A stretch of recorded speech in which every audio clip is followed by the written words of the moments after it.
Hello? Hello? Oh, hello! Oh my goodness, what excellent timing. Hello, Kid Valero. Kid Valero? Kid Valero, is that the name? Did I do it? Hi, you're amazing. I hope you're doing well. Oh, that's so sweet. Thank you so much. Also, thank you for the follow. I saw you followed me 9 hours ago. Meowdy. Hello, Twinkle Twos. Hello, hello, hello, everybody. How's it going? Hello! Hello, hello, hello. Yeah, you said it properly. Oh, fuck yeah, I'm winning. Oh, I'm winning today. Ooh, I'm literate today, baby. That's what we love to fucking see and hear. Literacy. Whoa! Ah! Yippee! Hi, cryptids. How's it going? I had an interview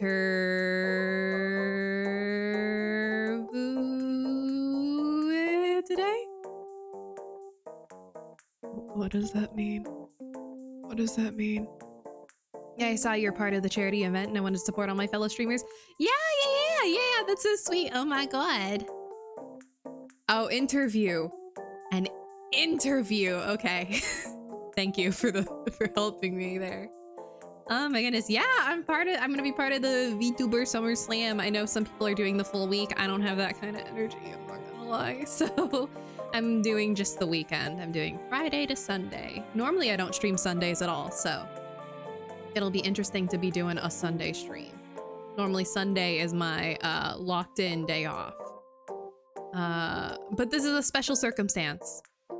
And so special circumstances require special schedules, and thus we get a Sunday stream this time around, baby. Even if it is the weekend's amazing. Yeah, I'm so excited. This is my first time doing a charity event. This is my first time doing an event like this, period. Well, I guess I did my subathon.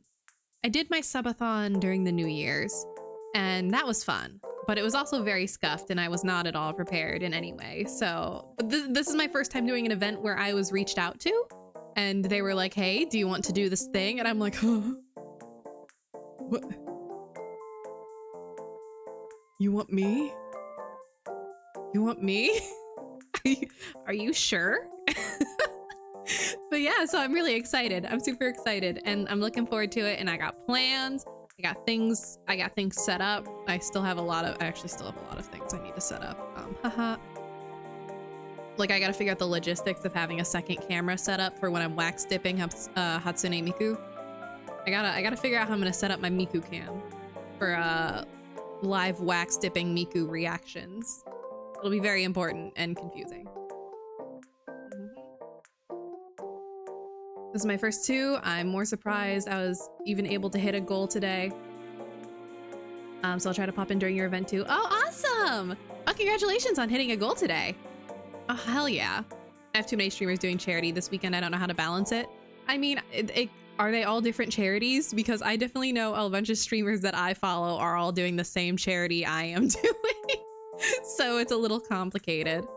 I'm watching just everyone I know doing the exact same thing that I'm doing, and I'm going, oh god. Well, I hope everyone does well. I hope everyone does well. But it's a little stressful. The same one? Yep, that'll do it. Yep. It's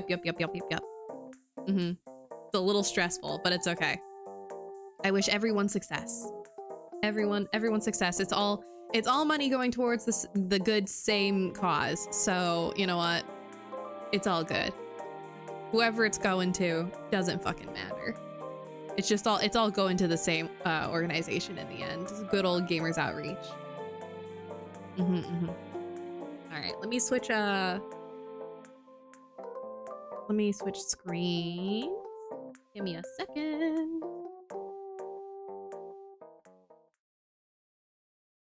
Huh?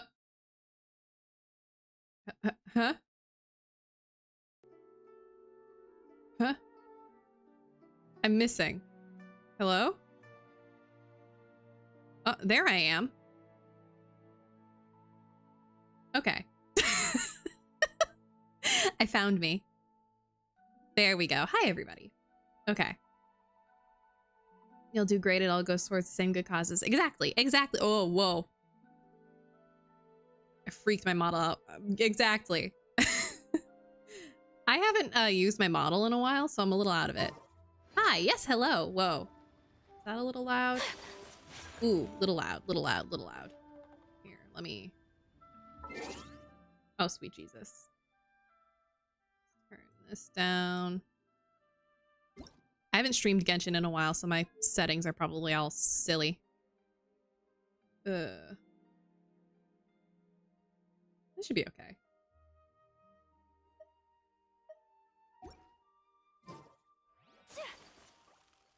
How's that? Try your luck betting on Jay. Alright, so we have to start with my dailies because I haven't done them yet today. Let me know if audio needs adjusting. I want the background music to be audible, because I really love the background music in Genshin, especially Liyue. Though I have a feeling since we're going to be hanging out with Kaveh, we will not be in Liyue. We will likely be in Sumeru, hanging out, doing our vibes. Yeah, I know. I don't care. I don't care. I don't care. I don't care. I'm not paying attention. I don't care. Just let me do my dailies, please. Touch louder? Okay. New.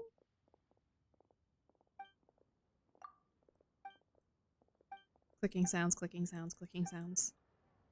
There we go. Okay. Don't know who I'm talking to. Oh yeah, this one. I don't fucking care. I don't fucking care which one I'm submitting. I'm just gonna submit one of them. I know there's technically a correct one.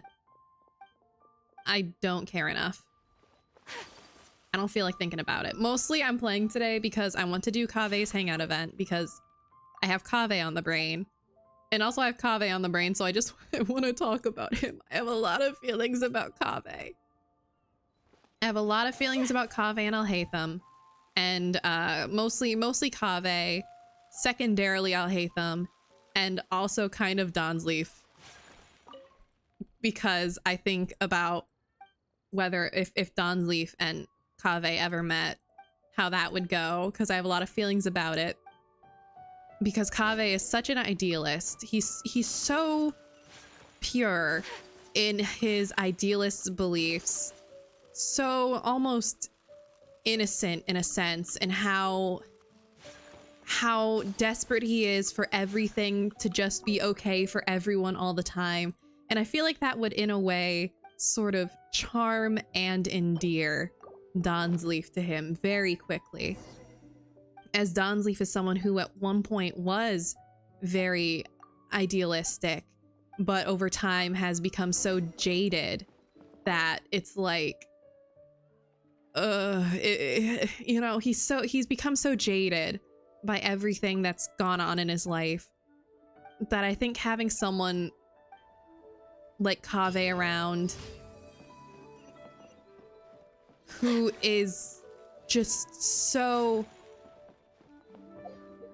pure and hopeful despite it all would charm Donsleaf. And I'm not even saying this in a shipping way, okay? Like, I don't give a fuck about ships. Like, I guess Kaveh Donsleaf would be kind of cute, but like, I am a Kaveh Al-Haytham individual, mostly because as far as I'm concerned, it's fucking canon. Like, as far as I'm concerned, they're canon. There's no straight answer for the way those two behave with each other, but everything else, I don't really care, you know? Have fun, enjoy yourself.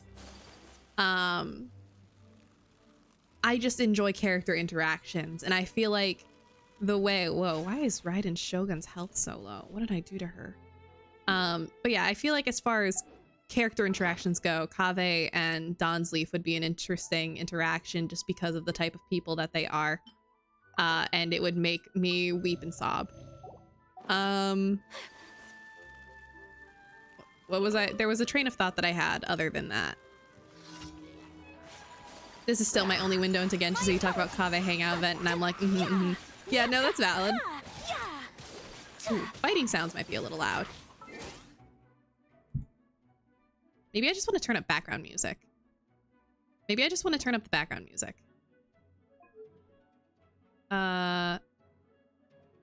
SFX volume. Let's turn this up. Music. SFX goes down.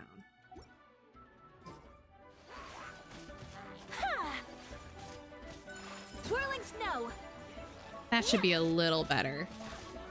But yeah, I haven't even played the Hangout event for Kaveh yet. I don't know what's gonna be in it. This is just me and my own personal feelings about these characters.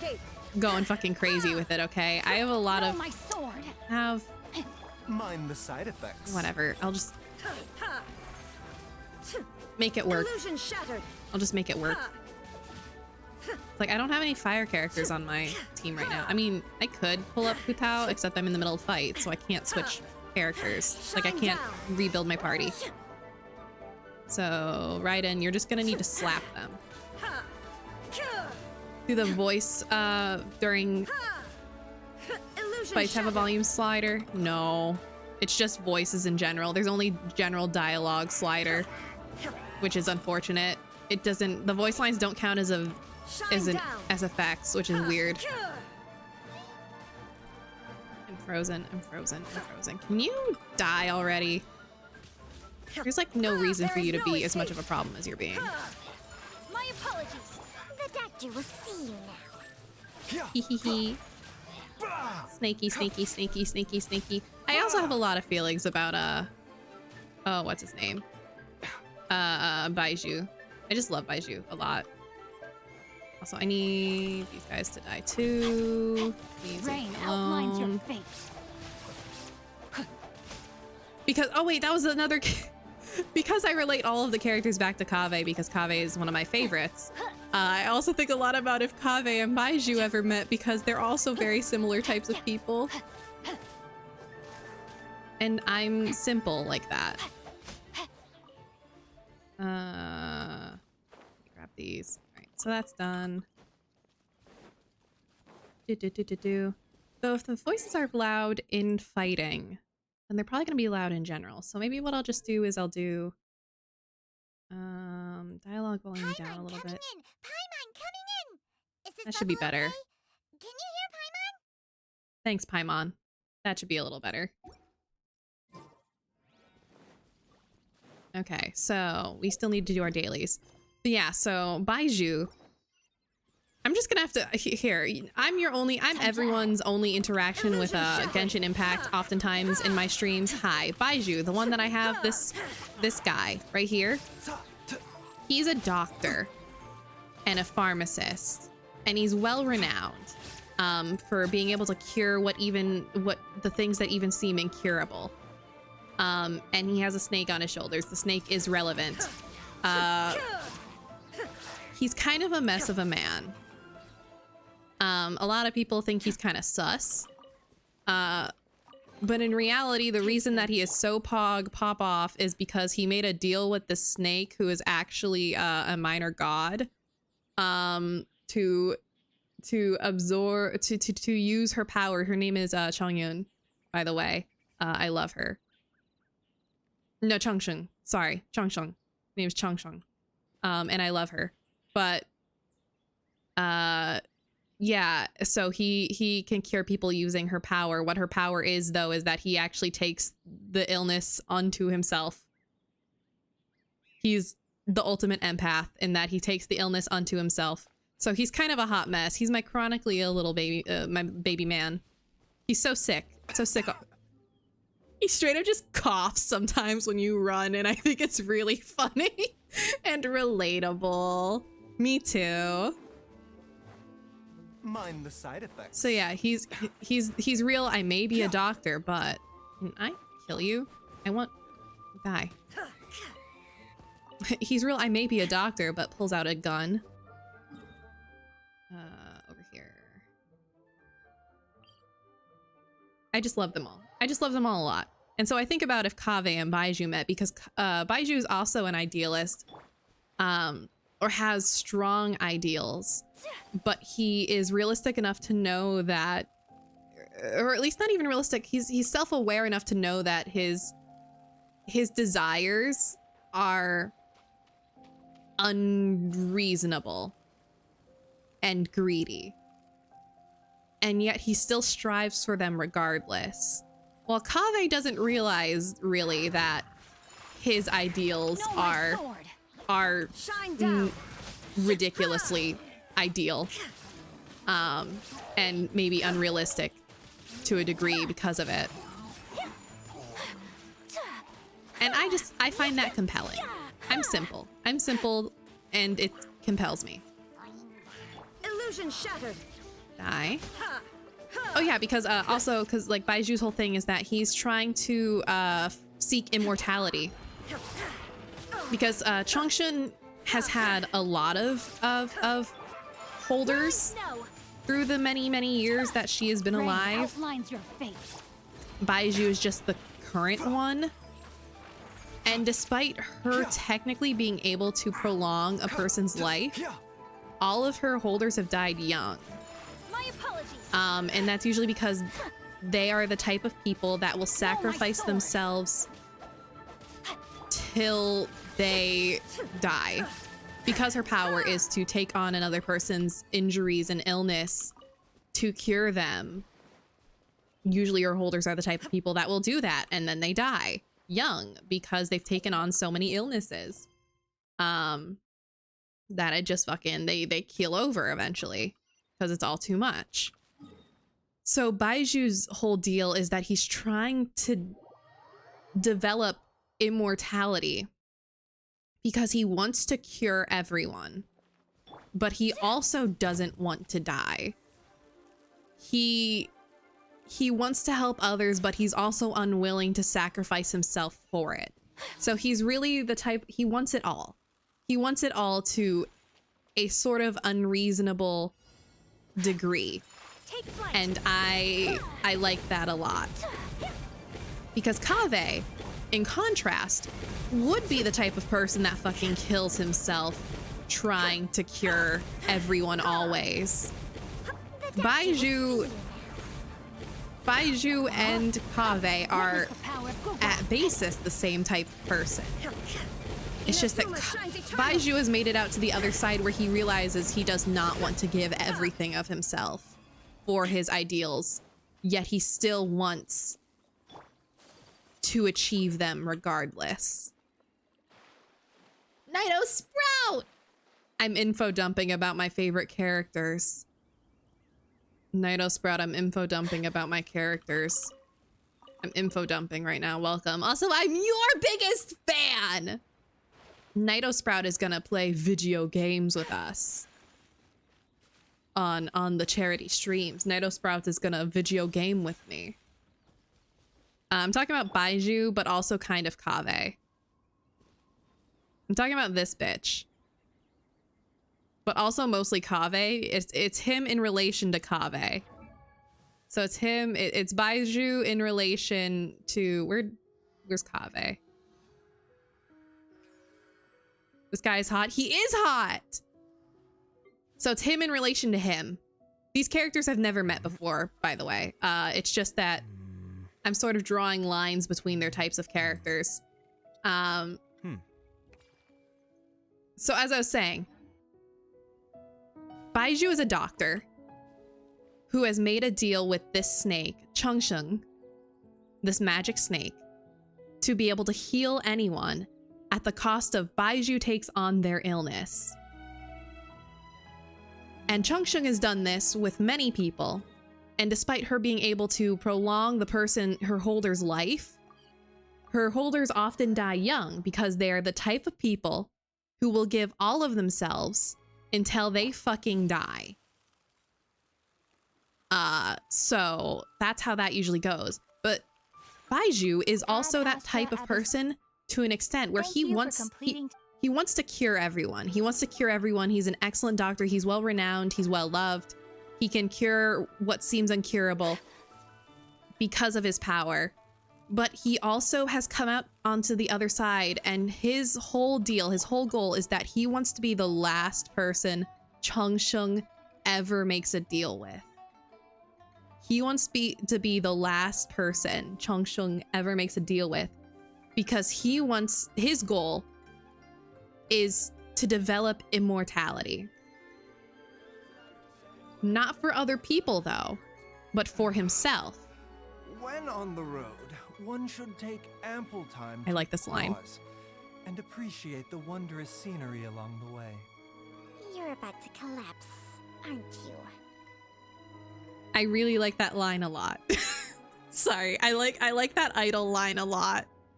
But yeah, so his whole goal is that he wants to be the last person Changsheng ever makes a deal with, because he wants to develop immortality, because this power for people who are like him is sort of a curse, because they know that their heart is too fucking big to do anything but give all of themselves to everyone ever. And so he's just fucking gonna, he wants to be immortal. He wants to be immortal so he can be the last person to ever bear this curse. And he also kind of wants it all too, because he realizes, like, okay, so he wants to cure everybody. Sure, cool, good, selfless. But he also really does not want to die. The thing is he does not want to die. He so very much would like to not die. And that's like fair and valid, but also, so he's kind of in a race against the clock against himself is the thing. Because he's not gonna stop curing people. He's not gonna stop curing people, but he also doesn't want to cure people till he dies. He doesn't want to be his own downfall. So he's really just racing against himself to not die. He is chronically ill though, because he keeps taking on people's illnesses, and then he does genuinely develop incredible medicines because he uses himself as a fucking lab rat, because he takes on other people's illnesses and then he's like, maybe I can, you know, since I'm fucking sick now, I might as well try and figure out how to deal with this shit. So he develops like interesting and new ways to treat illness. Yeah, he's an immortalist.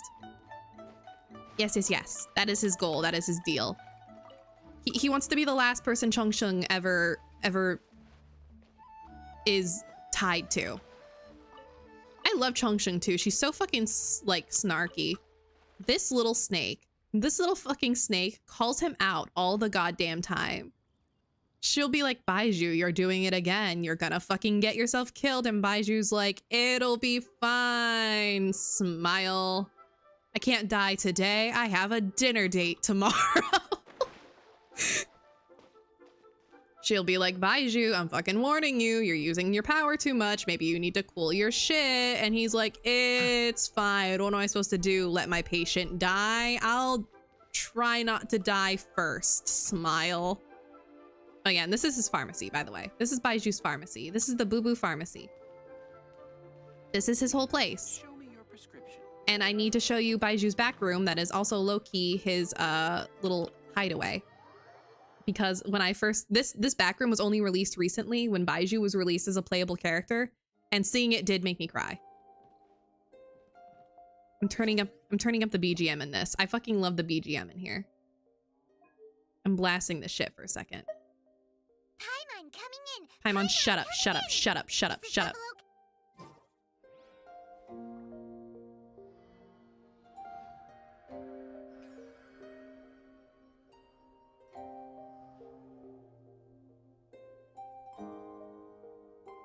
Isn't this fucking gorgeous?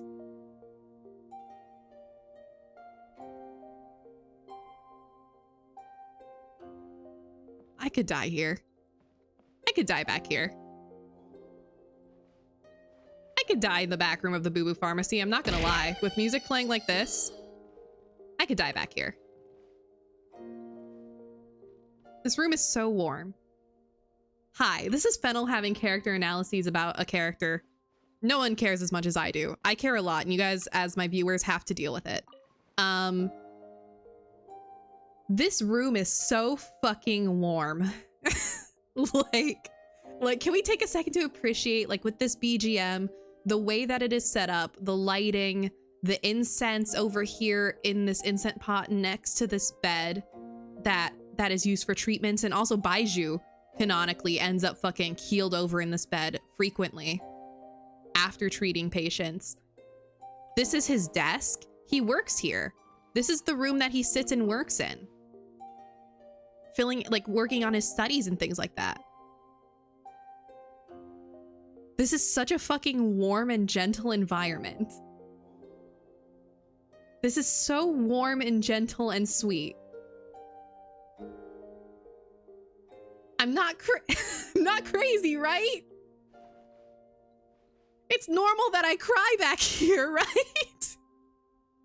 He rests from illness in the same room he works in. Yeah, so he kind of lives in Boo Boo Pharmacy because he doesn't know how to get a life outside of his work because his work is kind of entirely him. So like when he has really bad, like really sick patients, he'll bring them back here to treat them, aka steal their disease. But then like when he's not seeing patients, he will just sort of keel over back here on this bed. And, you know, someone will, you know, usually Chi-Chi, he has a daughter. He has a daughter, an adopted daughter, but a daughter nonetheless, who will like, if he's needed, she'll come in and get him. But like, yeah, when he's not seeing patients, he'll secretly come back here to fucking keel over for a while. Because my man is sickly and feels unwell frequently because he keeps taking other people's illnesses onto himself. Fen, chat, what do I order for lunch? Sonic. Easy question. But yeah, I have a lot of feelings about Baiju. So in contrast, we're gonna go play a hangout event. A very important hangout event. And so the hangout events are essentially, they're like dating events. We're gonna play Kaveh's hangout event that I haven't played yet. And I'm very excited because I love Kaveh. So the reason I started talking about Baiju is because Kaveh is the exact type of person that Baiju is trying to protect. Okay? Because Kaveh is so the type of person that would have made this deal with Changshun and then died young. Okay? Like, that's the type of person he is. Kaveh is a miserable idealist. He doesn't know how to not give everything of himself at all times. While Baiju is like, no, I refuse to fucking die here. I'm going to invent immortality so I can be the last person to bear this curse, and I will bear it for eternity. Anyway, I need to go see my favorite boyfriend. Hi. Kaveh. Hi, baby. I've taken a look at your proposal. It's much better than the ones you showed me before, but I'd still like to make some changes. Show me the twink. Oh, come on, not again. Isn't this the 6th proposal I've shown you? What's your issue this time? Hi, my twink. I love him. It's a bit hard to put into I love his words, voice. Anytime he talks, I'm like, hee hee. The design still doesn't look quite right to me. I have to say, that's a terribly vague and unconvincing explanation. Please enlighten me. What would feel more right to you? So true. So true, Kaveh. Get his ass. This man is an architect. He's an artist. Yo, artists who take commissions out there, you got it. You get it, right? Like, hello, this is my 6th revision. Can you please tell me what's wrong? Can you please explain to me why this isn't the one? Oh, I don't know. It's just not right.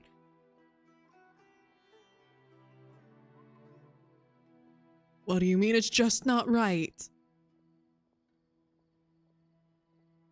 I can't read your mind. For starters, don't you think this roof is jutting out a bit too far from the top? It looks almost like the head of a fungus. This door, too. I don't think it needs to be nearly this large. If you could reduce it to around my height, you could use the leftover materials to construct a few more rooms. Okay, what's he gonna say? The roof and the door are the most fundamental parts of a building. If we were to change them, then what would be left of the design? Even if the soul of the building won't be lost, all traces of architectural style would be gone. Not the style. Anyone with the slightest inkling of architectural knowledge would know to leave them alone. Oh my god, he's fucking kicking his ass. Of course, but the truth remains that I'm still a bit unhappy with the design as is.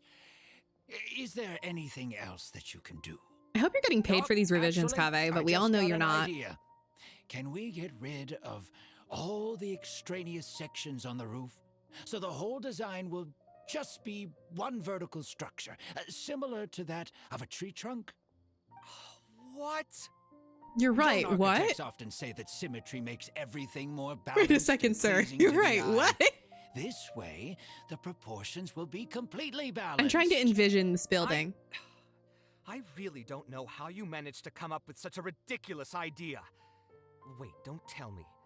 Someone hired you specifically to commission me and put me through the ringer? Come to think of it, though, I really don't think I've gotten on anyone's bad side recently. You're so Anyway, paranoid, that's Kaveh. it. Heart I emoji. will not be working on this commission anymore. Goodbye. Maybe you can find yourself some other genius who'll be able to satisfy your demands. You know what? Good for him for putting his foot down for once in his life. Hey, young man, please wait. Let's see how long that lasts. Oh, Do we get to go buy Kaveh a drink? I hope so. Can I go on a drink date with him? Please? Please, please, please? Please, please, please, go on a drink date with Kaveh? Get a little sippy with Kaveh? Little sip?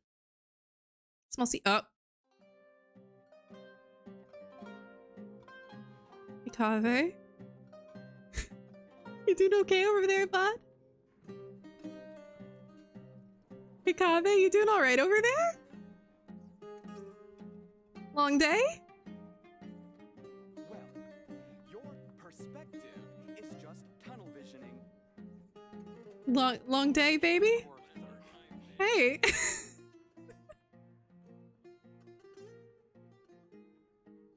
taking this commission was truly the worst decision ever. You doing okay, Kaveh? Hmm? Oh, hey. I wasn't expecting to run into you here. Actually, while we're on that, what are you doing here at the tavern? Don't listen to anyone who says that drinking is an elegant pastime. It's no good for your health. You're one to talk. This here's the face of a late-stage alcoholic. I saw you arguing with someone. So you saw that, did you? Ugh, I thought I was in the clear. I made sure to double-check that nobody I knew was around. I was literally standing right behind you. Anyway, thanks for looking out for me. What kind of answer is that? Honestly, Don't worry wasn't about that it. big of a deal. I'm used to it by now. Stress is just an inescapable part of being a working adult. Boss, I'll have a glass of wine, same as last time. Do you want something too? I'll put it on my tab. Juice, please. Wine and a glass of juice coming right up. Can I have some appy juice? I can have some appy juice at the tavern with I Kaveh? know you're already keeping a secret from me, but if you could add this one to the list as well, I'd really appreciate it. Arguing with a client is not a good look for me. If word gets out, other potential clients might be afraid to work with me. That guy, though, what was he even going on about? All those ridiculous demands of his? He's just a blabbering fool trying to act like a Can't believe they don't know-it-all. have Pilk. So real. A lot more honest after he's had some wine. This is why Another everyone glass, kno's he's please, living. boss. I'm This is not why he's leaving today everyone till knows. someone has to carry me out. You've got it, sir. I gotta say, though, it almost feels like you're saying Kaveh! that Kaveh, no! I'm not leaving until someone is to carry me out. You're so fucking dramatic.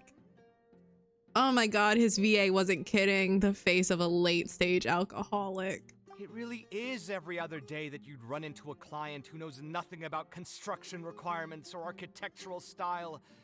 If this was in the past, I'd never have gone through 6 whole drafts trying to accommodate the client's preferences. Kaveh, you're so dramatic. I love you. I love you so much. This is why everyone knows that he's fucking living with Al-Haytham, because he can't keep his mouth shut. God, what a theater kid. He so is. He's an art student, Your Honor. But perhaps getting used to this just means that I've grown numb to it. I've worked on so many projects since graduation, and none of them have been approved at the first pass. I would spend a lot of time altering my designs, and by the time the clients were finally satisfied, all my passion and enthusiasm would be gone. It feels like I'm straying further and further from my artistic vision with every change I have to make. I suppose, though, that just sticking to your guns and completely disregarding other people's feedback would also not be a good thing. All of this makes Oh, for my a sweet real boy. paradox, one that particularly crops up in my work, too. In the end, what is the true meaning of art? Should I see it as a divine gift of inspiration from the gods, or an expression of the light of my own wisdom? Kaveh, you Here's need to a lay drink. down. How are you already spouting nonsense after just one glass? Your tolerance is usually much better than that. Boss, He's an art. what do you think is the meaning of art? He is, Your Honor, he's an art student and a philosophy major at the same time. Because he studies Haravatat, which is one of the schools of thought in Genshin Impact, which is entirely a school of study focused around philosophy and sociology. So he's a Haravatat student while also being an architectural student at the same time. He's the worst case scenario. The meaning of art? Really, my friend, who in Sumeru understands art better than you? Good delivery. Anyway, I don't know about art, but I do know that I'm interested in business, and some patrons are waiting to be served. So you'll have to excuse me for Sumeru. now. Just holler if you need anything. What do you think, traveler? Oh god, he's already that fucked up. I'm gonna have to play all of these routes anyway, so we'll start with this one. Exactly. So our thoughts on the meaning of art are rather similar. In Sumeru, and especially Sumeru of the past, the arts are not a popular discussion topic. This is true. The Trying to scholars talk fucking about hate the art. arts is That was the basically entire main key plot to of the killing any Sumeru conversation. world It's quest. too bad that I'm not in my best form today. That they were straight up banning the Otherwise, arts. We could have talked about this for a little longer. How can I cheer him up? Why don't we just hang out? Play it safe and just make a simple suggestion. Why don't we just... I will not... I mean, I'm going to have to at some point, because again, I'm going to play all of the endings. I think there's 5 or 6 endings. But why don't we just go do something else, Kaveh? Why don't we just go Sounds hang great out? to me. I don't even want to think about this project anymore. You But wanna go what should we fishing, do? Kaveh? It's probably not a good idea to just drink until I pass out here. Again? Wow, all of these options are bad. None of these are choices that I would have made. Okay. Yeah, why did you decide to become an architect? You just Huh? into it? Where did that come from? I mean, it's not like it's some kind of secret. You probably already know some bits and pieces of my past. Yeah, your dead dad. My mother is also an architect. I've always adored her drawings. And when I was Whoa. young, I used to sit next to her and Thank you for watch the her bring follow, all Lunar kinds Clip. of buildings to life on Lunar paper. Eclipse. There we go. Thank you, thank You you. could say my Welcome, interest in welcome, welcome. architecture just naturally grew with time. That's cute. I didn't know his mom was an architect, or I forgot. I don't remember. I definitely read all of his story shit, even though I don't have it unlocked in game. I found all of it, you know, people collect this shit and put it on release. That's very sweet. That's so very sweet. His mom is an architect and he wanted to be an artist like his mommy. Perhaps. In fact, I have also seen my mother argue with her clients. I don't know where the But she would traveler's always going with quickly this find line the of thought though, motivation because to there's no return way to he's her gonna get to work. talk to his mom. His mom fucking ran away. Unfortunately, I've barely had any contact with her since she remarried and moved abroad. Even if I wanted to ask her about her ability to stay positive after an argument, it would seem rude to barge into her life again over something as trivial as that. You're her son.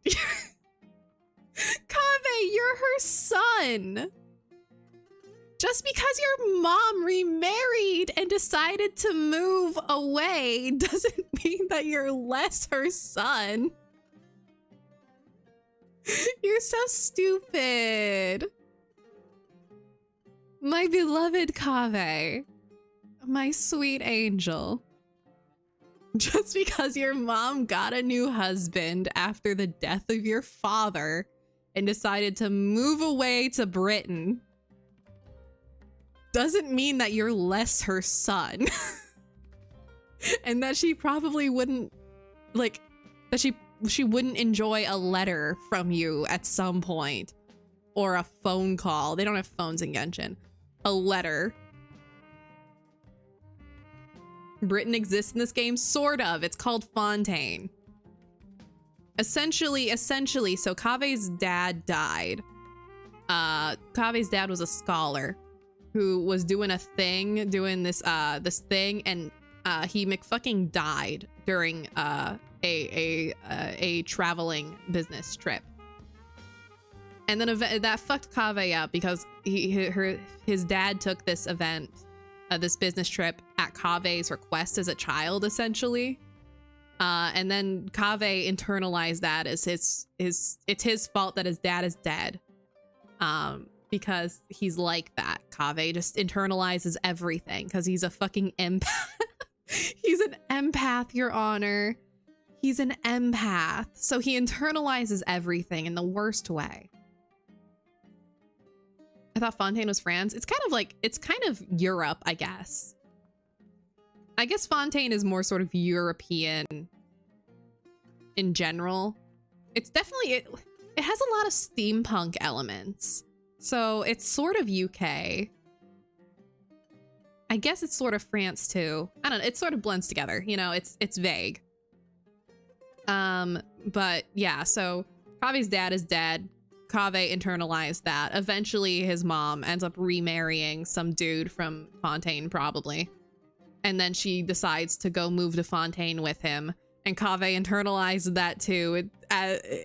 Because in his little mind, this is his mother no longer wanting to spend time around him because of the dead dad. And so she ran away to Britain. She ran away to the UK to get away from him. Even though that I am fairly certain that is not true and that's not at all what actually happened. But that is Kaveh's internalization of the situation. I'm pretty sure his mom still loves him. She just decided that she wanted to go start somewhere else. Because losing your husband will do that to a fucker. So why not go move to the home country of her new husband? You know, why not? I get it. Sure. Not only that, but her son is a grown fucking man in college. Out of college now. In fact, he's actually a genius architect. He's one of the most well-respected architects in Sumeru. So, like, by all means, from his mother's point of view, who Kaveh refuses to tell any of his troubles to because he's a mess, her son is doing fucking great.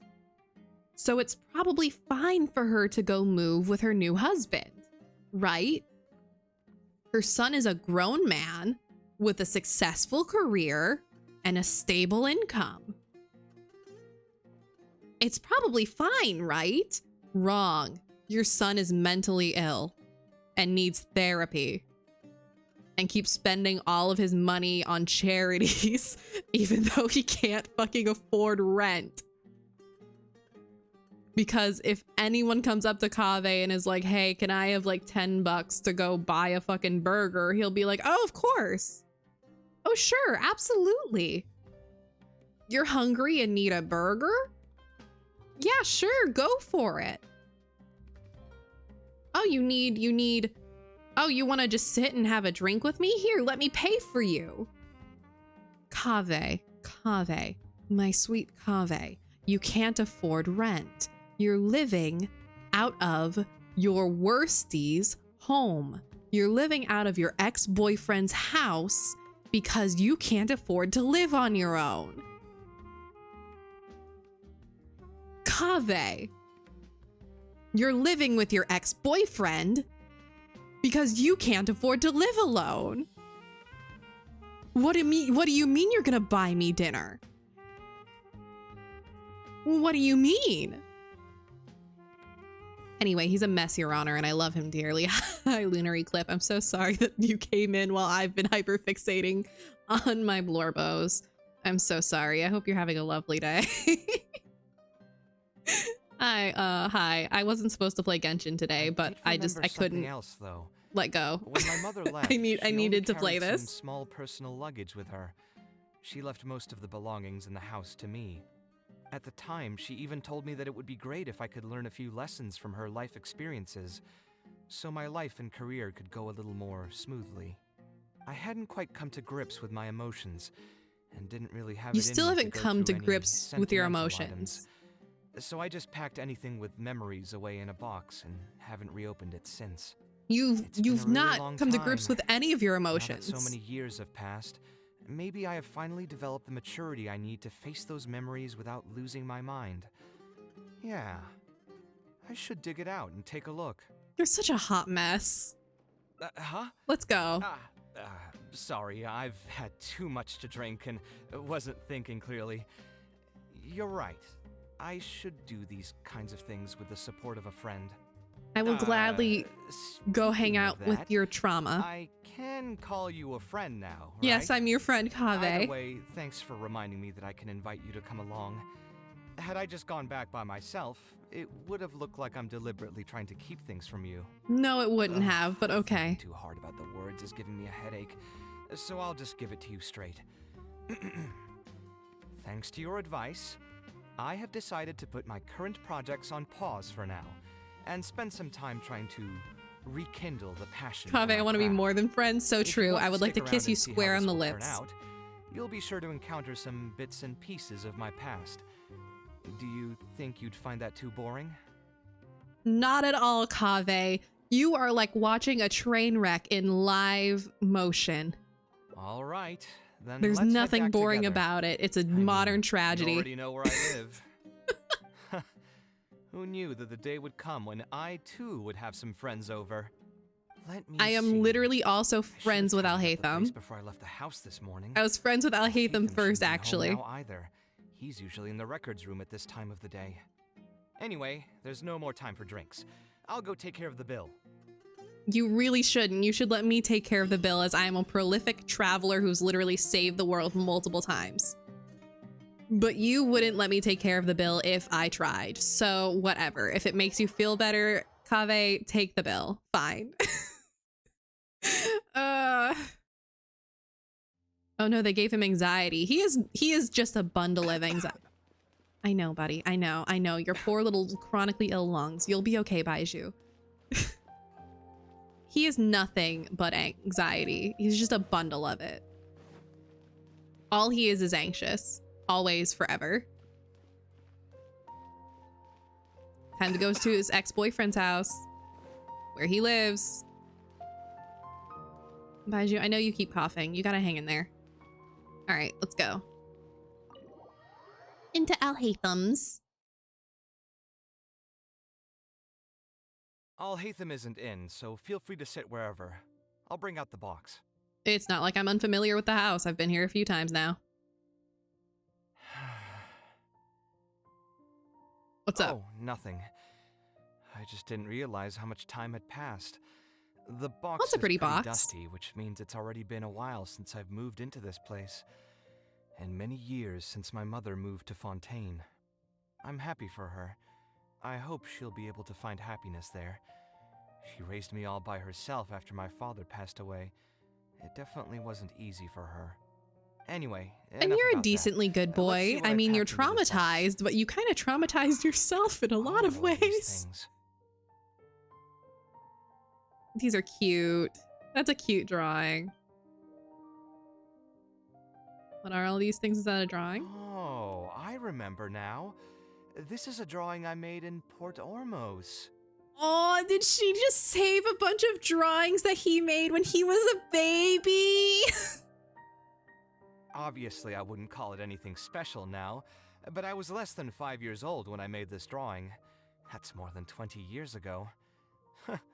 You could say it's pretty good for a child of that age. Yeah, pop off, King.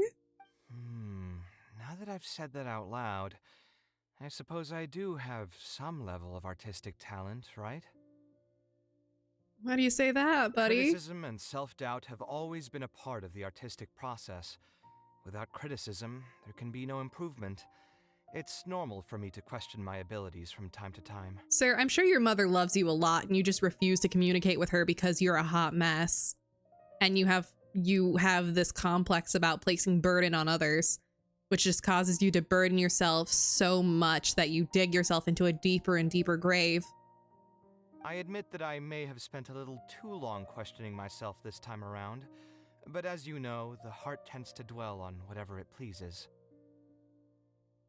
Sure. Anyway, never mind. The more I talk about it, the less confident I feel. Let's see what else we have in the box. Please tell me it's just gonna be more sweet mementos from your mother. Ah, my building blocks. It's been years since I've last seen these. When I was a kid, I used to stack them super high, and could even stabilize the tower to keep it from tumbling over. His baby building blocks! His fucking Lego set! His fucking little tykes building blocks! Oh, and this blueprint. I made it by copying my mother's sketch, and the aspect ratio was horrendous. It's still technically the first blueprint I made myself, though. I'm gonna cry. I was super proud of myself when I finished it. I'm gonna cry. I put it in the same pile as my mother's sketches, hoping she'd notice and compliment me for my good work. I'm gonna cry. Unfortunately, my mother didn't realize that I had put it there. When she had a meeting with a client the next day, she handed my blueprint to him by mistake. The client was completely confused by this new blueprint, but apparently he felt too tongue-tied to question such a famous architect. That's so cute. Wait, that's adorable. It was only a few days later that he finally gathered up the courage to pay my mother a visit. He asked, "The door in this blueprint is even taller than the roof. Is this supposed to be part of the design?" My mother took me with her to personally apologize to the client several times. That's so cute, though. That's such a cute fucking little oopsie of a story. She didn't scold me about it in private, though. Instead, she went over all the steps required to draw a good blueprint, and was very patient throughout the whole process. I still remember it like it was yesterday. Kaveh, your mom loves you so much. You should send her a letter. Kaveh, your mom loves you so much. You should send her a fucking note. You should say hi to her. She probably misses you and just thinks you're too busy to talk to her. Oh my god, Kaveh, you need to communicate with your mother. Just because she married a new man and left the country doesn't mean she doesn't love you anymore. So help me, God. Let's see. Is there anything else left in this box? Huh. Ooh. What was this again? It has a lock. Oh my god, is it his baby diary? Ah, this is my mother's notebook. His mother's She diary. used to write and sketch in it all the time. When I was a child, I used to be super fascinated by this notebook, and always pestered my mother to let me read it. After asking her a few times, she told me that I could read it as long as I could guess the password. Cute. Huh. Wonder why she didn't take this notebook with her. Did she leave it to me on purpose? Cute, cute, If only cute, I could. cute. I never managed to guess the password. Hey, it's not a matter of time, it's a matter of inspiration. That's what we need to guess the password. Kaveh, you're so fucking cute and such a Who mess. knows? Maybe this time something will click in my head, and the answer will just present itself. Let me think. What could it be? Your birthday.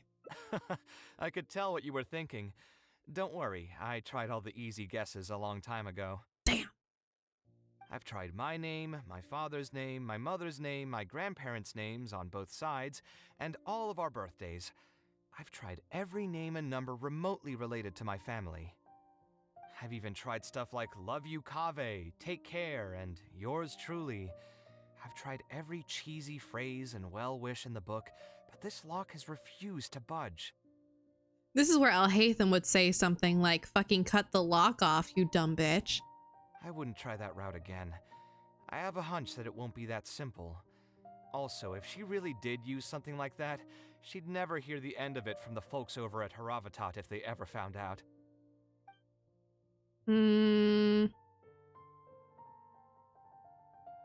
Ooh, another branching path. So could ask we her old could find someone acquaintances. who was close to my mother and see if they might know anything? I see what you're saying, but who should we talk to for that? You would know better than I do, my dude. I've never met your mother in my life. My mother was never really the one to be social.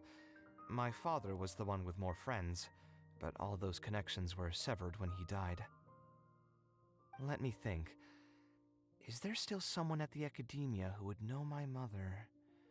Ah, actually, there is someone. Professor Zaha Hadi. Huh. All right. You've never really heard of her? She's a famous Gashara I don't know scholar shit and leading expert about in formal garden the design. My mother Ooh. studied under her as a student many formal years garden ago. design. Oh, that's kind of sick as hell, though. Formal garden design. Studied specifically designing nice gardens. Professor Zaha Hadi published That's kind many of sick works as during her hell, career, girl. So I was able to learn a lot by studying her essays. If there's anyone who still remembers my mom, it'd be her. She's older now and is no longer teaching at the academia. But if I remember correctly, she spends most of her time around the Bimarstan area. Not around Paris DI? Let's go take a look. The gardens? We might run into her if we're lucky. All right, well, whatever you say, Kaveh. Is there anything fun that I can find in here before I move on? Because sometimes there's little things. They have a nice house. Kaveh and Alhaitham. What a lovely home they have. They built it together in college. This was part of their graduating project, if I remember correctly. Part of their graduating project was designing and having built a house. And Kaveh and Alhaitham built this house together. And then Kaveh was like, I don't fucking need this house. You can have it, Alhaitham. And Alhaitham was like, sure, dude. And then eventually when Kaveh ended up homeless and was having a fucking fit about it, Alhaitham's like, actually, you can come live with me, I guess. If you want. And Kaveh was like, oh shit, cool. Except a lot more bitter because by then they had a falling out after around, or like actually during their project building this house, they had a falling out, if I remember correctly. If I remember the timeline, they had a falling out because Alhaitham called Kaveh out for how unreasonable his guilt is for his father's death, because it was actually not at all his fault. So the fact that he thinks that it's his fault, it's kind of insane. But Kaveh was under a lot of stress with this graduating project and also did not like the tone of voice Alhaitham used. So they kind of ended up bittering considerably. Even though Alhaitham is entirely correct. It's kind of insane that Kaveh blames himself for his father's death as much as he does. But Alhaitham doesn't know how to speak with tact because he is a mess himself. He has no tact. What am I Hi, supposed baby. to do now? Forget it. I'll just head back. Hi, Tainari. I love you. Tainari? What are you doing here? Got big ears, sir. They're like half your height. Oh, it's you. Good to finally see you again. I love you, Tainari. I came into the city to buy some Your design's experiment so ugly, reagents, but you're so hoping to bring sweet. them back with me to Gandharvaville. But as soon as I got here, I noticed someone banging on Cyrus's door. You've all heard of Cyrus, right? He's an ex-sage and Cyno's adoptive father. I do know of Cyrus, yes. I was thinking about going over to ask what's happening. That granny over there may appear old and frail, but her vocal cords certainly sound loud and healthy as ever. Granny? Oh? Yeah, she's just over there. You can go check out the situation Drama, intrigue? yourselves in a moment. Kaveh, His sniffer? were you at the tavern? I had a quick drink or two. Can you still smell the alcohol? Drinking in broad daylight. Really? You want to pass out by the road and get run over by a sumpter beast like some mindless fungus, huh? Your Sonic is here. Share. Hello. Welcome, Azarius. Yeah, he's sniffing. His ears are so big. He's supposed to be sort of Finnick Fox modeled, if I remember correctly. Or at least that's my assumption. He's supposed to have them big old desert ears. These are heat sinks. That is the purpose of desert animals with having them big fucking ears, is that they're heat sinks. And you, traveler? You didn't try to stop him? Big Anubis vibes for some reason. I guess. Look, Tighnari's design is fucking ugly, but I love him as a character, okay? He's my funny little ecologist.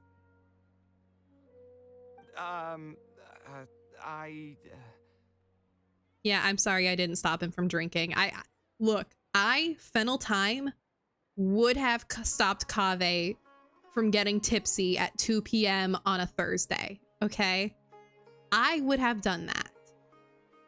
But Traveler apparently was not willing to step between the man and his wine. You look like a wreck, Kaveh. Yes, What I would happened? have. Are you feeling down again? Azarius, you know I would have. You know I would have stepped in and been like, yo, Kaveh, you're telling me you're gonna get drunk? You're telling me his exact words were, I am not going to stop drinking. I'm not leaving this place until someone has to carry me out. Were his exact words before Traveler was like, hey, do you want to do something else? Actually, Traveler was like, do you want to do something else? Kaveh was fully intending to get so fucking blasted that someone has to carry him home. His full intention was getting so fucked up. Oh my goodness, I'm being raided. Hello, McKenna Marie. Welcome, welcome, welcome. It's been a while. Oh my goodness, hi, I'm playing Genshin Impact. Welcome to the Fennel Zone. Hi. Hello, everybody. I hope you're doing well. I hope you had a great stream. My name is Fennel-Thyme, variety streamer, VTuber, little guy extraordinaire. My pronouns are they, them, and today we're playing Genshin Impact, and specifically Kaveh's Hangout quest, which is sort of like a character-specific event quest. Because I was supposed to play Okami today, and instead I started thinking about Kaveh from Genshin Impact, and I have a lot of feelings about him. He's my special Blorbo. And I have not shut up about the characters and their interactions since starting this stream. So I'm so sorry that you guys are gonna put up with me at my worst state. I've been absolutely feral. Blorbo is a internet silly term for essentially my favorite character. Blorbo, like, I've been feral for I'll hate them, so I understand. So valid, so valid. I have a lot of feelings about I'll hate them. I have a lot of feelings about I'll hate them and Kaveh and their relationship. Like, not even just like, I can't even say, like, I guess I ship them. I can't even say I ship them because to me, their dynamic is that they're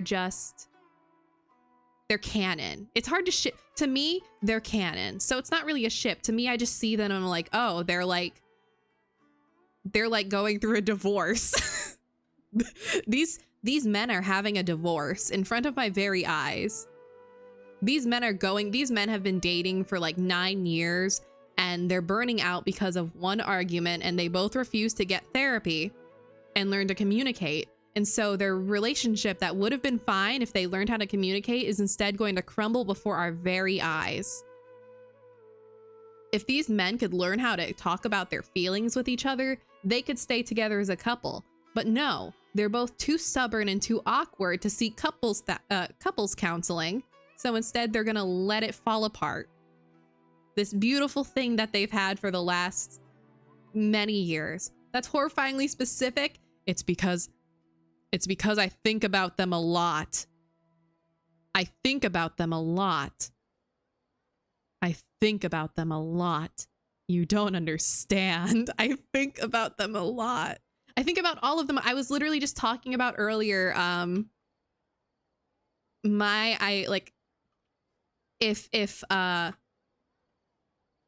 fuck, what was it? Oh, you were also playing Genshin. Oh, Pog. Pog. I was talking about earlier if Kaveh and Donsleaf ever met. because Donsleaf is someone who is so jaded. Oh, I did the command wrong. You're right, I did. Whoops.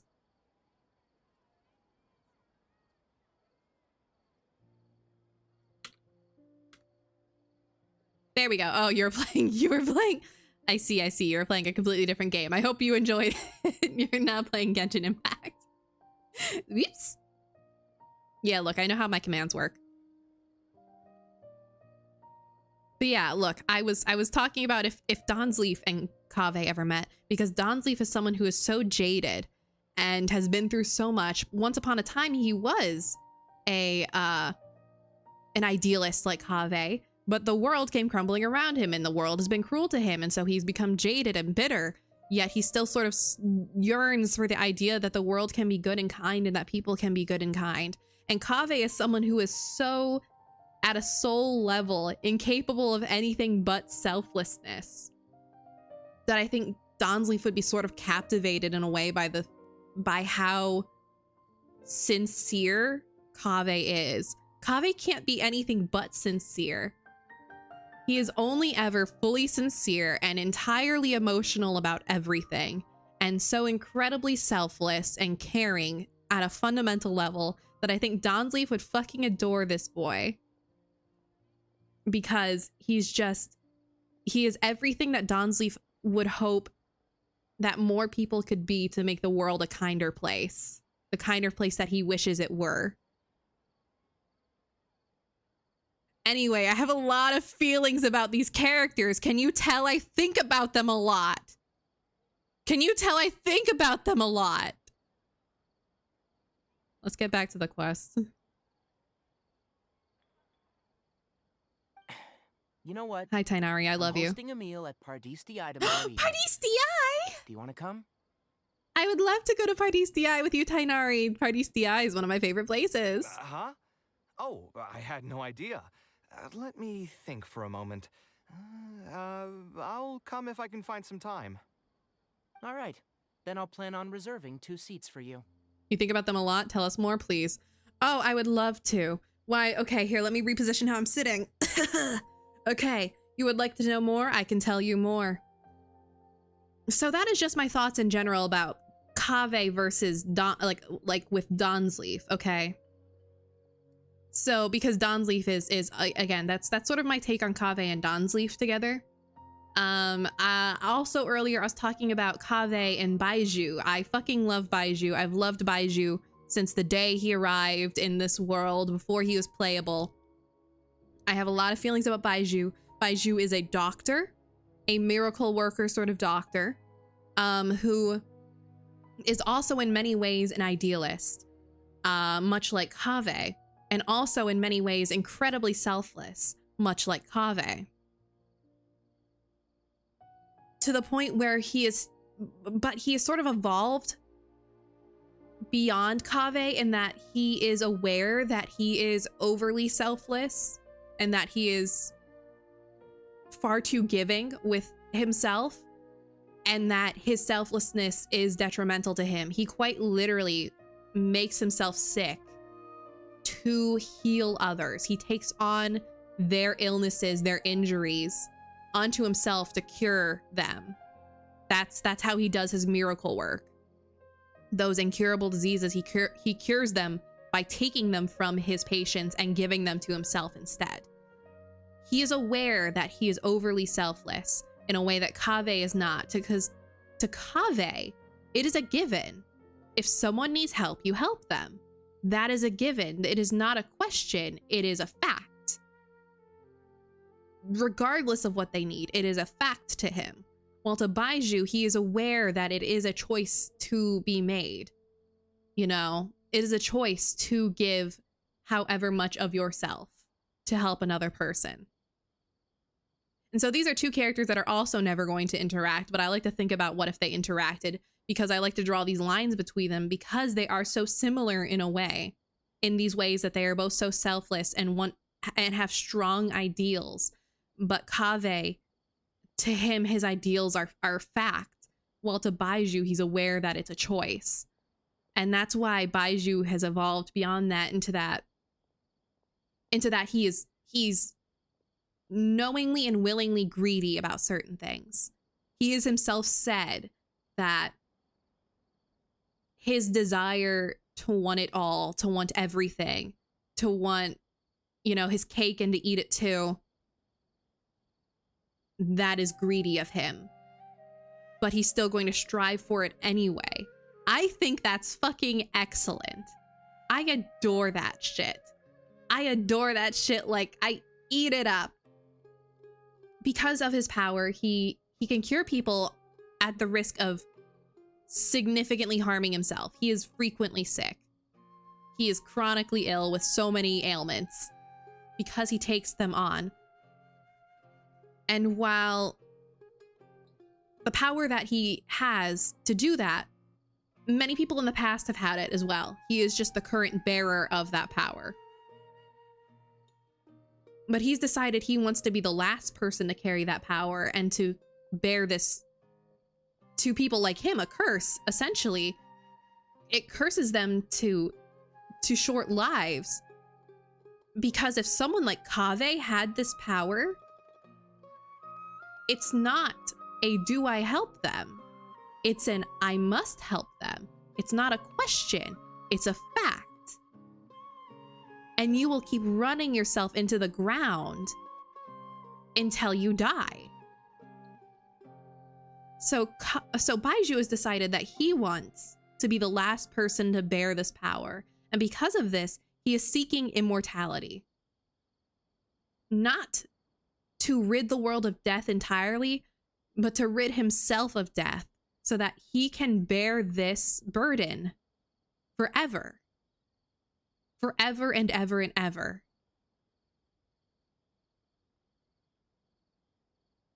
And I also think that's excellent. That silence was me trying to decide where to go from there, because there's so much I could say.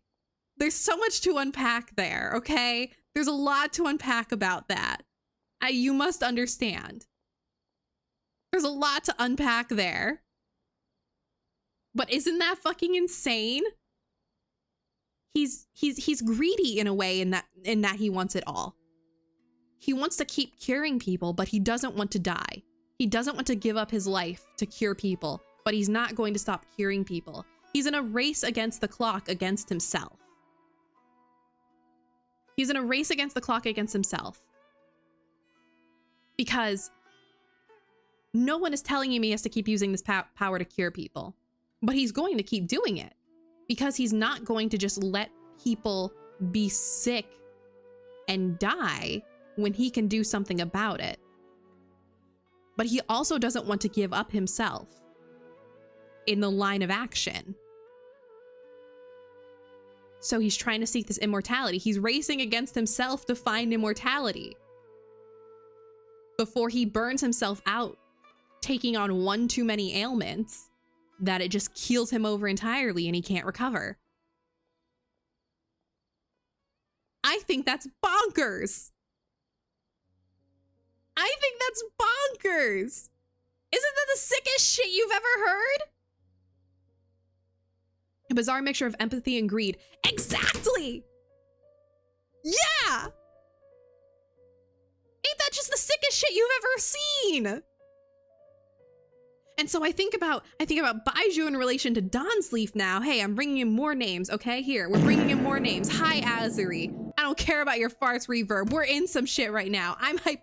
I'm fucking info dumping today. Y'all are dealing with this today. This is why I'm not playing Okami. I needed to info dump. I hope you're doing well, Azuri. So, okay, let's bring in Donsleaf now, okay? So I've already drawn the line between Kaveh and Donsleaf, okay? We've already drawn that line, right? Y'all already heard me talk about Donsleaf. What you don't know about Donsleaf, also, by the way, these are all characters that have never interacted and probably won't ever interact. They probably won't ever interact with each other ever. I'm being real with you. These are all my own speculations about the types of characters that they are and how I think their interactions would work. Okay, so here's the thing.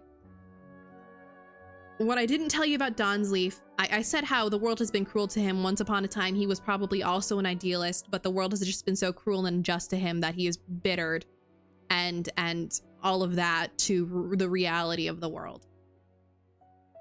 What I didn't say is that Donsleaf is immortal. Donsleaf has immortality. He was cursed with immortality. Okay? He was cursed with immortality by a bitter god who was punishing the people of the kingdom he came from 500 years ago. Okay? So now think about that in relation to Baizhu now, someone who is seeking immortality. To Donsleaf, immortality is a curse. It is a curse that he has bared and cannot be free from. I don't really have anything else to say. I just like thinking about it. The different perspectives on immortality between two characters, one who's seeking it and one who has it, and how immortality to Donsleaf is a curse that he cannot be free from. And yet Baizhu seeks immortality because to him, immortality is the key to having everything he wants. Though I would say Donsleaf would probably think Baizhu is a fool. That immortality is not the blessing that Baizhu thinks it will be. However, I believe, with how I've psychoanalyzed Baizhu, that Baizhu is well aware that immortality is not a blessing. That immortality is a curse. But it is a curse that Baizhu will carry because it will allow him to have his cake and eat it too. Immortality is a curse, but it's also the answer to his problems. It will allow him to have everything he wants at the cost of his own humanity. At the cost of othering himself from humanity, it will allow him to have everything he wants. Do you think due to some loophole curse, Baizhu may be able to steal Donsleaf immortality? Wouldn't that be sick as fuck? That would be sick as fuck. That would be the coolest shit. Are you kidding me? Wait.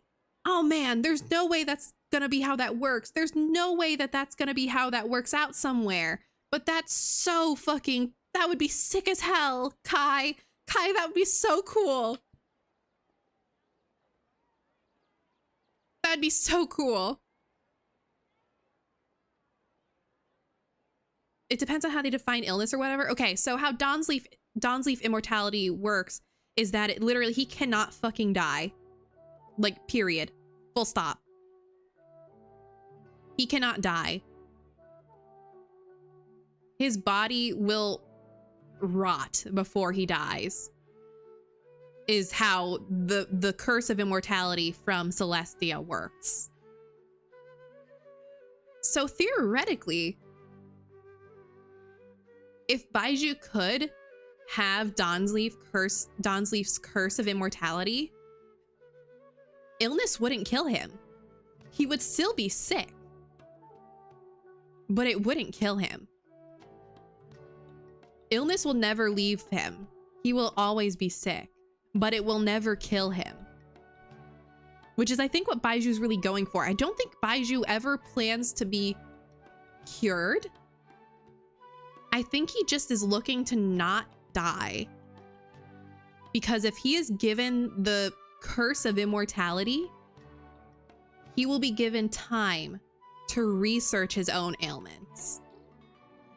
He will be blessed with time to be able to research the things that ail him, to then find actual, normal, natural solutions, rather than taking on these illnesses from his patients forever and ever and ever. Because I don't think he plans to do that forever. I don't think he wants to do that forever. It's just that's the only option he is given. No, I think whether Dawn's immortality would count as something Baiju could take on. Fair. Fair. Yeah, true. True. I can't imagine it would. So, like, I don't think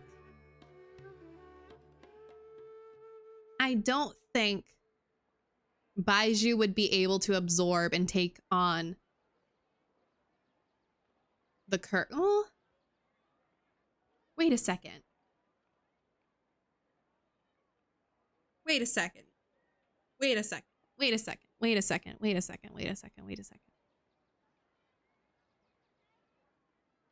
There might be precedent for that, actually. Wait, maybe? I'll have to go back through the quest.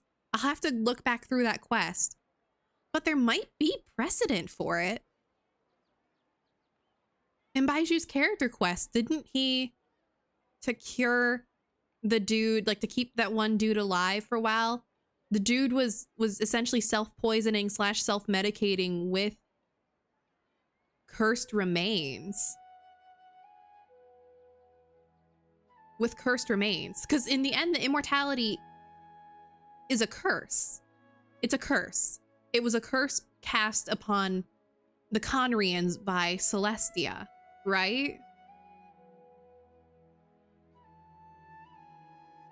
There might be precedent for Baiju being able to absorb and take on curses using Changsheng's power. There might be precedent for that.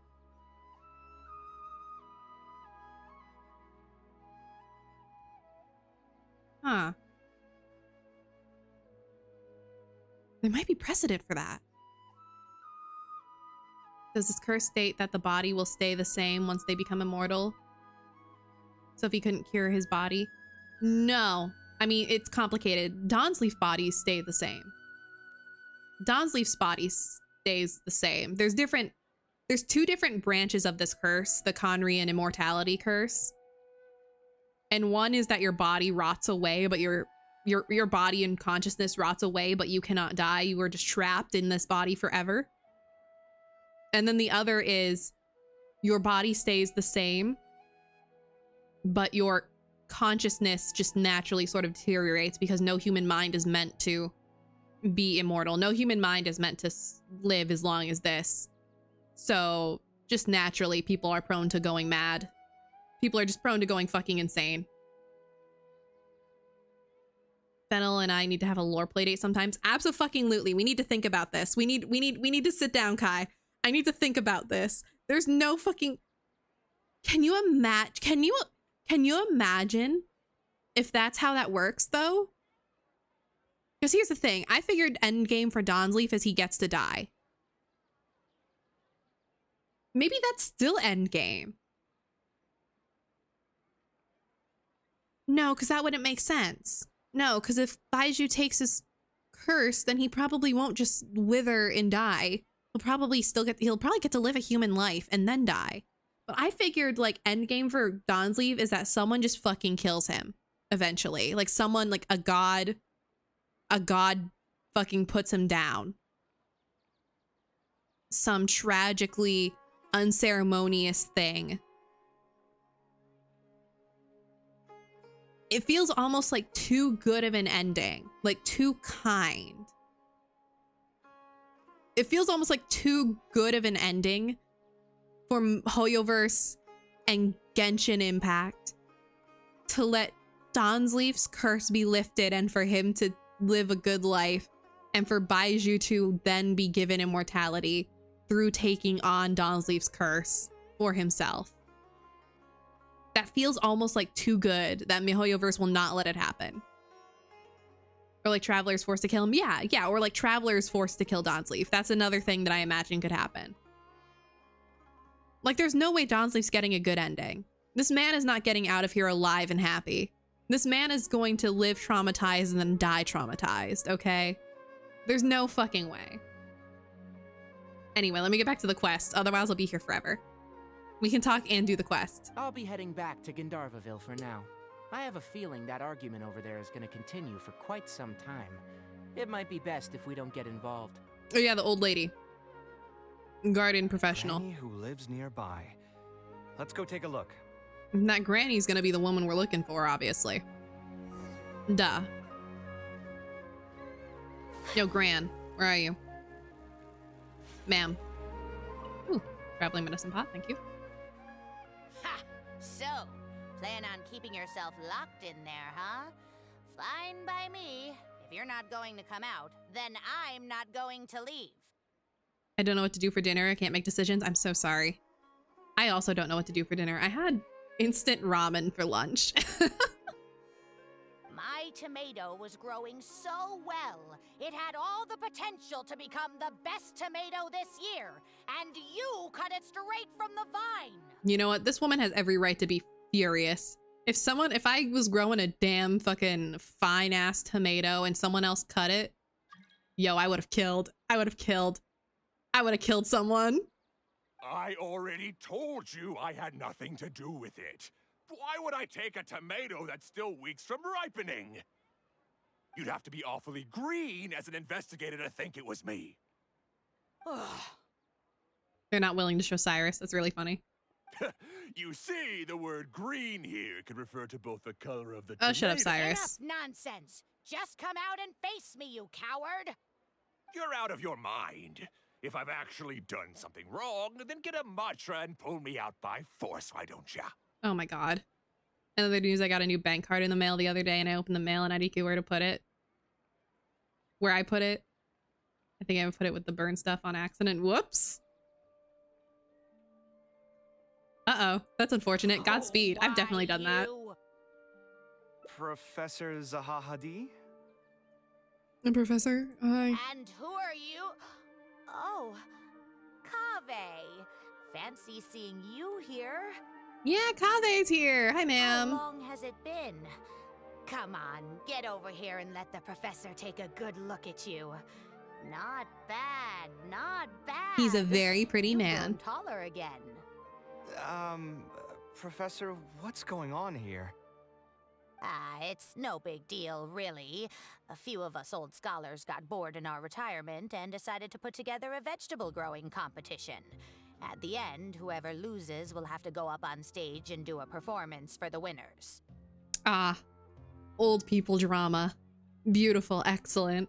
Which brings us to our current predicament.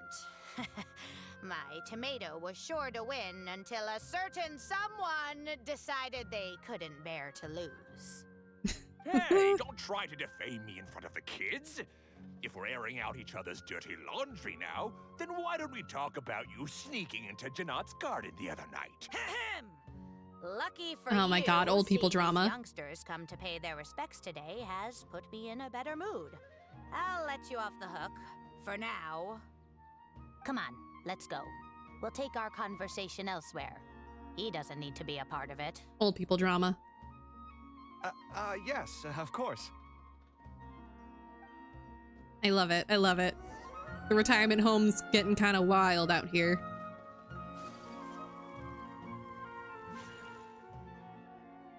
Is Faranak still doing well? Yes, as far as I know. She left for Fontaine some time ago and started a new life for herself. She's still doing work related to architecture, though. As far as I'm aware, you need to talk to your mother, sir. You need to talk to your mom.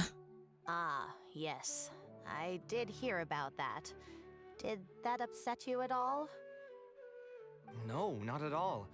She's already sacrificed a lot raising me as a single mother. You need to talk to your mom, sir. You need to talk. Also, good job lying with a straight face. That's good to hear. Your mother did struggle quite a bit those few years. It's probably a good thing that Isn't it she more of a found retirement new village? place It to is. call home. True, you're right. Sometimes I wonder if things were harder for her because she was so beautiful. People were always drawn to her beauty first, only to realize she had a sensitive and vulnerable heart underneath. Oh my god. I can't believe two of you made a fucking gay joke at the same time. Nah, that tracks actually. I don't know what I'm saying, why I can't believe it. No, I can believe it entirely. Shout out to the queers in chat. Heyo. This one's for you. I just took a drink of brisk iced tea. Also, I wonder if things were harder for her because she was so beautiful. People were always drawn to her beauty first, only to realize she had a sensitive and vulnerable heart underneath. That sounds like nothing that we know. That doesn't sound at all like a certain boy we know. That sounds nothing at all like a certain little man that we know that I spent an hour talking about right just a moment ago.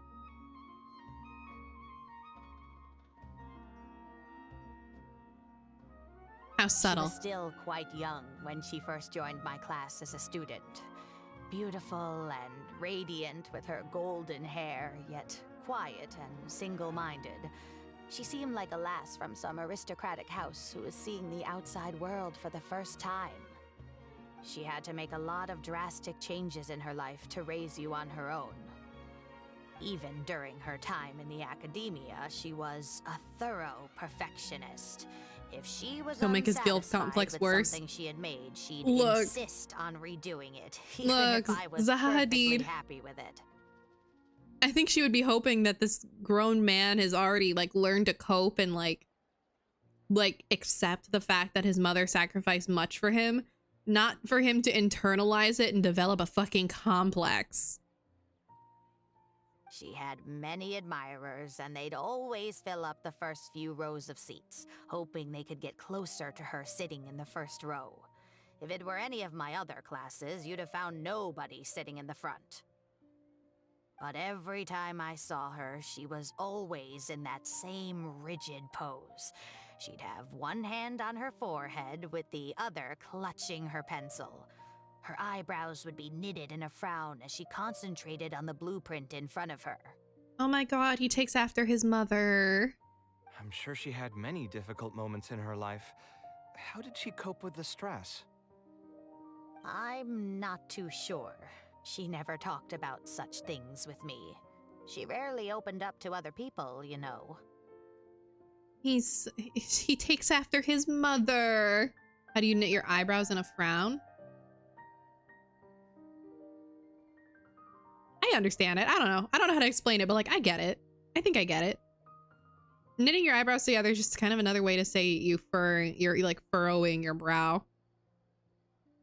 And it could be a soft frown. It doesn't have to be like an intense frown. I don't know. I do remember one time, though, when she got into a heated argument with a friend. She said something I found very memorable. Oh? She said, "True art cannot be understood, but as an artist, I wish some people could understand its meaning and value." Sounds like a fucking argument that Kaveh would have with Al-Haytham. If you ask me, that's probably the greatest source of pain for geniuses of their craft. It's extremely hard for them to find someone who can truly understand their ideas. So that's how it is. I wonder if the password could be... Understanding? I tried both just now. Damn. Seems those aren't it either. What are you trying to do? My mother left her notebook to me, but it has a password and I haven't figured out what it is yet. I'm trying to learn more about her so I'd have a better chance at cracking the code. Thank you for all that you told us. He's already tried his name. And his birthday. It's the least I can do. Talking to youngsters like yourself makes me feel younger too. Honestly, looking at you now, I can see how much you resemble her. It's almost as yeah, if he she's takes after his standing mom. right in front of me again. Your personalities are quite alike too. You're both stubborn and both a little awkward. Of course, I'm sure the similarities are mostly superficial. But so long as you continue to harbor those traits, you'll find a lot of difficulties in your work. Yeah, no, he already has difficulties. I've It's taught a fine. lot You're of kind of students calling him over the my fuck career, out. and in You're my calling him out so experience, hard. Very few genius architects of Ksharawar ever found happiness for themselves. Art will do that to a motherfucker. You have to go insane for it. Exactly what they want to express and fight for it tooth and nail, which inevitably led to arguments with their clients. Some Consumer clients doesn't would appreciate choose to art enough. respect the architect's vision, or just let the argument go because of the architect's reputation, but those are the rare ones. When Fucked up. Farnak first graduated, she was getting into arguments with her clients nearly every single day. I think it only got a little better when she met your father. I see. But could he understand the designs my mother made? No, I think they were probably beyond him, too. But despite that, he still stayed next to her, listening to her joys and sharing in her sorrows. Oh, Farnak precious. had many admirers, but she ended up choosing your father. His support probably played a part in that decision. So instead of understanding, perhaps all we need is just companionship. Huh. It worked. It worked! Oh my god, is your mom telling you to get married to Al-Haytham and to go to therapy?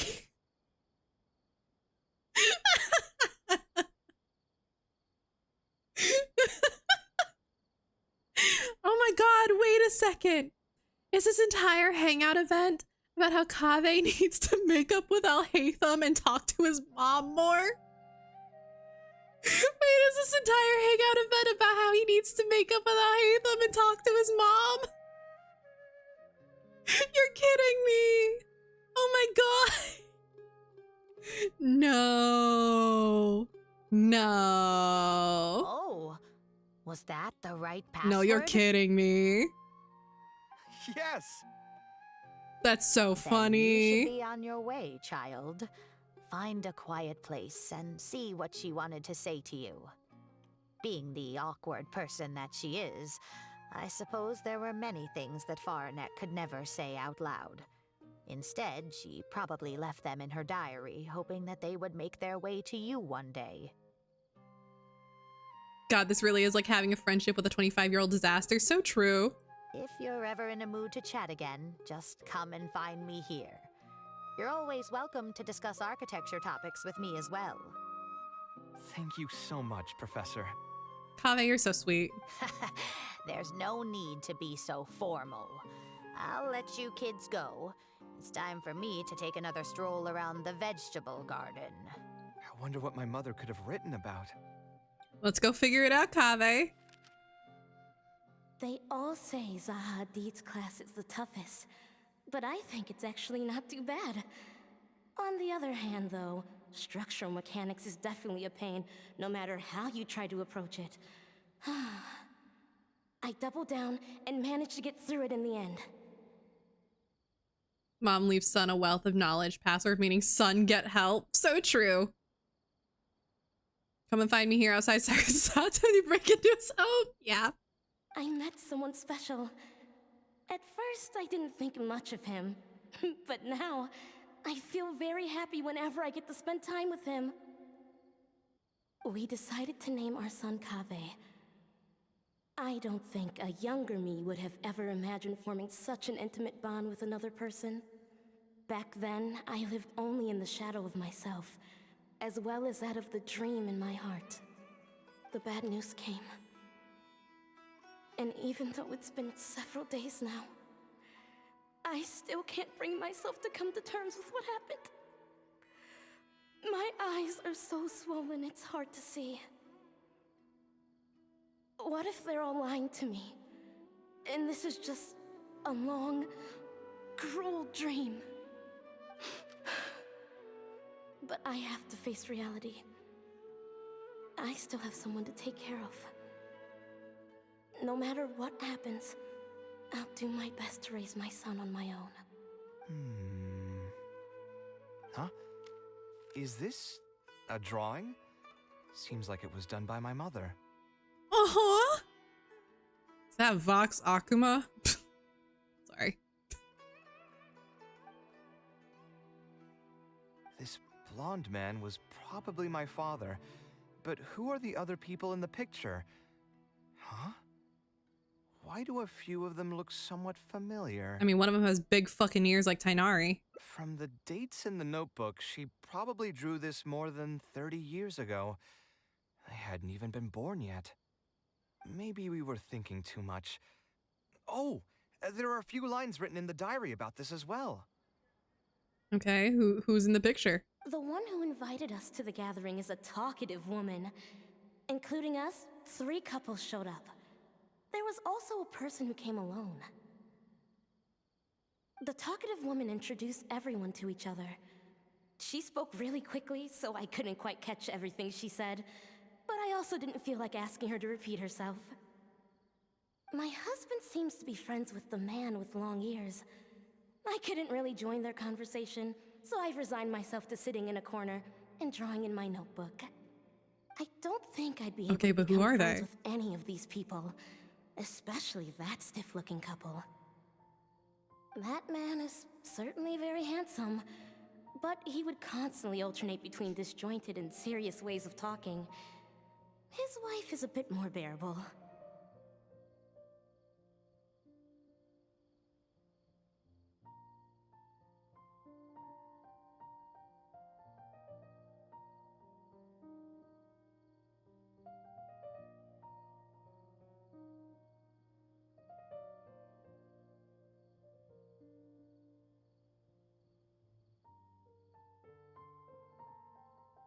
One second, my mom came down.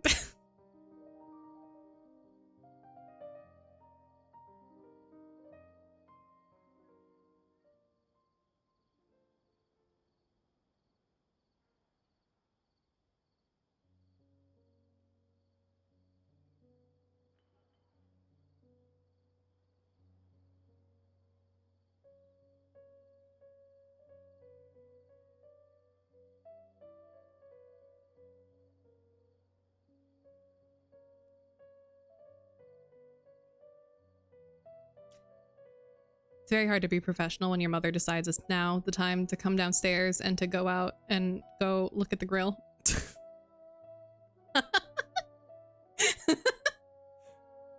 Like, oh, thanks, Mom. You know, I'm out here doing my thing. Cool. Thanks. Anyway, what are we doing, Kaveh? Something? We were not acquainted with each other to begin with, and I doubt we'll see each other again after this gathering.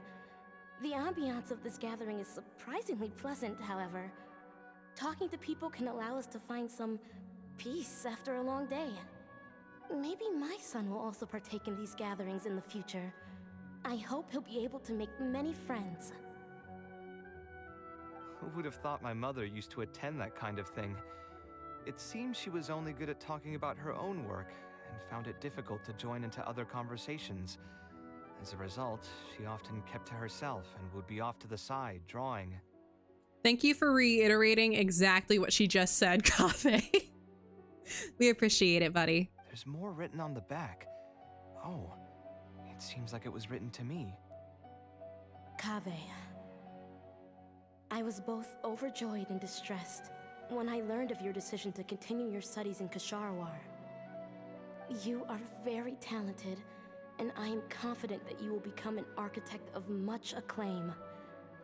However, the more talented you are as an artist, the more misery and anguish you may encounter.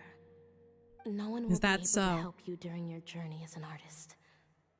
But outside of your life as a creator, you can learn to form connections with other people and enjoy many other things in life.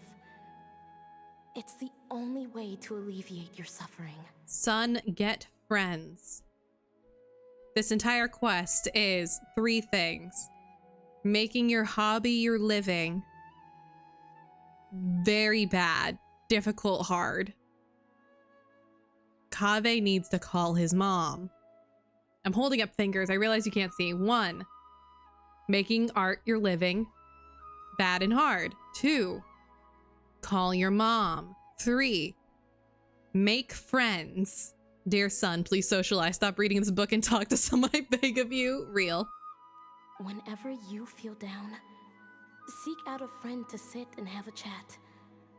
You can accumulate joy and fulfillment by spending time with them. Accumulate joy and fulfillment. What a way to put it. The feelings you gain will get you through the long and difficult years. What an interesting way of wording it. Never forget that companionship is the most important thing of all. Fascinating. So that's the It's answer quite she the way to prepared say for it. me. She really thought long and hard about me and my future. She is your mother. Well, now that I've read her words, do you think I should accept Tighnari's invite and attend that dinner at Pardis Di? That's literally the way you were actually considering not going. That's my exact thought. You're telling me you were thinking about not going to Tighnari's dinner party? Excuse me? The thought definitely crossed my mind. Go have dinner with Tighnari. I've literally never seen you have a bad time when in conversation with Tighnari.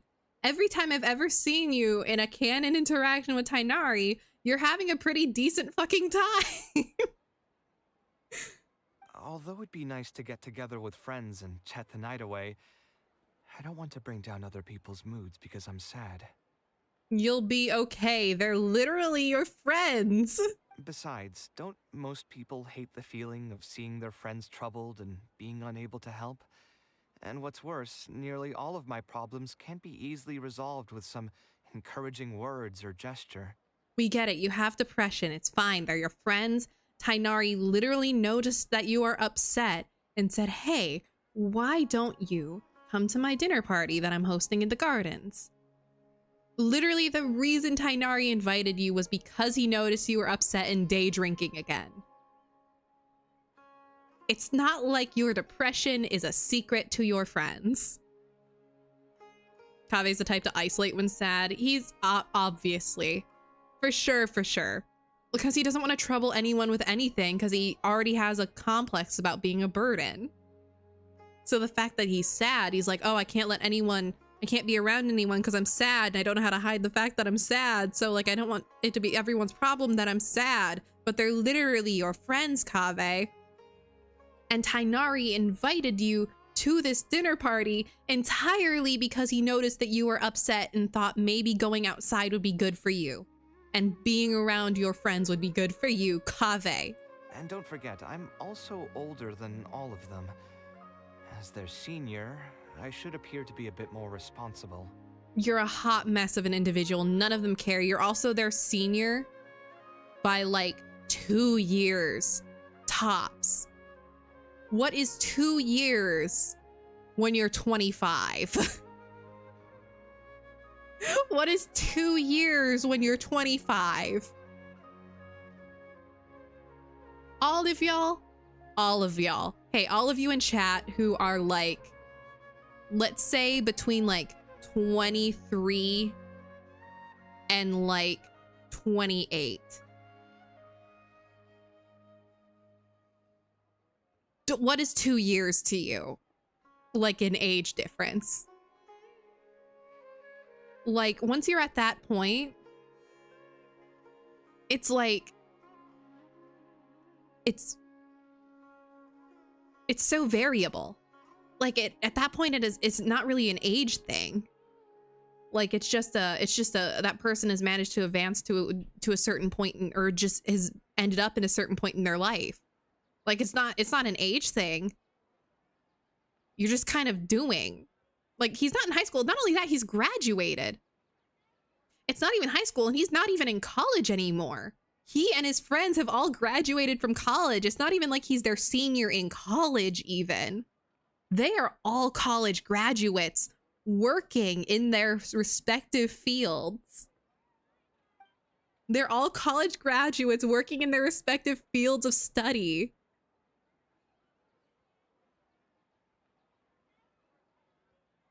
But Tighnari saw right through you. Yeah, Tighnari saw right through you. You're right. I really didn't expect to run into him here. I swear, his nose must be just as sensitive as his ears. Probably. Well then, unironically. I guess it's best that we go and join him for dinner. That means I'll owe him yet another meal now. No, you don't owe anyone anything. It's not a matter of owing them! He invited you! Kaveh, this is why you're in debt. It's a fucking party, you tool! Exactly! Kaveh, this is why you're in debt. Relationships aren't transactional. Thank you, Morden. Yeah, no, here's the thing. I'm yelling at Kaveh. Obviously, 1, he's a fictional character and cannot hear me. 2, he does have significant complexes. Those are major parts of his character. That he has severe... He has a severe complex about being a burden on others. He has massive daddy trauma from his father dying and him blaming himself, and then feeling like he is a burden on his mother, who is now raising him as a single mother in college. And so he has a lot going on that makes him extremely stressed about being a problem for other people. But Kaveh, so help me God. You know what? I'm not going to overthink it. I'll see you tomorrow at Pardis DI. Thank you. Don't overthink it. I will see you at Pardis DI. I love Pardis DI. Pardis DI is fucking beautiful. I will just AFK in Pardis DI sometimes. I'm not even kidding. I will occasionally go to Pardis DI and just AFK. Whoa. We'll Damn. see how She's still going off. Anyway, long you can stay cooped up in there. damn, she's still going. Someone with depression, anxiety, overthinking things? No, never. It would never happen. Anyway, 1600 next day.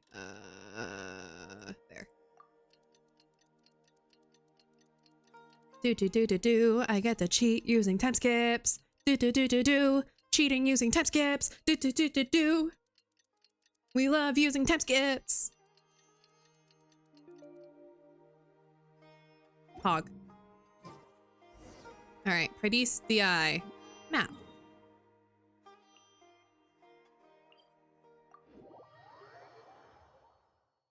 Oh, did they make it so they can find time skip will overlap? It can overlap for 2 days. No, it caps at 2 days. It's not cheating if it's a game feature. Exactly. Anyway, I'm switching to Baiju just because I like to look at him.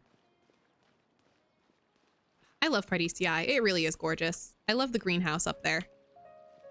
I'll tour the greenhouse for you guys who aren't Genshin players in a second, once I do all this. Yes, I know, you're coughing, Baiju. I know, you have bad lungs, you're chronically ill, you're sick, you're dying. Sino!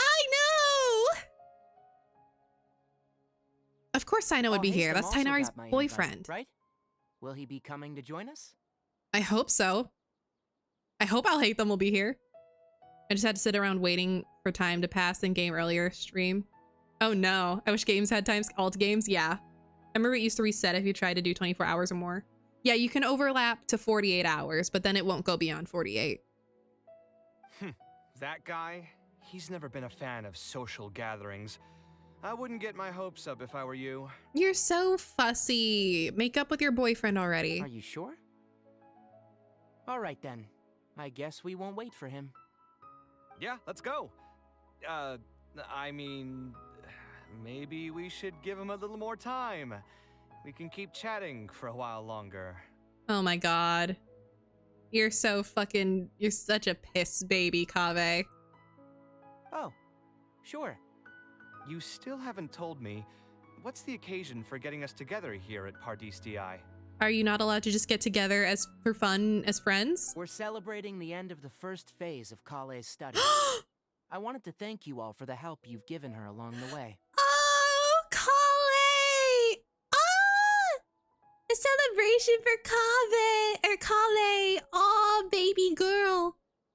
I love the Sumeru gang because it's 2 men in a healthy relationship with a daughter, and then 2 men going through a divorce. 2 men who are in a healthy, stable relationship, raising a daughter, raising an adopted teenage daughter, and then 2 men going through a messy, messy divorce. Also, hi, Ruby. Welcome. Then where's Kale? Where is Kale? if this is for She her. wanted to show everyone a bit of what she's learned, so she's still doing some last-minute prep at home. She'll be here shortly. Good. Anyway, I want to see let's Kale. get I love my started. baby girl. To tell you the truth, I'm actually not so confident that the second phase will go as well as the first. Don't talk about your daughter like that. The curriculum will become a lot more involved, and I'm worried that she won't be able to get through all of it. I was hoping we could brainstorm about it together before she gets here. Look, your baby girl's chronically ill, but she'll do okay. She's I smart. knew this She's wouldn't be smart. just a simple free dinner. Is that why you also invited Al-Haytham? Kaveh, calm down. It's not that deep. Kaveh, it's not that deep. It is a friend asking for advice and help in raising his teenage daughter. It's a friend asking for help and perspective on educating his on homeschooling his teenage daughter. It's not that deep. It's not that deep, Kaveh. And you fucking like Kale too. You have gone out of your way to say that she's your favorite and that she's a good girl. You literally had your whole, oh my god, Kale, you get me. Your whole fucking line. That like the intonation was literally like, oh my god, yes, Kale, you understand me. You fucking adore Kale. So don't be a fucking bitch about it. God. Yes, I thought it would be good if we could all put our heads together about this. Anyway, let's take a quick trip down memory lane. What did you guys do when you ran into a problem that you didn't know how to solve? Or got assigned a project that you knew you weren't gonna finish on time? Me every day. Never happened to me. Yeah, it wouldn't happen to you, Sino. I'd just pull another all-nighter. Yeah, these are not good. These these are that's such it's funny how bad that is. What did you hey chat, hey, what did you do when you were really struggling on a project, you know, and you just you don't know if you're gonna you don't think you're gonna get it done on time? Just get it done on time, forehead. Lamau, I just did it. Or like, I just wouldn't sleep, obviously. Lamau. God. You two are hopeless. Yep. Does anyone have a more useful answer to the question?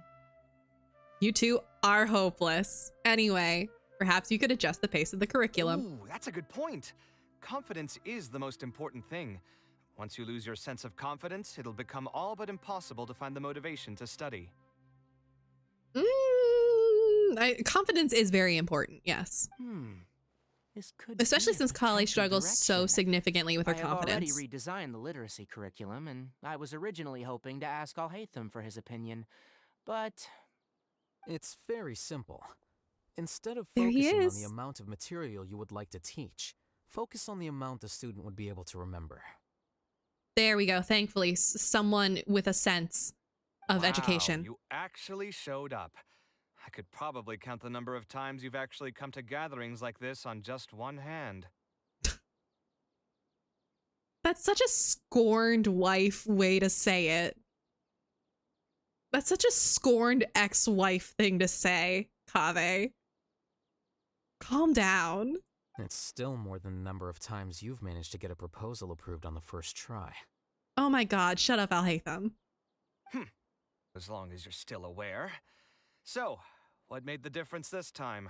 Are you looking to drink your sorrows away with some friends? Kaveh, you have no right to say that. You have no right to say that because he's gonna snap back at you. Kaveh, you can't start fights with this man. Okay. Hey, Morden. So I don't know if you know anything about Genshin Impact. I'm pointing this out at you because I need someone to look. I'm gonna keep info dumping, and I need to feel like I'm info dumping for a reason and not just to people who already know things. Okay. Here's the thing. Here's the thing about Kaveh and Al-Haytham. Al-Haytham doesn't start fights, but he always finishes them. Kaveh hates that Al-Haytham is so the way he is. Al-Haytham is unflappable. He is so unbothered by other people's opinions of him. His ego, he has this massive ego that I can't say he even necessarily flaunts, but like if someone questions his intelligence, he'll be like, sure, whatever, I don't even care, because he knows genuinely that his intelligence is superior. He knows he's a genius. And so other people taking digs at him doesn't bother him. However, Kaveh is petty, is emotional and petty. So he'll make digs at Alhaitham, trying desperately to get a rise out of him. But Kaveh is so emotional and sensitive that Alhaitham will make a dig back because he's gonna play Kaveh's game. And then Kaveh just gets offended that he's playing his game and winning. This happens all the time. Constantly. Kaveh never wins this because Alhaitham has a rock solid sense of self, and Kaveh has the backbone of a chocolate eclair, as a certain comedian would say. Very don't give a fuck attitude with the ego and capability to back it up. Exactly. Alhaitham has a very rock solid sense of self and self-worth and self-awareness of who he is and what he's capable of. And so he's just completely unshakable. Meanwhile, Kaveh is flimsy as all get out. He may be a technical genius in his field. He is a genius in his field of architecture and design. He sincerely is. But he has so many self-worth issues and is so fucking petty and emotional that he will make digs at Alhaitham trying to get a reaction out of him, and Alhaitham will make a dig back because Kaveh's starting this game, so he's going to participate in it. And then Kaveh just gets his ass kicked repeatedly because he's so fucking sensitive. But he's the one that started it. That's your purpose for being here, not mine. See? Don't project your ways of thinking onto me. See? What did I tell you? What did I fucking tell you? What did I fucking tell you? So you're saying the only reason you came is to help Tighnari with his brainstorming? Yes. Precisely. Kale will have a long road in front of her.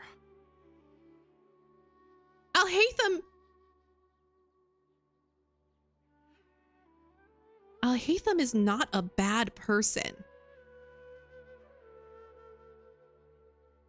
Kaveh, buddy, there are people who you can pay to treat you like this if that's your thing, right? Okay, here's the thing.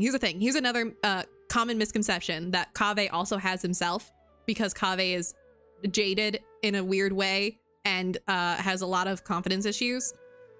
But also here's a fandom thing that I'm about to complain about. People interpret Alhaitham as mean-spirited a lot of times in the fandom, as just needlessly cruel. But the thing is Alhaitham is just extremely blunt. He doesn't use tact. He does not use tact when he feels it's unnecessary. And he finds most of the time it's unnecessary. Even if most people, like, he doesn't use tact with Kaveh, because to him, saying things straightforward to Kaveh is the best way to get things across, because otherwise Kaveh will dismiss them. Even though Kaveh might at times require more tact to speak with because he's sensitive. But he is brutally honest and blunt. He does not go out of his, like Kai's saying, he does not go out of his way to upset people. He is just really blunt and really honest. He doesn't go out of his way to cause harm. I would even say that he doesn't typically cause harm. Most of the harm that you see him cause is because Kaveh is starting it by picking fights with him. Fights that he always loses. Al-Haytham is not a bad person. He's just very mathematical. Al-Haytham has his own set of morals, strong morals. He intends to help people. For nothing in return even. He will just help people. People that he likes. He likes Kale. He likes Tainari. He may be like Sino. It's kind of complicated. I don't know. Maybe he's learned to sort of at least, I feel like like's a strong word. He accepts Sino. He accepts Sino's presence. But Al-Haytham's not a bad person. He will help people out of kindness and just appreciation in his own way, showing his own appreciation, care for them by doing acts of kindness and favors for them. Yes, I know. And yet also, yes, I know very little about Genshin other than the sprite thing that follows you around as emergency food supply, apparently. Yeah, accurate. He doesn't think that sugarcoating is going to benefit you and wants to be efficient and not waste time by getting straight to the point. Yeah, exactly. He wants to get right to the point because dancing around a topic is wasting time. He's going to be direct about it. He wants efficiency. Which, granted, not all human minds think the way that Al-Haytham is very autistic coded. Okay? Al-Haytham and Kaveh are both very autistic coded, actually, just at different ways. Al-Haytham, I've said it before and I'll say it again. Al-Haytham is very low empathy, autism coded, while Kaveh is very high empathy, autism coded. Okay? Okay.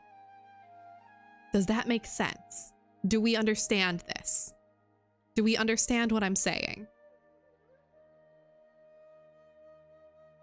Do we understand? I love this man. I know him so well. It's amazing. I can remember anything when I spend all my time staring at his tits. So true. He does have nice tits. I care significantly about these two. I got some grapes until my cheesy pot pie is done. Oh, fuck yeah. That sounds delicious. Anyway, yeah, those are more feelings about my takes on Kaveh and Al-Haytham. Hey, just to get one thing clear. Even if Kale manages to make her way to the academia, we cannot let her enroll in Haravatat. Ksharawar is obviously the best choice for her. She's been a trainee forest ranger for so long, she'll definitely be good with her hands. Why not just let her go into, what the fuck is it called? Give me a second, I'm Googling.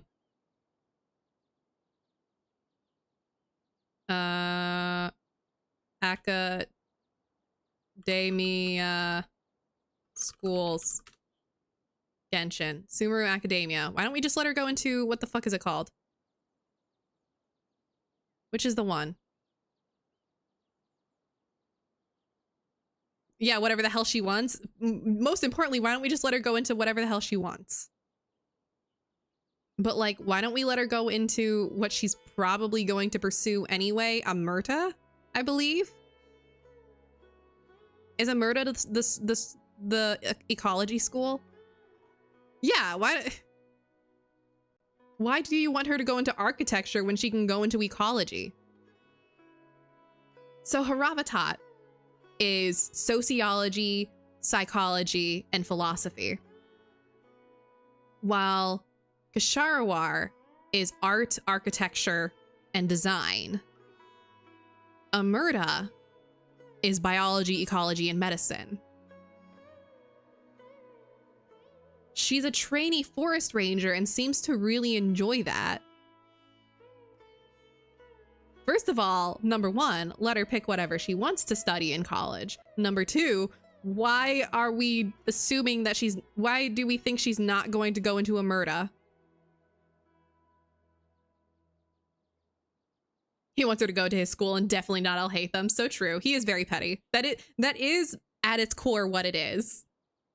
But I think it's very funny because I feel like logic would state that we would assume that she's gonna study Amurta because she is Tainari's daughter, and he studied Emerta, and she's a trainee forest ranger, which she very much enjoys and loves and is passionate about, much like Tainari.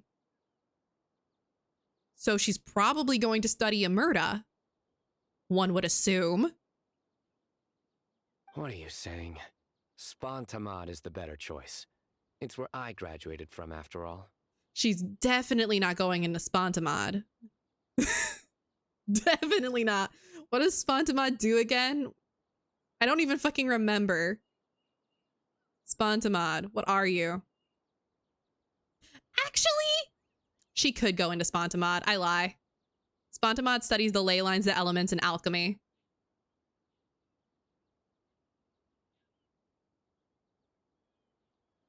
Theoretically, they are alchemy. What's this got to do with organized crime? What a bunch of grumps. They're just a bunch of old men arguing over their collective teenage daughter, okay? Alhaitham and Kaveh are the uncles. Okay, they're the uncles. Sino and Tainari are the gay dads. And they're all arguing over what their group project teenage daughter is going to do when she goes to college. That's what this is. They're all arguing about what they're gonna do when, like, what she's gonna do when they go to college. Then what about Amorta? Oh, thank you for the follow. Master actually graduated from. Renkanai, welcome, welcome, welcome. Thank you so much. Welcome, welcome, welcome. I'll get my cane and start waving it at them menacingly. I'm already doing that. But yeah, Renkanai, I hope you're having a good day today. We're playing some good old Genshin Impact, and I'm info dumping about the kids because I have a lot of thoughts and feelings about them. So I've been info dumping violently. God, it'd be so funny if she went to astrology just to spite them all. Can you imagine if she went into astrology, like she talks to Layla once and decides that she wants to get into astrology? Can you fucking imagine? It'd be so funny. That's the Darshan her master actually graduated from. Thank you, Kaveh, for having sense. Emerta, obviously. There are only 2 other Darshans left. We might as well select all of them on her enrollment application.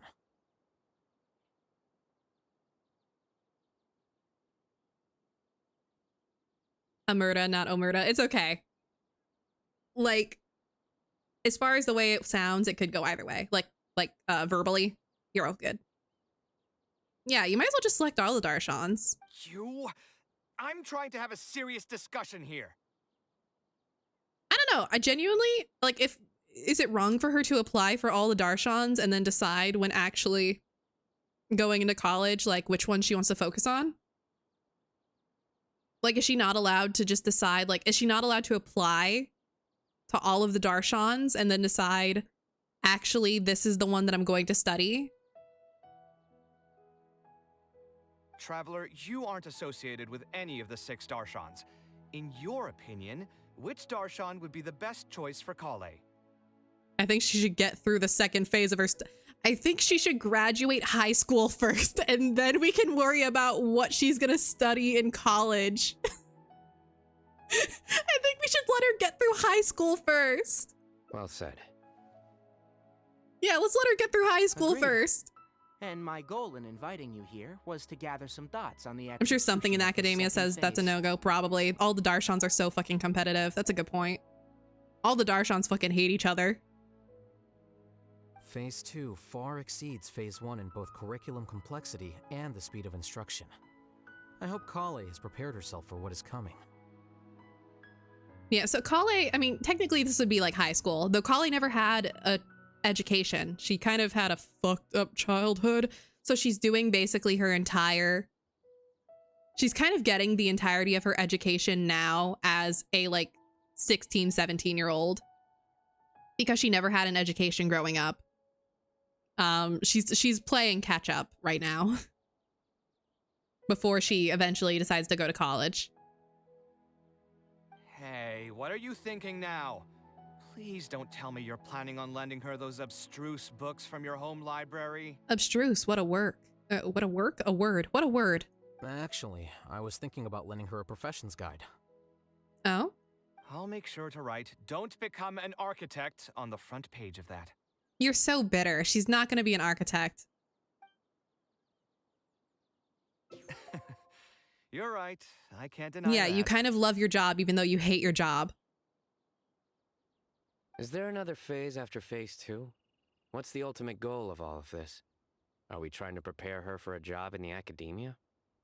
I think we're just trying to get her an education. I think we would just like her to have an education, is the thing. We don't need to think that far ahead. Hold that thought, though. I think my vegetables are done. I love that Tainari is the most sensible out of all of them. Like, Tainari is the most level-headed of all of them in the room. Yeah, it's a $5 word. It is a $5 word. I'm telling you, that client had no idea what he was talking about. No matter what I did, he had something bad to say about it. Oh, Kaveh. Are you really getting drunk at your niece's? You getting drunk at your niece's graduation party? You getting drunk at your niece's graduation party, Kaveh? Kaveh! You getting drunk at your niece's graduation party?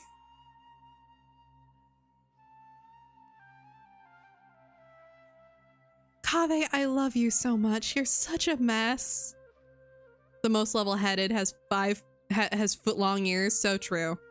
Have you considered finding another client? It's been like 2 days, my guy. So real. Are you getting drunk at your niece's quinceañera? Look, I've been to exactly one quinceañera. I went to my coworker's quinceañera. Do you guys want a story? It's kind of funny. It's kind of a funny story. I'm sidetracking again. We're getting nothing done. So I was invited to my coworker's quinceañera when back in the day. I was the same age as her. And I wasn't her. I was like, she invited like 5 or 6 other girls to her quinceañera. But her exact words when she invited me were that she doesn't have a lot of friends and I am one of the most tolerable people she knows. So she hopes that I'll attend. Because she and I were not friends. Here's the thing. She and I were not friends. We were very much coworkers. And honestly, I openly disliked her at times because I thought she was bad at her job and I often was picking up her slack. Eventually she was fired and I took her job, actually, because she made a big fuck up.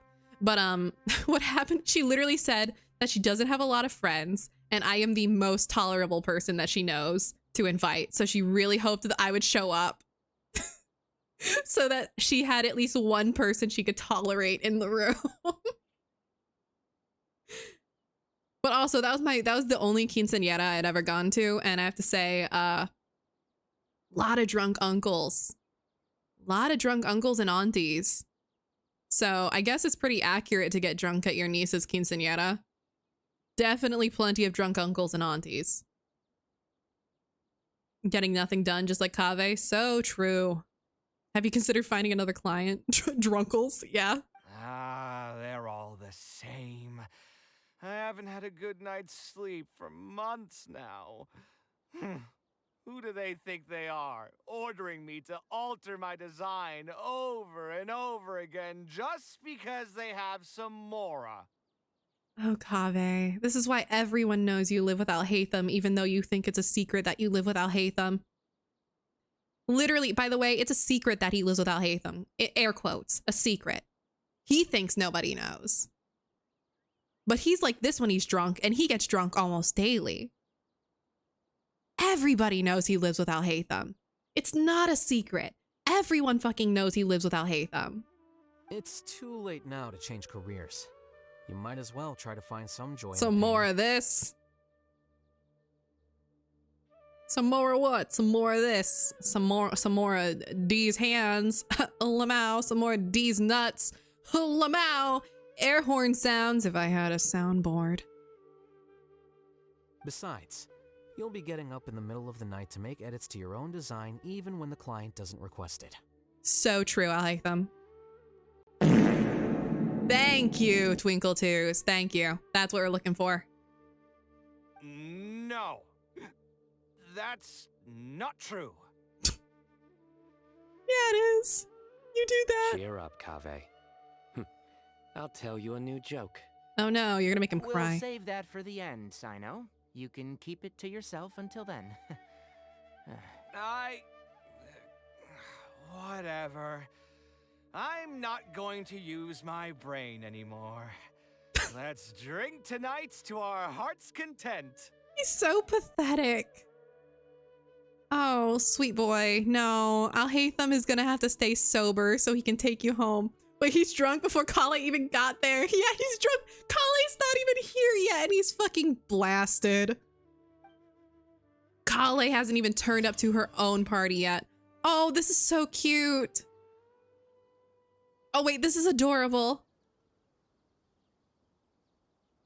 Oh, this is so cute actually. So yeah, he is fucking drunk before Kale even turns up. This is so cute though. Oh my god. I'm saving this. Oh, are they not here? So I can't talk to them around the dinner table? Because like sometimes they'll still be there after the end of an event or something and you can talk to them for a second. Just a little extra lines. Anyway, I'm going to show you guys the gardens before I... That was only one ending in his event. I plan to do all of them tonight. I think there's like 5 or 6. That's usually what's normal. Oh, I can't climb that wall. That was only one route. I have to do all of them. But first, I want to show you guys the gardens. Let's take a little look at the gardens. So I fucking love the gardens of Pardees DI. It's so pretty. Look at this shit.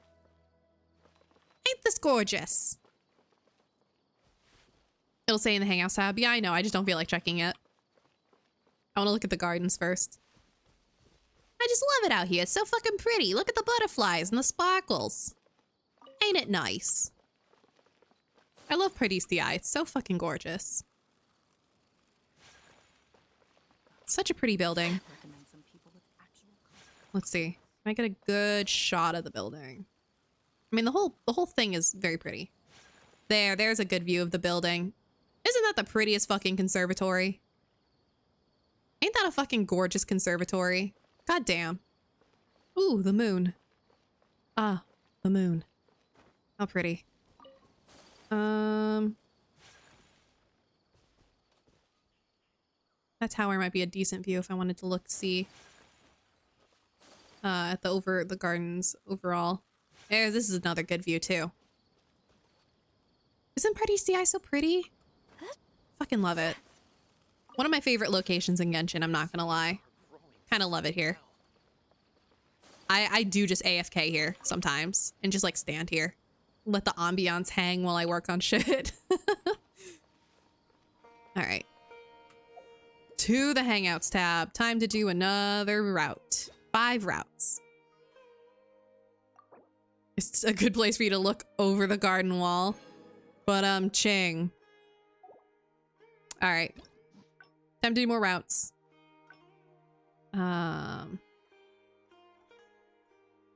Let's go. Let's go from the beginning. Or at least from here. Continue playing. So I need to go back to the city. Are you meddling with the space-time continuum? Yes. A blade what about it? Its duty as a jeweler. All right, more getting drunk at the bar. This is where I pay less attention now. We'll probably be a little faster through this because I'm gonna be skipping the lines I already know and just kind of be clicking the things I haven't already clicked. As it tells you what lines you've already said. This commission was truly the worst decision ever. You all right? Oh, actually, while we're on that, what are you doing here at the tavern? I followed you here. So you saw that, did you? No, it's the same line. That's disappointing. Anyway, stress is just an inescapable part of being a yeah, working adult. yeah. Boss, Do you want something Being too? working at, you I'll really put do it on talk my like a tab. 25-year-old, huh? Wine in a glass of... Glass of juice. Wine I in know a you're glass already of keeping a juice. secret from me, but if you could add Oh this yeah, one the to secret. list The as secret well, he's I'd referencing is the greatly fact that he doesn't appreciate live it. without Hatham, or that Arguing is the with a fact that he client does is live not a without good look Hatham. for me. Again, everyone If already word gets knows. out that guy, though, what would... Yeah, we already know. We already know. Another glass. You've got it, sir. It really is, but perhaps getting used. Yeah, I would yeah. spend a lot of time. Good night, I Twinkle suppose, Twos. though, Have a that good just sticking night. all Thank you of very this much for makes coming for a through. real paradox. Here's your drink. Boss, Here's your drink. The meaning of art. Anyway, I don't know about... what do you think? What do you think? Actually, wait. I should look up. What's the name of Kaveh's Hangout quest? I should look up the walkthrough, just so I don't waste time clicking shit that I don't need to. Event guide. No key choices.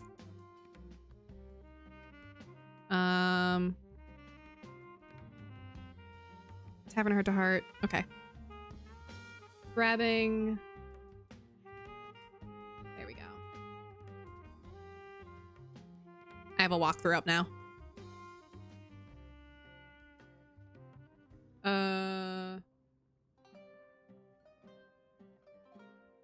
Wait, is this? Yeah, I'll just do that again, because I think that doesn't matter. So our thoughts on them in Sumeru. It's too bad that I'm not... So the part that matters is when he asks...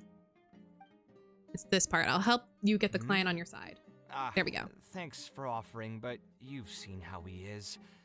He's not going to listen to anything I say. Sorry, the cat is being silly, so she's trying to fight the door. He understands nothing about my design, and all the suggestions he made were as if he just wanted to mock me.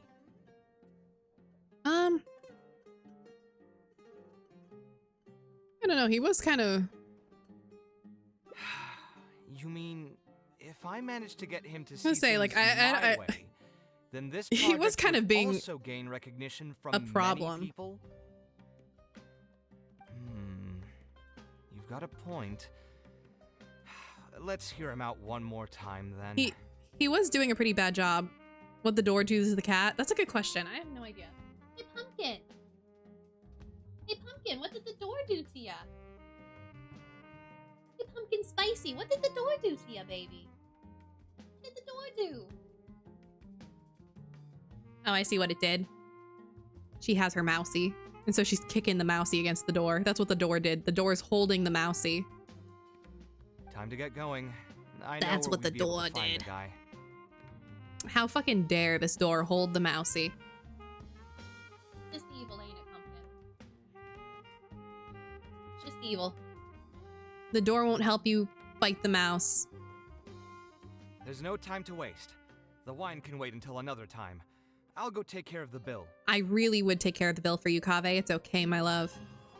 I really would do it. All right. Port Ormos is our next destination. Searching for the commissioner. No key choices in it, so I can just click whatever I want. Hell yeah. Good old Port Ormos. There he is. Hey, fucker. Kaveh, what are you doing here? We're here to harass you for being a problem. I've changed my mind. I was overreacting earlier. Can we try discussing the project some more? My apologies as well. Now that I think about it, some of my requests were indeed a bit unreasonable. Your requests were really to weird. Create the design for my project, I should have a bit more faith in your vision. Yes. Thank you for understanding. Mutual trust is the basis for good communication. Now that we've got that out of the way, I think we can have a more productive conversation. I mean, obviously, to be perfectly honest, there are your conversations to be request has had been the between... most peculiar one I've ever received. There clear communication between commissioner and artist are very important. But at the very least, as someone who commissions art, I pick the people I commission from because I am looking for the style and flavor that they put into the art. I'm looking for the pizzazz that they naturally possess. The only notes for revisions I usually ever make are character details. Like maybe, I can't even say like maybe they missed a key detail by accident in the character's design. And I'm like, oh, can you make sure you add this in? Can you please add this in for me? Thank you. But like, other than that, like, I'm looking for what they do. Like what, like just the shape and style. I have some faith in the people that I commission. I go to them looking for what they produce. Or some slight color altering. Yeah, some slight color altering. Like, oh, the color of these eyes aren't quite right. Can you brighten them or darken them? Stuff like that, you know? And even then, like very rarely for me at least, because oftentimes I find the choices in coloring, it depends on the context of the piece in general. You know, it depends on the context of the whole art piece, whether or not I want to color, like alter any of the colors. Because maybe in context of the rest of the piece, it looks better, or it reads correctly. Context matters. Even now, I still know nothing about the building's intended purpose. All I know is that you want to build something in the desert for public use. That would make it really hard for you to design something, yeah, if you don't have... What do you mean you're doing architectural design for a building that you don't know its intended use?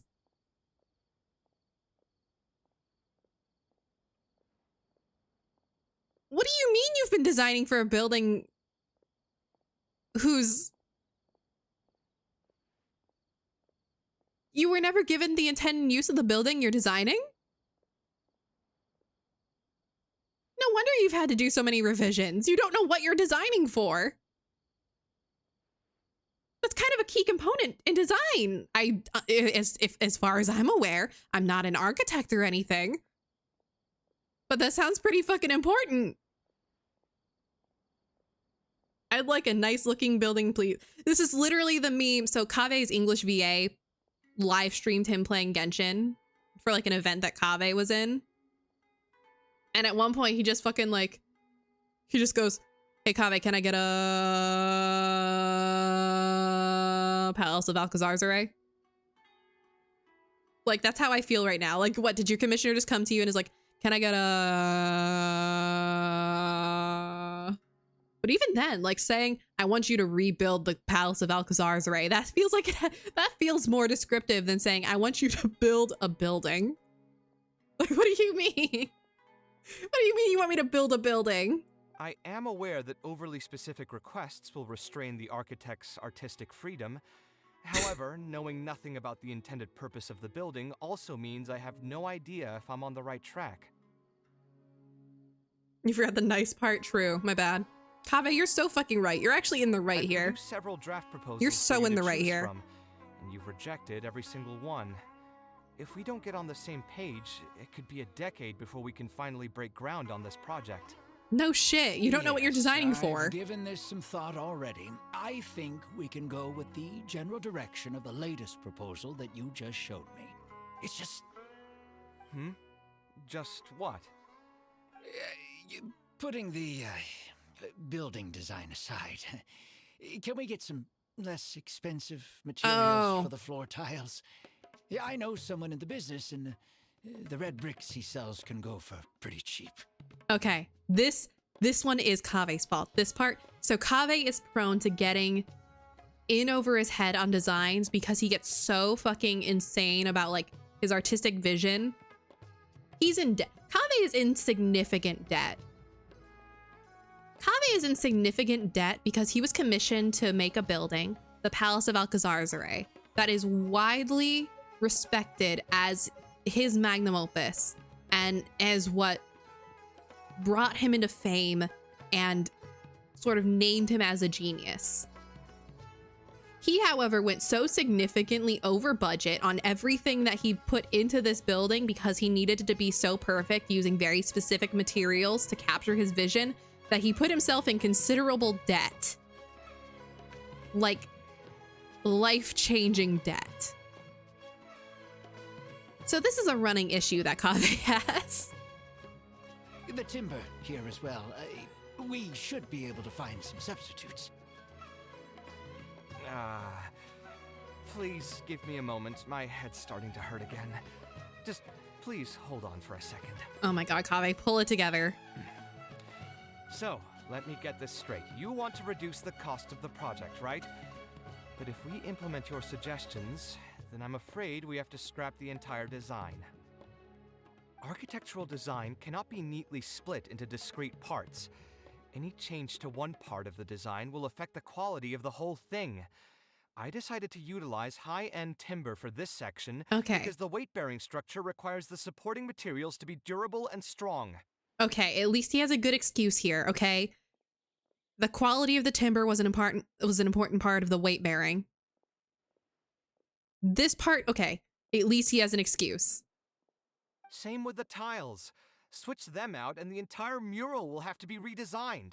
More importantly, if we make such a change, both its practical functionality and aesthetic value will take a great hit.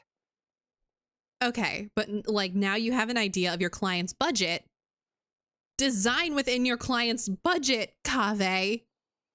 If all you need is a building with a roof that can keep people dry in the rain, you shouldn't have commissioned me. Many architects would be able to build you one of those while charging far less in commission fees. Actually, Please tell me, are you absolutely sure that there's no room for any changes in this draft of the design? Wasn't given a budget, wasn't given the purpose of the place. For real, like what the hell? I think the most important thing for me is to understand what you would actually like to get. Real? If you could tell me more about your vision, I might be able to work with the design some more. You are the client after all. You should have the final say on how the project turns out. Yeah, you weren't given any direction. I want to build something unique. Something quiet and warm inside. A refuge that can block out the world outside. He's killing me. I want all who enter this building to be able to temporarily forget everything that's going on outside of the building and just focus on their task at hand. He's killing me. That's a bit more information than last time. So that was more information than last time? To put it another way, every rich person who wants to build a mansion for themselves would request something like this. That was more information than last time? You're telling me he was more vague with you last time? We've gone through many proposals, and this draft is already the cheapest one. Turns out trying to build a Walmart, building materials will not only detract from the overall effect of the building, it also won't save you much more in the grand scheme of things. The goal of this quest is to find out what the client wants before it's over. Real. Thank you for giving it so much thought. Please give me some more time to mull over the budget. I'll get back to you once I've figured out a solution. This man is killing me. I still have a few business meetings that I must attend, so I'm afraid I'll have to leave for now. You can just leave the proposal as is. I'll get in touch once I've given it some more thought. Yeah, like what does he want, Morden? What the fuck does he want? Like, what do you want? What is this building for? Why do I feel like he's hiding something? No shit. I also have a similar feeling. Should we follow him to see if anything unusual comes up? Is that really okay? I mean, what he does now is none of our business. Kaveh, I love following people and spying on them. That's what I do as a traveler all the time. Seem really suspicious, though. He dresses like a rich person, but when you talk to him, he hardly sounds the part. He sounds super frugal, too. That's actually pretty common. Not all rich people are spendthrifts. Many are just, as if not more, stingy than him. Fair. The more mora some people have, the more they love interfering. Is he a with Fatui people's plant? lives, God knows. like constantly reminding you to pay back your debts, or hinting every other day that it's time for you to pay rent. Kaveh, it sounds like you're talking, is there something personal going on, buddy? Is the fact that Al-Haytham is well off hurting your feelings? Meanwhile, you've put yourself in debt building your magnum opus because you refuse to make any compromises on quality of materials and working within the limitations? Actually, now that I think about it, I'm not even sure this person really wants to work on this project with me. Putting his vague requests aside, he's still finding excuses to procrastinate even when we've decided on a plan. Who knows how long construction will take if he keeps delaying things like this? We should find him again and get some clearer answers. The sooner we can break ground on this, the better. So true. So true, bestie. Let's do it. Follow the client. I'm following. Huh? Where did he go? I could have sworn he Why is went the music this way. so loud here? Let's keep looking. Why is the music so loud in Port Ormos? Why is Port Ormos music not balanced with all the other background music? Hey, look! Isn't that Badawi? It sure looks like him, but he's dressed completely different now. What is he up to? Yeah, what the fuck is he up to? Didn't I tell you before? I'm not looking for more workers. Plus, aren't you a bit old for physical labor? If something happens to you, I won't be able to pay for it. Oh, you won't have to worry about that. I grew up as an Eremite mercenary and Damn, worked he in put the his tits desert out my in entire this. life. My body's still in great shape. Old man, put your tits away. I don't have many talents, but I still have my muscle. If you need someone to unload goods or drive away sumpter beasts, I'm your man. You used to be an Eremite mercenary? I know Sauce. there are a lot of bad apples in our ranks, but most are just trying to make a living. We're not that greedy by nature, and we'll do our best when given a job. He's going to get the money himself? I don't know. Let me think. I'm sorry, I guess. but I still can't take you in. I don't have any open positions right now, and don't have the Mora for anything more. How about this? Why don't you try your luck somewhere else? Okay. That sounds so passive aggressive. How about this? Why don't you fuck off and go ask someone else? He used to be a member of the Eremites? Huh. From the way he was dressed, I would have thought he was a merchant from the rainforest. Let's ask him about it. Man, look, I don't know what his deal is. Look, I don't even know. Let's go. Hey, sir. We meet again. We meet again. Pulling up my quest guide. Huh? Why are you guys here? I want to know his deal so bad now. Do you? Do you, Sean? That's what we wanted to ask you. Who are you? Why did you dress up like a merchant to talk to me about our project? Who are you? There's no need for us to continue this project if you still want to keep hiding things from us. I don't work with individuals I can't trust. Believe me. You say that, but you trust most people because you have... It's just... You're gullible. All right. There's no point hiding anything anymore. The building I'm trying to commission you for is not really a personal residence for me, but rather a library for children living in the desert. Why couldn't you have told us that in the first place? A library? Funded entirely by yourself. Shouldn't this be the responsibility of the academia? I've heard that the academia will be looking to prioritize the desert with the allocation of educational resources and materials. It sent over a large shipment of regular goods just last month. You're right. And I was aware of these happenings as well. I just figured what I want to do is a separate effort from what's already being done by the academia. Okay, fair and valid. You should have said this outright. Even if the academia spends a lot of effort trying to disseminate knowledge in those parts, it might still take decades, if not centuries, to reduce the educational gap that already exists between the two regions. Understandable and valid. Why didn't you say this in the first place? I don't know if the academia would ever reverse its stance in the future. All I know is that as a desert dweller, we should not wait passively for good things to happen to us. If we only did that, why didn't you say this in the first place? And hold our heads high. Were you thinking Kaveh was going to be left racist? in this world, so I just want to use whatever time I have to contribute something to my homeland. Were you scared Kaveh was going to be racist? Like what? Were you? Why didn't you start with this? I know that I came from the desert. I've lived in the desert my entire life, and there wasn't anyone here that I could trust. I figured I needed as much safety as I could get. To the point that you even disguised your identity? That's certainly taking playing it safe to the next level. Hold on. Don't tell me you've also been scammed before. Probably. When I first came to Sumeru's city, I brought a lot of Mora, hoping to find an architect that I could work with.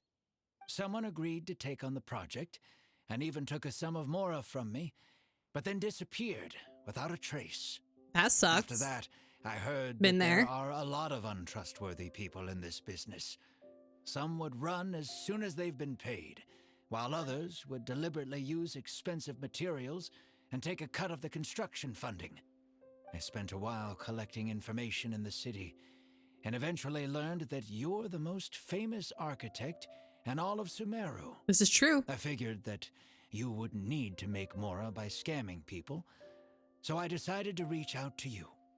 By the way, Kaveh's gonna end up doing this for I free. was scammed. I don't think I've ever mentioned that to anybody.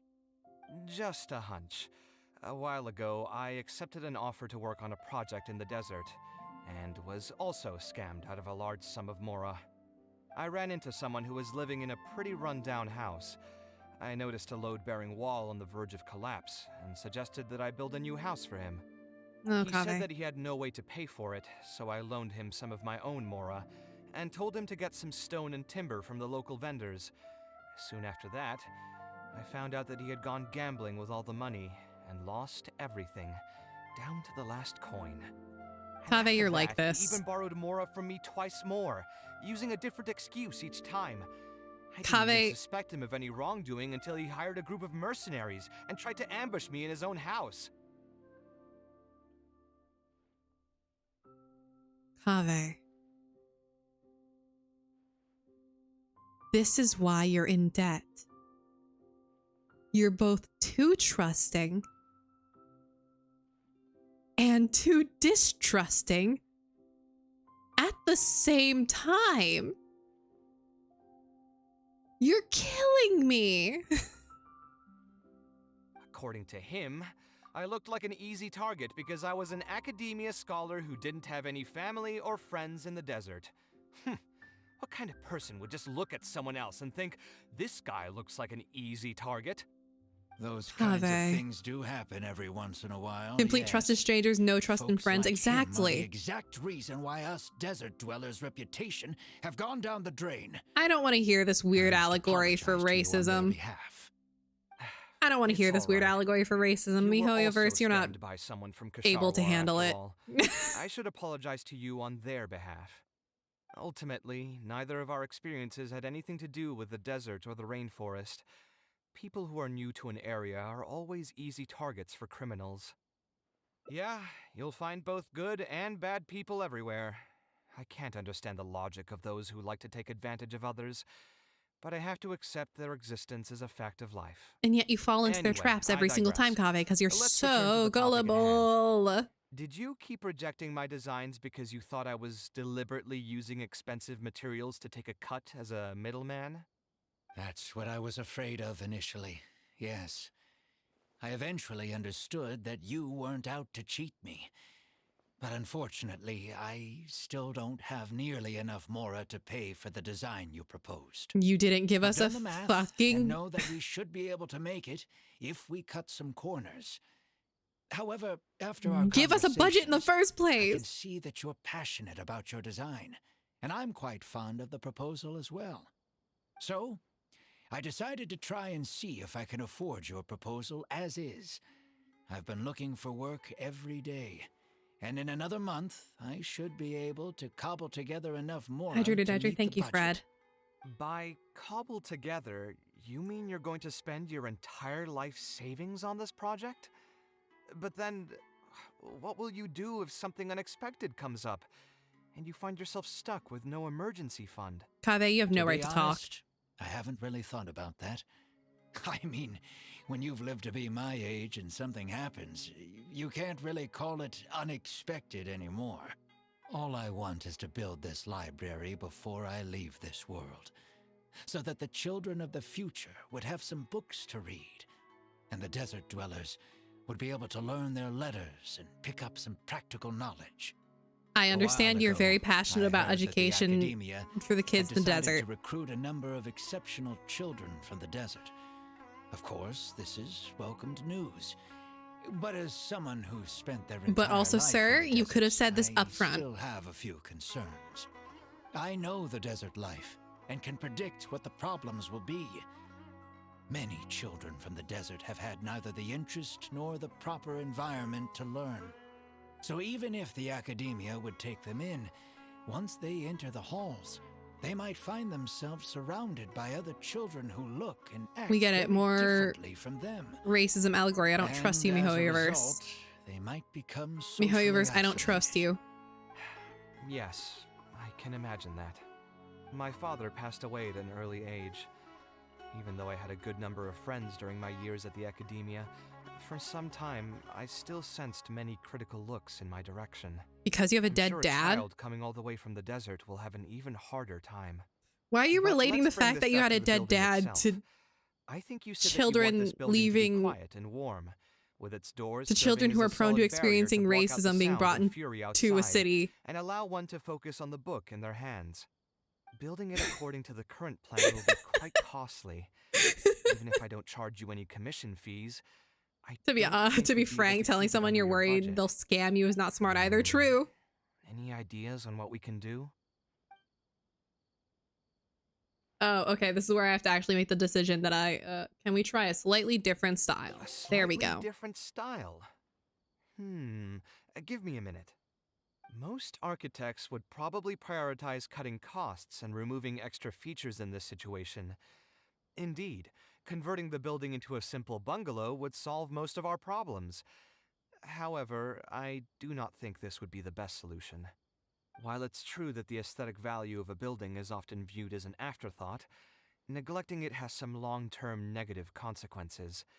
It is especially undesirable in this situation, as the library will serve a high number of children, many of whom would have never been exposed to structures that may be considered elegant or beautiful. That feels like a weird thing to Completely say. give up on the more aesthetic design would mean stripping the children of an opportunity to appreciate the beauty of architecture. I share Badawi's sentiments in wanting to preserve a more complex design. However, if we can reduce the ornate aspects of the design while maintaining its fundamental elegance, which is to say we won't touch the arches and stone pillars, but make changes elsewhere. This is definitely a first. It's a first for you to not have a mosaic. You were literally talking about a mosaic. Lines and color. I see. You Would don't that really be okay? You don't need a It just mosaic. increases the difficulty of the design. Use regular You should feel tiles. lucky that out of all the architects in the city, you chose to approach me. Most of the others would have given up on this project by now. Oh, shut up, As for Kaveh. I love you, inspiration, but shut up. I think I might have something in mind, but I'd need to visit the site to make sure. Where do you want this place to be built? Tell me the exact location. Aru Village.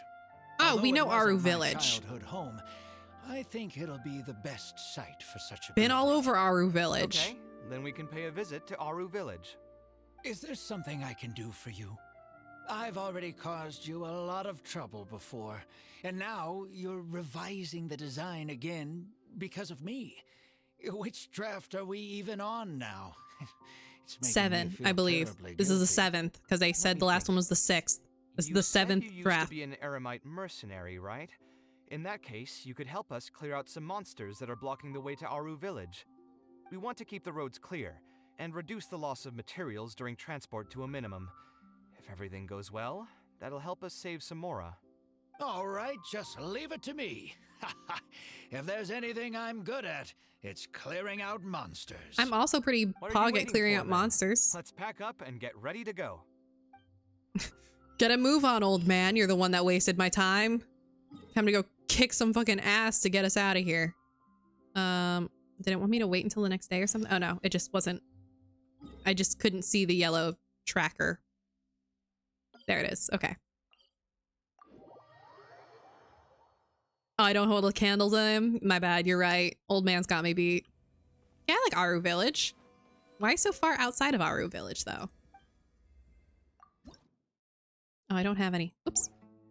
I should finish that. Why did they want us to build so far outside of Aru Village? Kind of fucking weird, but all right.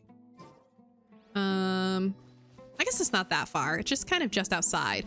But the whole point of these walls around Aru Village is that this is a really good way to protect the village from the sandstorms.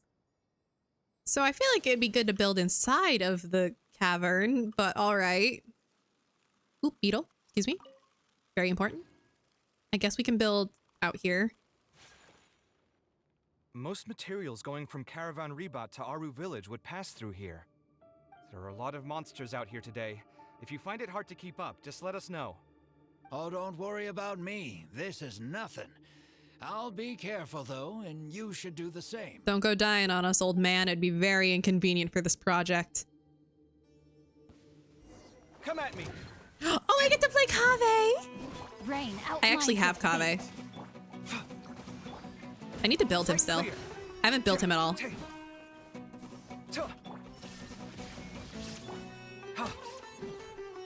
I want to get him a pretty sword. I've been seeing people put the sword you get from the Mondstadt Wind Festival on him, and I find that really cute. I think I'll be giving him that sword, that claymore. It's not like I have anything else to do with it anyway. Body and Look at him, my boy.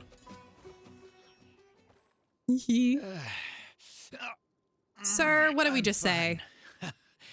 I've spent my entire life fighting these kinds of monsters in the desert, after all. Sir, what did I literally just say? But it's one thing I'm cracking to open a fight cold one against here. Monsters, and another to fight against an old injury. There we go. It's something I picked up when I was young. There were many fights between mercenary brigades back then, and one day someone stabbed me in the back. I don't think much of it back then, but with age, it's caught up to me. Back injuries will do that to you. To enjoy their later years. Just in general. Failing health tends to take the joy out of reputation and wealth, and many mercenaries never even made much of the latter to begin with. Is there someone you know who can help to look after you? Unfortunately, no. My wife passed away at an early age. Kaveh, don't tell me that you're going to be crawling your way out to the desert just to take care of this man every now and then. Realize most of my life story. But the sword is probably for Kaveh since they came out so close to each other. Many really? About my past. The Mondstadt sword? At the same time, I also know the Windbloom sword? There were never many options for me in the first place. I can pull up the stats for it in a second. When I was young, at least the one that I have. Many battles with them. My survival was more a matter of luck than actual ability. If at all possible, I want future children of the desert to have some more options in life. I don't want them to turn out like me. My apologies.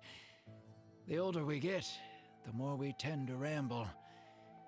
Seems it's like fine, old man. Cleared out most of the monsters. I kind of just started zoning out, so it's fine. You can ramble. I wasn't paying attention anyway. Didn't really matter. Probably just better to ask Google what sword Kaveh wants. This is a good point. Let me... Where's that Genshin build website? Genshin... Character... There it is. Dendro... Kaveh... Apparently, Favonius Greatsword is the top. The Flower Sword is not at all on this list, according to Genshin.gg. And Favonius Greatsword is supposed to be his peak. I, however, am going to give him the pretty sword. Because he's a pretty boy and deserves the pretty sword. even if the stats are shit. He's a pretty boy and should have the pretty sword. It's all fun and good until you're the NPC Fen tunes out. So true. I think it's really admirable of him to spend his whole life savings on people he's never met. It's literally the He's shit doing that this out of you've natural done. Kindness. A kindness that hasn't been eroded away by the struggles of his life. You're also that kind of person, which is why you're helping him. Perhaps. To clarify, though, I don't think I'm quite the same. Some people call me an idealist. I do have some sentiments of that general persuasion, such as wanting everyone to be able to lead a happy life. I'm so sorry that you're an But art my student and a situation philosophy is student. more complex than that. In the beginning, what drove me to harbor those thoughts was less idealism and more a desire to make up for a sense of guilt. Yeah, When I we was know. young, I impulsively encouraged my father to take part in the first Interdarshan Championship. I was there during the hosted by Interdarshan Academia. Championship. I remember He you set saying off this. confidently hoping to win something for me, but failed to clinch the title. What's more, he fell into depression after It's the competition literally not your fault that your and father died. requested to join an investigative research project in the desert. I never saw him again. Word has it that he got caught in quicksand.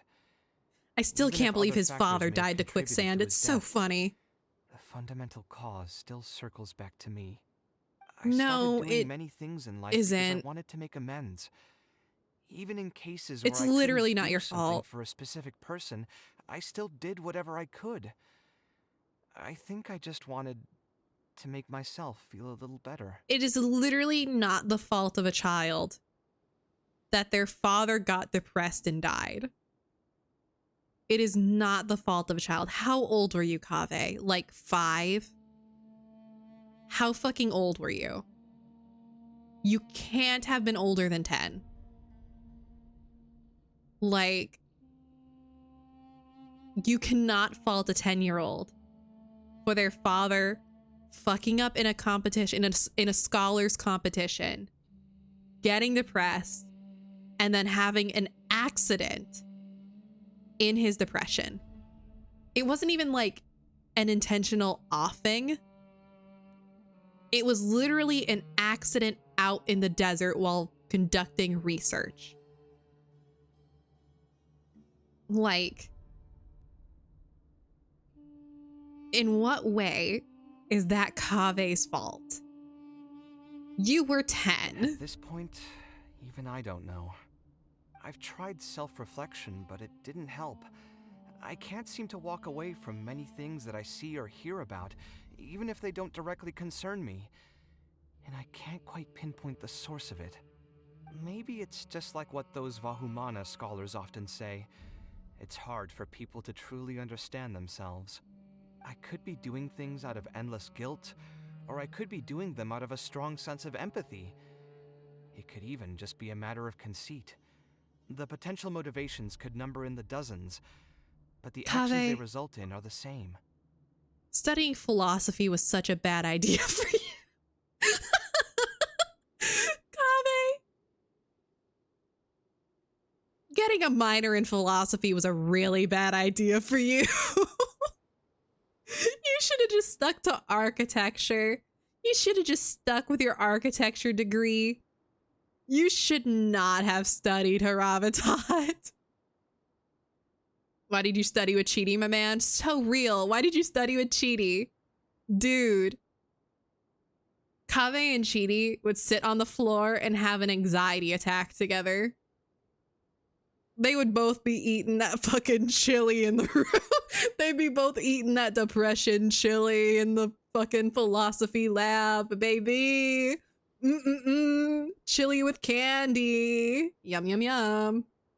Listen, Kaveh, when I was 10, one of my parents died. You gotta start making jokes about it and move on. As someone who I've never experienced that, but that does seem to be the vibe that a lot of the people that I know who have a dead parent eventually reach, is that they just start making jokes about it and move on.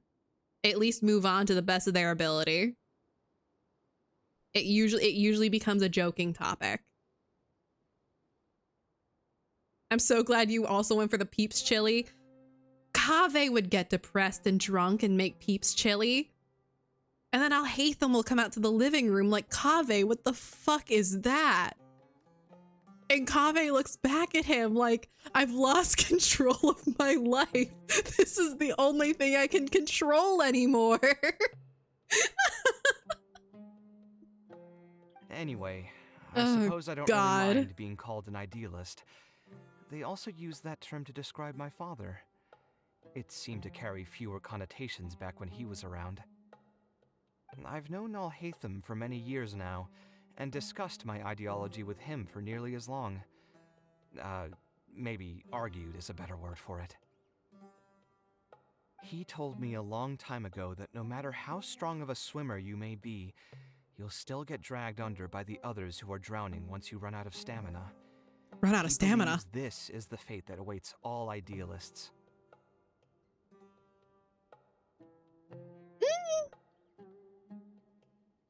I guess I see his perspective. I have trouble agreeing with it. But I guess I'm not a real idealist. I'm not a true idealist. I am someone who likes the idea of being an idealist.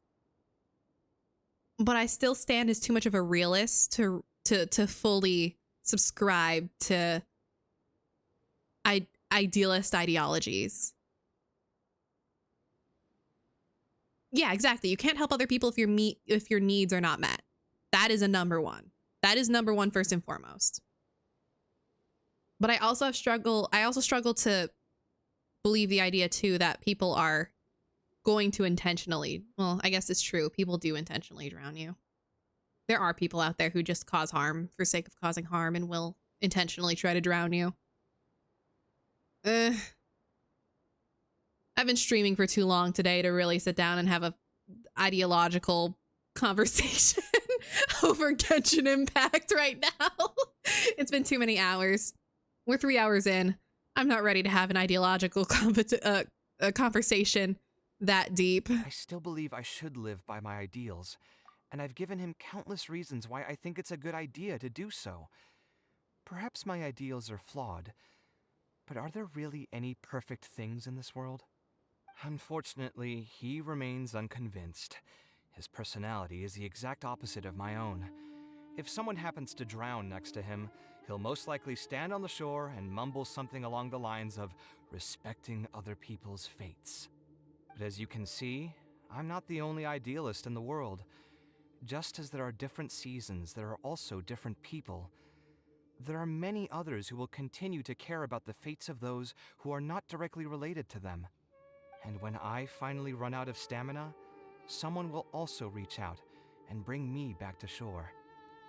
Someone will help me, right? Yes, I've already been helped like that before. Oh, Kaveh. Oh, Kaveh, you're such a mess. I mean, yes, that is the idea. But to let yourself intentionally run into the ground, knowing that you're running into the ground, is not good, buddy.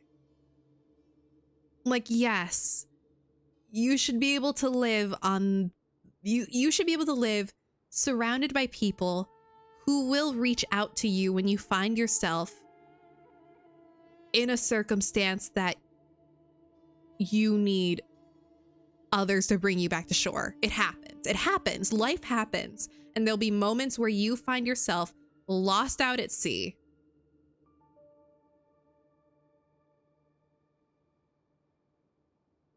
Literally, Morden, you don't even play Genshin, but you just summarized the entire thing.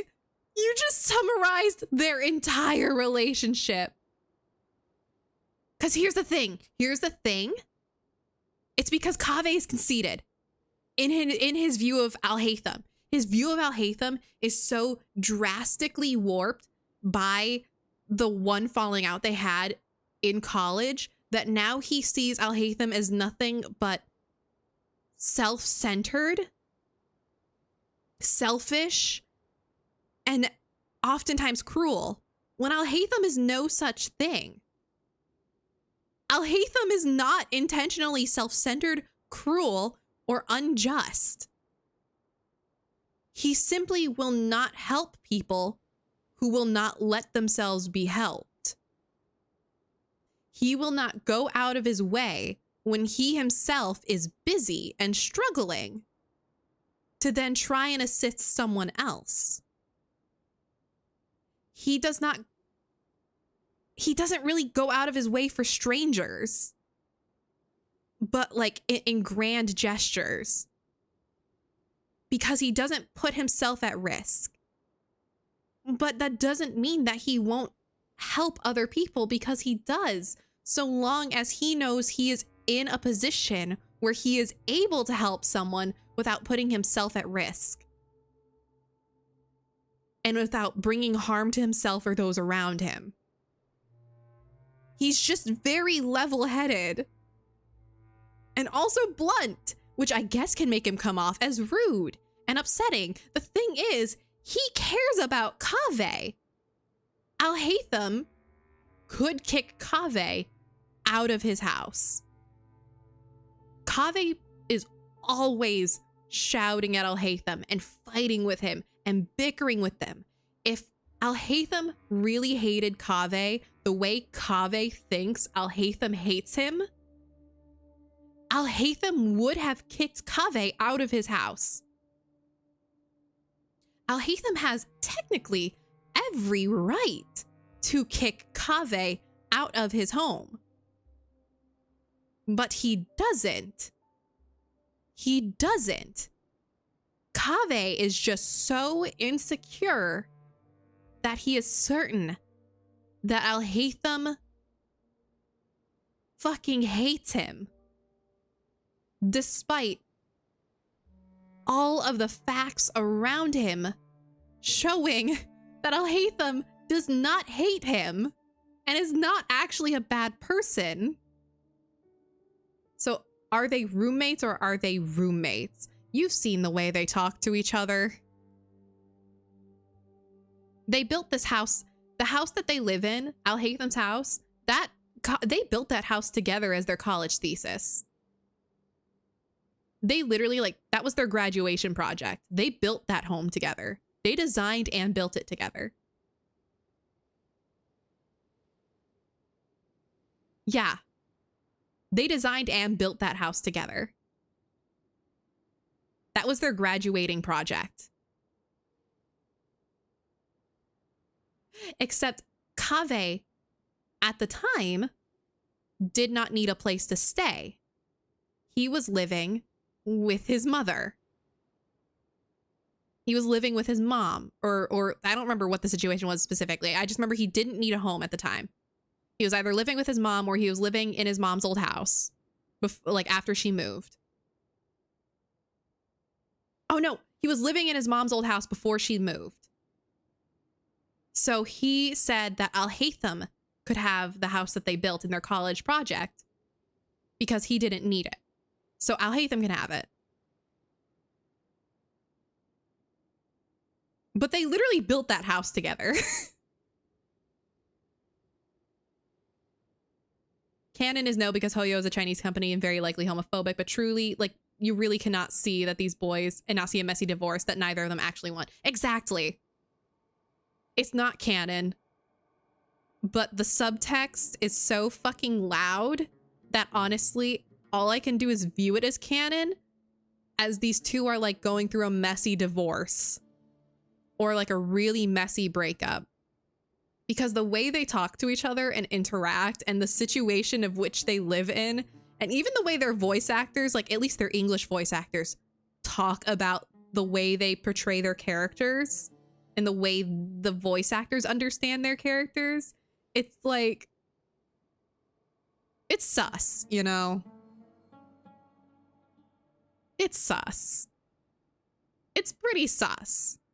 They're pretty weirdly like soul bound, you know what I mean? Like literally Kaveh's voice actor, English voice actor, at one point was like, I believe Alhaitham and Kaveh will be in each other's lives for a very long time.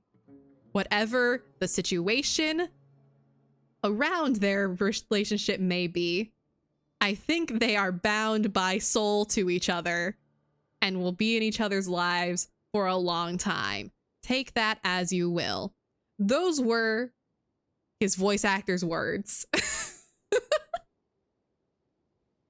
Very clearly trying to dance around the fact that he believes Kaveh and Alhaitham are weirdly in love in a very complicated way. But, you know. Yeah, very Susquehanna around here. Very, very Susquehanna up in here. But yeah, these two have a very complicated relationship and it compels me. I'll help you when the time comes. But you've helped me plenty already. If you didn't reach out to me, I would probably be passed out on the tavern table right now instead of talking with Badawi. Either way, I'm feeling much better than when you first found me at the tavern. I can feel inspiration already welling up inside of me. Maybe this will be just the opportunity I needed to create a whole new style. You're so cute, Kaveh. Let's head to Aru Village. We're kind of in Aru Village. Oh, no, I guess we are building inside. Okay. Also, not Kaveh. Kai. Kai said that it's time for me to feed my kids. They are right, because Kai remembers my schedule better than I do. Kai said I need to go feed my kids, and it is true. I have to go feed my meows. I gotta go feed the meow meows. I'll be right back. Give me like 5-10 minutes. I might also get a snack. I'll be right back. I'll be right back, okay? All of you guys be good. Be good. Be good and be normal. 5 minutes, okay? I'm gonna run an ad too while I'm away, but you're not missing anything. Again, I'm feeding my fucking cats. You're not missing anything. BRB.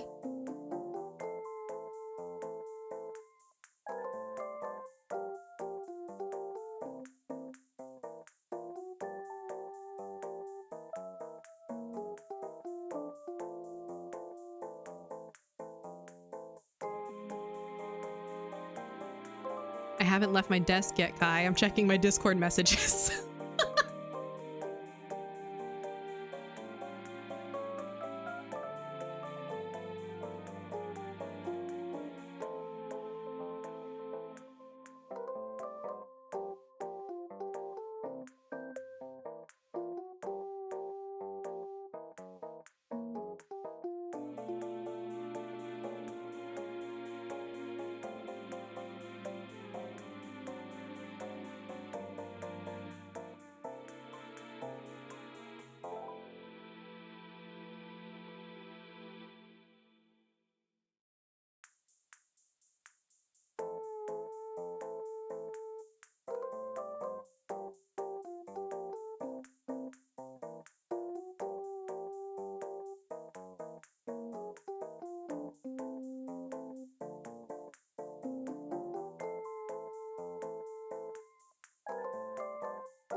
Hi guys, I've been informed that there are a little over a dozen dead rats rotting in our storage room in a about $60 worth of rats. So that's what took me a little longer to deal with than just feeding my cats. It wasn't a coffee that slowed me down today. It was the 18 vacuum sealed rats in the storage room rotting on the floor. It would appear that this was my unmedicated ADHD's doing. So that's fun. That's cool. That's great.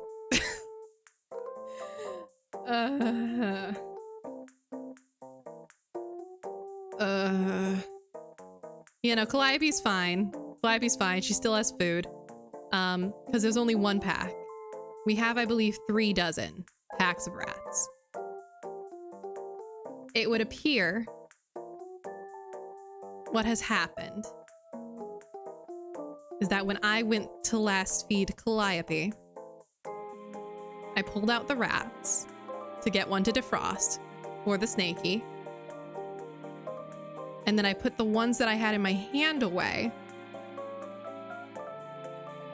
But I guess I didn't put away the unopened pack. So those have just been out on the floor for about a week now. I've been in that storage room multiple times and I didn't notice. So I have literally no idea. I have literally no idea. I swear to fucking God I put those away.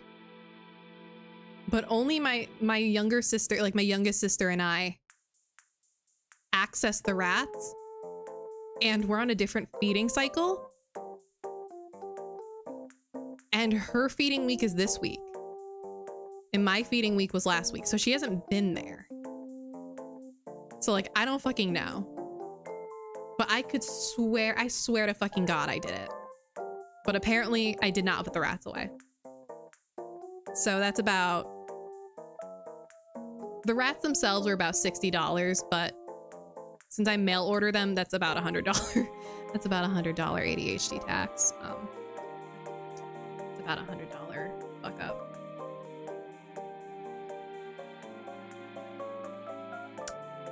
Nice.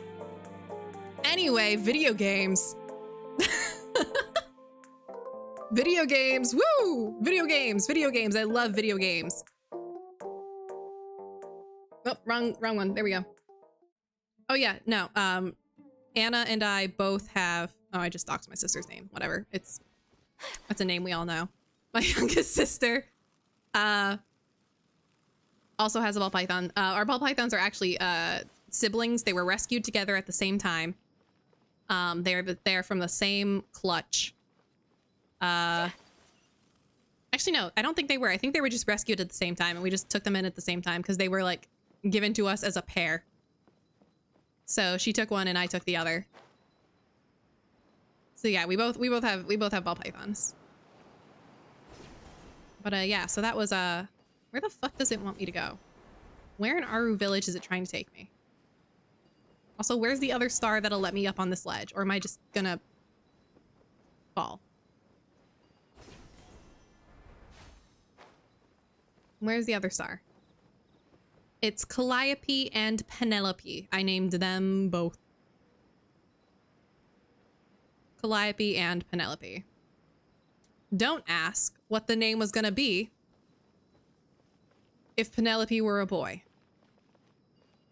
Don't do it because you know the answer, Kai. You already know the answer, so I don't need to tell you. I'm sure you can sense exactly what the name was gonna be. Yeah, you sure do. Literally, where the hell? How the hell? Where's this library going? Where are they putting this library?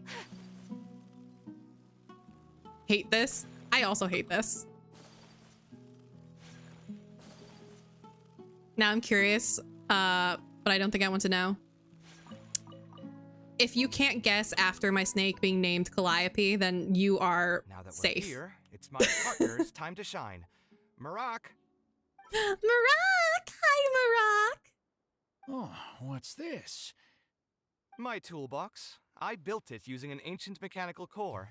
It's not too smart, but it's super useful and can help me with a variety of tasks. Please don't do this here. I'll take Marak and find a suitable location. Kai, I'm for the begging building. you. Once Not that is now. done, I'll get to work on a few I've already designs. experienced so much damage. Traveler. Oh, Sataria, what the fuck are you doing here? I never expected to see you again. Ah, you know each other? What the fuck? Hello. I suppose you must be Kaveh from Kasharwar. I have heard of you before. My name Too is late, I'm doing it. Sataria, God. and I'm currently the person in charge of promoting educational assistance programs here in the desert.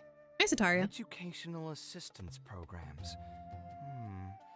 Then you must be familiar with the local conditions here.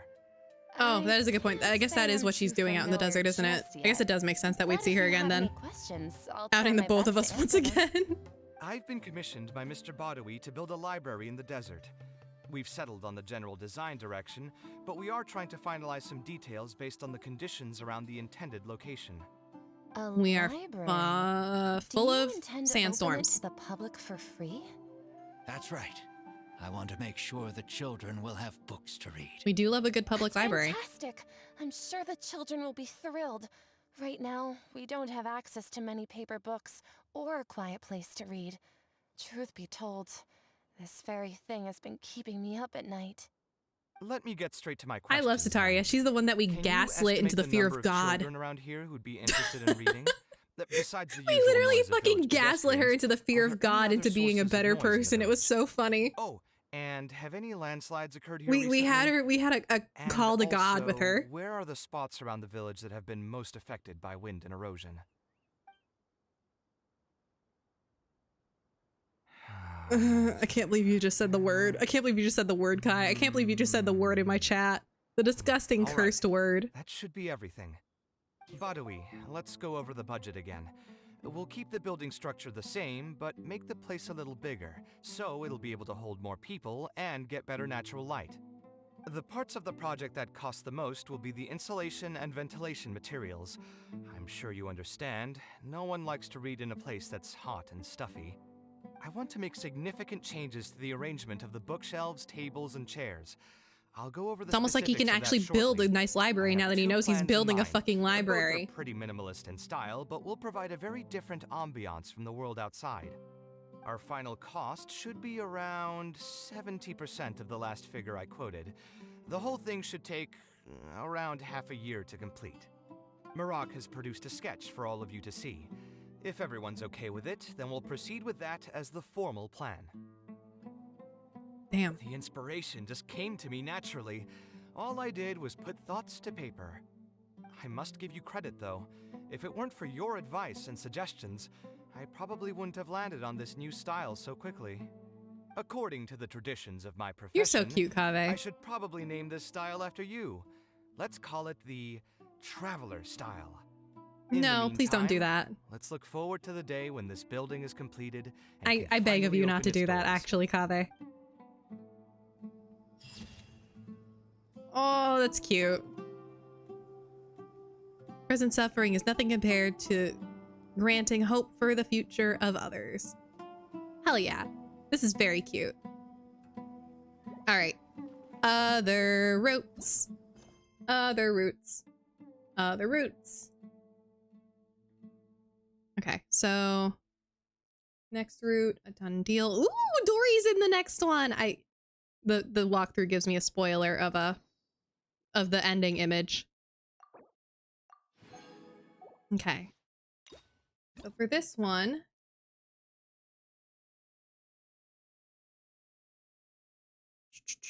Tavern Heart to Heart.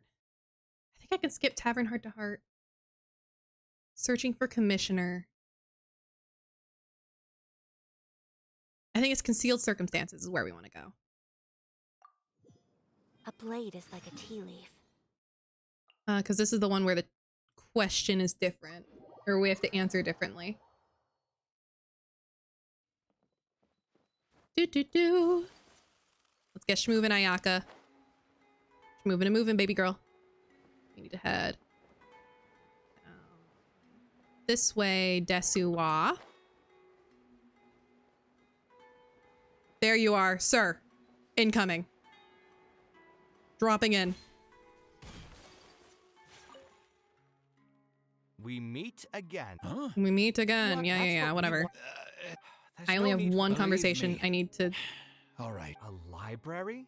I want to take this Funded moment to just entirely- say I've heard that my the dogs are cute. That is all academia- good. You're right. Post And the pictures. desert is too. And Haha, what's post pictures or I more, won't all believe you know that your is dogs are I cute, don't have Lamo. much longer left on this world, so I just want to use whatever time I have. I didn't want that you one to doesn't know that I matter. ca- To the point that you even... When I first, someone agreed to take on the project, and even took a sum of Mora from me, but then disappeared.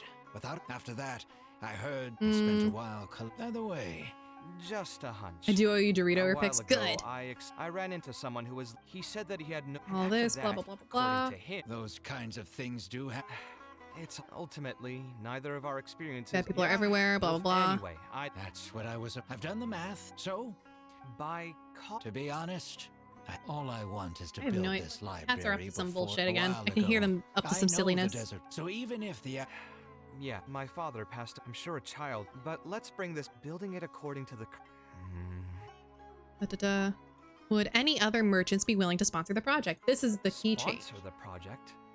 You mean convince wealthy merchants to join our cause and pool their money together to build the library? That does make sense.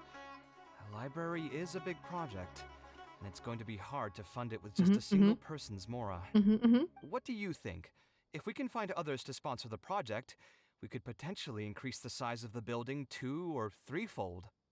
it's all fine. Hey, with Dory. me, but You're where rich do as you shit. think we'll be able to find these sponsors? Well, you're right. If I really Girl. think about it, I'm not too familiar with many big-name merchants. What's she yelling about? Oh, she's just got silly wiggles. Okay, she's just got the silliness. She's got some zoomies, some after dinner zooms. Her? Hard pass. With her shrewd and greedy personality, she would never put Mora into something like this. Yeah, now maybe there's an contacts. idea. She probably won't say no if all she'll need to do is to make some introductions instead of spending Mora. Let's go and pay her a visit. There we go. The girl you're in significant debt to. Let's go hit up Dory.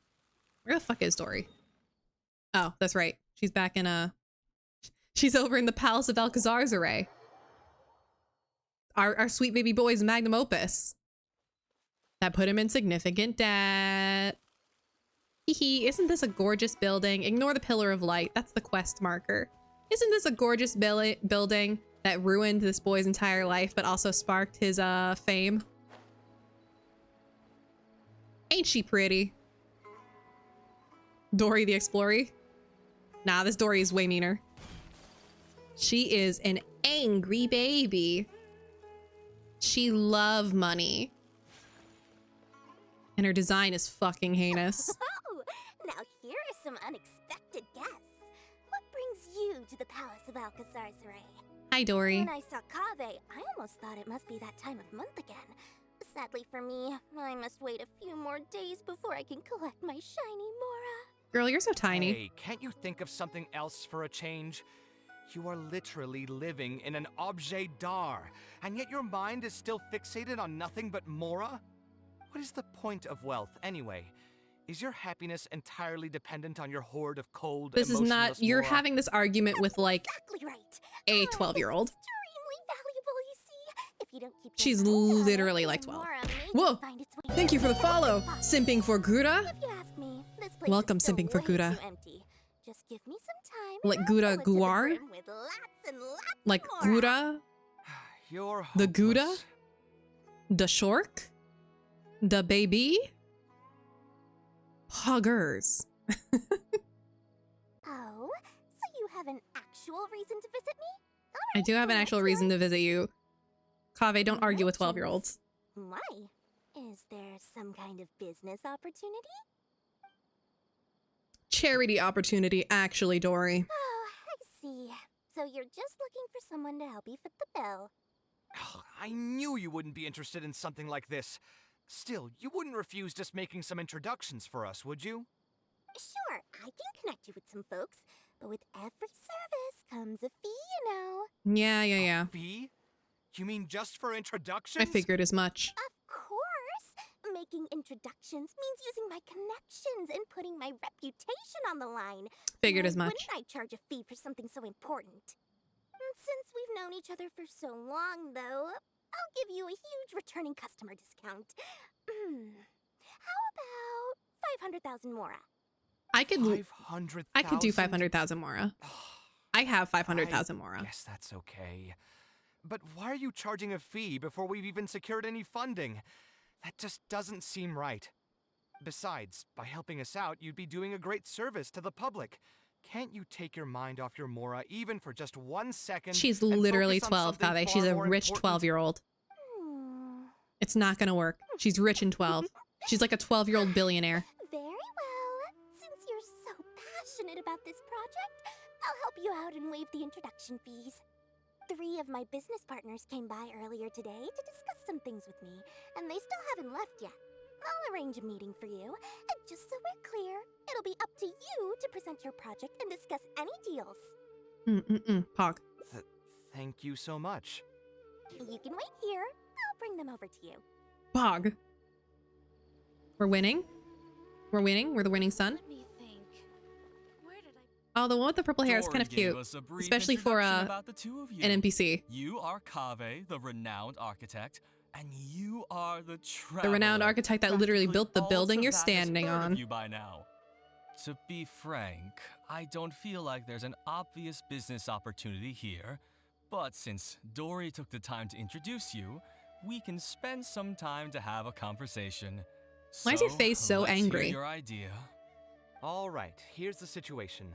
I've been commissioned to build a library in the desert with the intended goal of Well, luckily allowing for the desert you, dwellers to have Fred, more I just access post. to Oh, reading hell yeah! materials. Doggy So pics. it's I'm looking a right now. Public welfare project. Correct. Oh, Then Dorito commission ears. fees will likely be very low. You should be careful. I'm not too concerned about how much I'll get for the commission fees, actually. I'm fine with doing it for free. I just want to get this project rolling as soon as possible. Kaveh, this is why you're in We're significant just debt. a little short on funding. So what? You can't possibly expect that we just cover the shortfall for you. Besides, what does a library in the desert have to do with us? If you want to build it yourself with your own mora. Seems simple enough to me. Hey, there's no need to be so harsh. They are Dory's associates after all. Here, can you tell us a bit more about what we can gain from sponsoring this project? Nick, Kaveh's client to advertise your business. Advertising businesses in the desert is not going to get anywhere because it's already in a it's not really in a good position to make money, but naming rights. So we'd mostly be doing it for reputation and exposure? The answer was going to be the same either way, but yeah. Some value I feel like naming rights to the library is a slightly better business in the desert a bit easier. than Well, just speaking for myself, I've got better nothing deal in the than desert. sponsorship I also advertisements. have a concern. It feels like there's not much to profit from in the short term. But in the long term, the reputation gain also doesn't sound like it'd offset the cost of the sponsorship. Then how about this? What if, instead of building a single library, we commit to an entire complex of buildings dedicated to culture and education? Wouldn't that just cost more? But it's a better Yes. look. But in that case... Mr. Kaveh, please tell us what you have in mind. It is a better look. I'll just give an example. If we were to build a library and a school near Aru Village, then the desert dwellers would gradually begin to migrate towards the area. A whole suite of buildings will be able to host more traffic, and thus drive the economic development of the entire area. In turn, that would lead to Time to direct gentrify business the desert. opportunities. I've been to the desert several times. Although there are still many lingering tensions between the two regions, the amount of interaction has been steadily increasing, and in the long I don't know whether to term, laugh or the cry. desert will only become more and more important to Ooh. Sumeru. Sorry. You That do took have a me out for a point. second. Education in the desert is indeed an industry that has not been tapped into. If we can be the first An to industry? place stakes in the area. We're trying to educate You children. just believe anything he tells you? Even the greenest amateurs know that urban planning will affect population flow. If you don't believe me, you can ask Good anyone on God. the street to confirm it to you. You. Oh, get your ass kicked. Wait, something just occurred to me. If we're going to build a library in the desert, Aru Village would obviously be the best place for it. Of course. But it seems we're not the only ones with our eyes on the village. I heard a rumor a while back saying a lot of land and buildings in Aru Village have already been secretly purchased by a big-name merchant. Whom's the fuck? What? What indeed? What indeed? In other words, if we try to join the fray now, there won't be much left for us.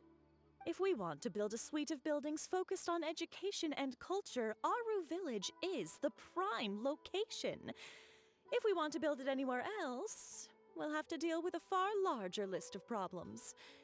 It's not impossible, I suppose, but... Then there's no hurry. We can wait for Aru Village to develop more first and get into the market for expansion to other areas. But if you were to do that... Is there nothing else to discuss? Great timing! I pretty much heard all Shut I want up. to hear. If there are no other urgent matters, I'll be on Nobody my way. cares. I'll be off as well. If you have any new ideas, please feel free to reach out. it seems like the others are not interested in funding this, so no point in me doing this on my own. Let's revisit this another time. Unfortunate. Hey, guys, wait! Well, what can I say? I guess it went somewhat as expected. They are I wouldn't call them friends. I doubt Dory is As soon as friends they with heard that them. There's not much more in this for them. They It's lost business. all interest. It's all business. Yeah, it's just another day doing business with people. Mm-hmm. But I can never get used to that. Those people never think of anyone other than themselves. Looks like we'll have to figure out some other way to get the funding.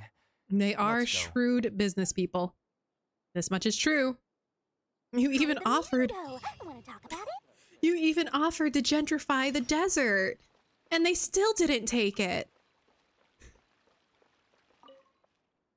Oh, where did all that passion go from earlier, I take it you weren't able to find a sponsor for your project? It did go very poorly, Please Dory. don't tell me that you're here to mock us. What kind of person do you take me for? Would the kind and generous Lord Sangama Bay really do such a thing? I will say, though, I more or less expected this outcome even before I introduced them to you. Yeah, You can try fair. to talk up the project all you want, but the facts will remain the same. This project is high investment with slow returns. Mm-hmm. A sane person would put their money into this. This is fair. It's a passion project. But this isn't just a business project, right?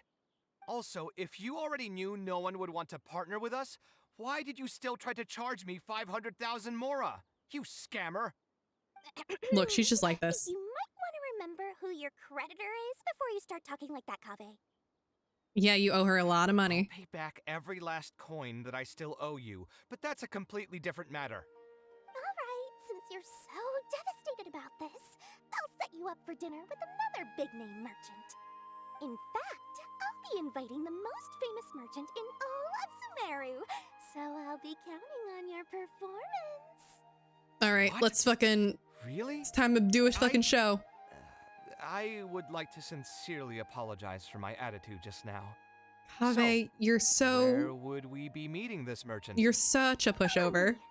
Oh, I suppose both of you can come. You're such a pushover. You're getting beat up by a 12-year-old. Hi, Dory.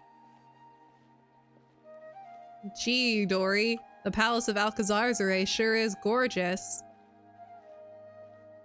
Wouldn't it be nice to see more architectural feats such as this? I think that would be pretty sick. Wouldn't that be right, Dory?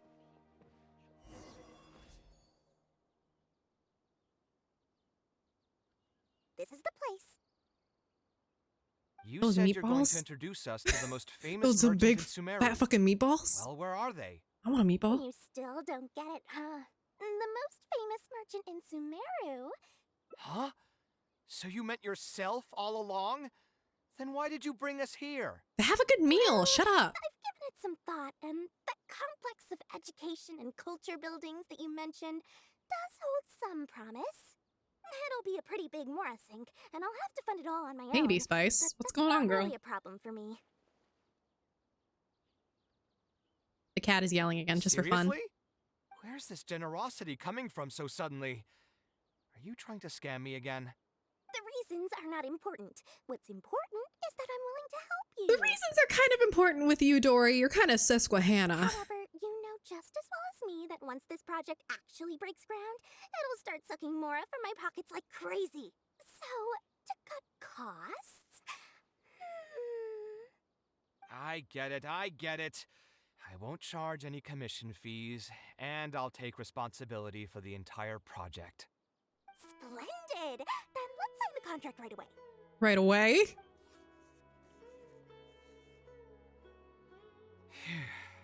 This way, the children of the desert will have some books to read. Their lives should improve a bit after this. Well, you're making no money off of this, but it is a charitable act, and it's a charitable act you care significantly about. So I appreciate, Kaveh, that you're willing to go through this trouble, even though you're making no money off of it and you're still in significant financial debt. And you still have to pay your rent. And you still have to pay back whatever you owe Dory, probably with interest. Of course, there are a few things better than using my knowledge to help other people change their fates. I must thank you as well, Dory. I used to say you only cared about Mora, which might have been some prejudice on my part. Sorry for that. I will also try to pay back my debts as soon as possible. Now, let's have a quick discussion. Where would you want the library to be built? That will be the most important building. There's no rush. I'll provide you with a copy of the deed when we get back. You can just use the address on the document to find the lot. Huh? The deed? Dory would. So hold on a sec. The person who has been buying up everything around Aru Village was you all along? It would be. Oh my, did I not tell you about that? Yep, yours truly has been buying up all the land. I must thank you for bringing your ideas to me. Before our conversation, I had no idea what to build on all those lots. So, from my perspective, this has been a great turn of events. I didn't put much in and easily got a lot in return. But what about my commission fees? Huh? Didn't you waive those yourself? I was just gonna say that to cut costs. We mustn't procrastinate and should start construction as soon as possible. But before I could finish my sentence, you volunteered to waive your commission fees and even promised to take responsibility for the whole project from start to finish. I'm so touched, really. It's obvious that you used every trick in the book to deceive me. You deliberately walked paused yourself for a into long the time wall. while talking about the project and kept glancing at me with that menacing look in your eyes. Huh? You really think so? Then you should have stood your ground. It's already been signed, so there's no point in dwelling on the details. You know what? I'll pay for tonight's dinner. You should have stood your ground, Kaveh. I'll drop the argument on the commission fees. You have the But backbone since you of said a you're paying for limp dinner, hasta. I'm going to order the best dishes and booze this place has to offer, and lots of it. Tonight, we're feasting until I've recouped my full commission fees. Kaveh, you're such a mess. Yeah, you do have to recoup your fees. Kaveh, sweet beloved, my darling angel. You have to do better. You have to do better. You simply must do better. Okay. Let me see the next quest. There we are. The next route. Claim that. Now, let's see. No key choices. Tavern, heart to heart. Let's do something to clear your mind. So we need to go tavern, heart to heart. Oh! Thank you so much for the follow, Crow Sky 24. Thank you, thank you, thank you. Welcome, welcome. How's it going? I hope you're having a lovely night. I'm having a pretty decent night besides the 18 dead rats rotting on the storage room floor that I still need to do something about. I didn't even do anything about it while I was away, guys. On that Be Right Back, I was still trying.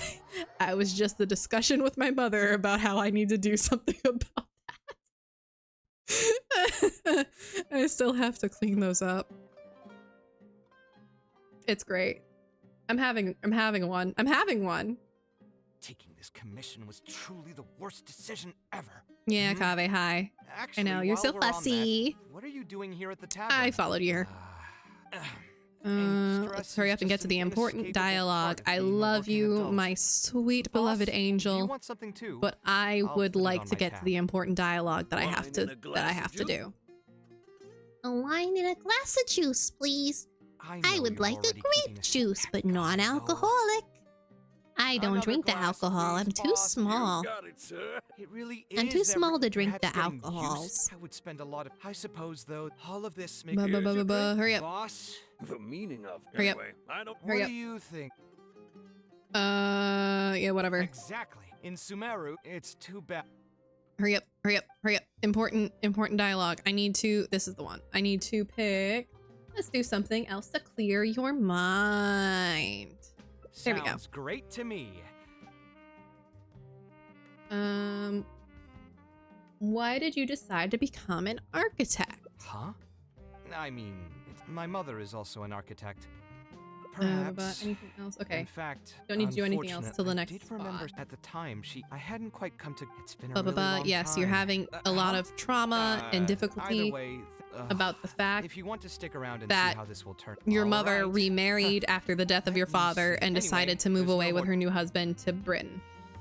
I know that's very difficult for you, Kaveh, and you think that your mother hates you and abandoned you, even though that is a completely irrational fear because your mother has shown in every way, shape, and form that she does not, in fact, hate you. She just figured that her now famous architect son, who is a grown fucking man, is stable enough financially that she could go start a new life in her retirement with her new husband. And that maybe you would still write and talk to her, Kaveh. Maybe you should call your mother, Kaveh. She doesn't hate you like you think she does. She's just enjoying life in the UK. He's 25. He's still a baby. He's still he is still a baby man. Like, yeah, he's 25. He's definitely still a baby man. This is coming from a 23-year-old. I am also a baby man. I literally live with my parents. I'll bring out the box.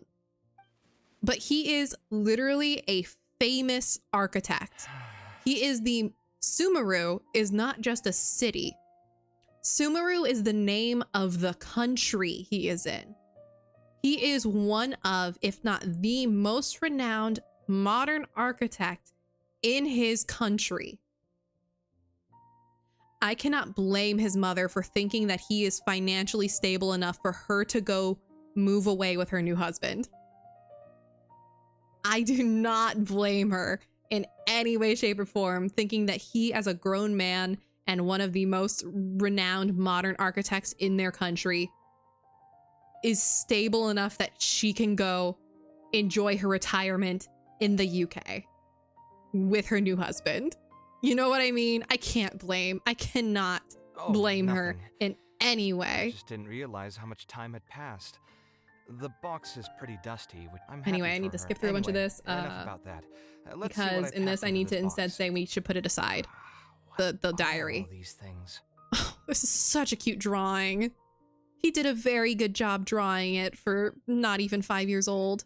Oh, obviously. He's so cute. Now that I've said that out loud, Mm. criticism, and I admit that I Skip through. Get me to the important dialogue. Unfortunate. It was only a few days later that my mother Yeah, took yeah. it. She didn't scold. Let's see. Is there anything else Diary. Huh. Instead, we're not going to discover the diary, and when I was or we a discover it, child. we're not going to open it. We're just gonna. Why she? If only I could. Hey, We're not it's going to a open it. matter- Who knows? We're going to set it Maybe aside this and time deal with something will else. Click in my. I could tell what you were thinking. I've tried. Bye. mine. Hurry I've up. tried Hurry up. some- Hurry up. I wouldn't try that love route. you, Kaveh. I love you so much. Then let's just put it aside for now. Thank you. Yeah, you're right. Although I was hoping to find some words of wisdom from my mother, if I stop and think about it, Why don't you just her talk words to your may not mother? be the advice that I need to hear right at this moment. Why don't you just Everyone's life journey send is your mother a different. note? Traveler, you've visited many lands. Your mother and met isn't, many your people, father's dead. so I'm sure But your you've run mother into isn't. Your mother's situations where still some advice alive. wasn't exactly She just suitable lives for the in the situation at UK hand. now. Ah, I just got an idea though. If I want to rekindle Why the don't you creative send your passion that I had mother a before, note? instead of trying to unlock an old notebook, why don't I take a walk around the parts of town that had changed my life? What do you think? Sure, why not? Let's do it. I'm glad you agree. Then let's start by taking a quick stroll around the academia. Hell yeah. The Academia building is very pretty. I do really enjoy the Academia building. I'm not gonna lie. It is fucking gorgeous. I mean, living in the UK is as good as being dead, to be honest. You're so true. My bad. I don't know. The US isn't much better these days. Let's be real. And by much better, I mean the US isn't better. Just period. Full stop. It's hell here too. Just a different kind of hell.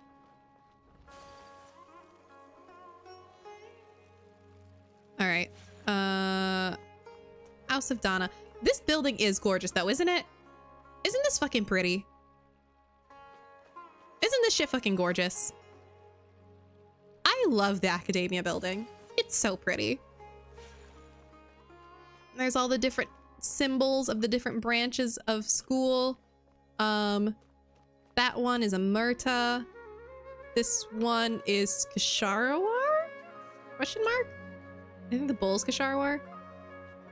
Haravatat or is the lion Kasharawar?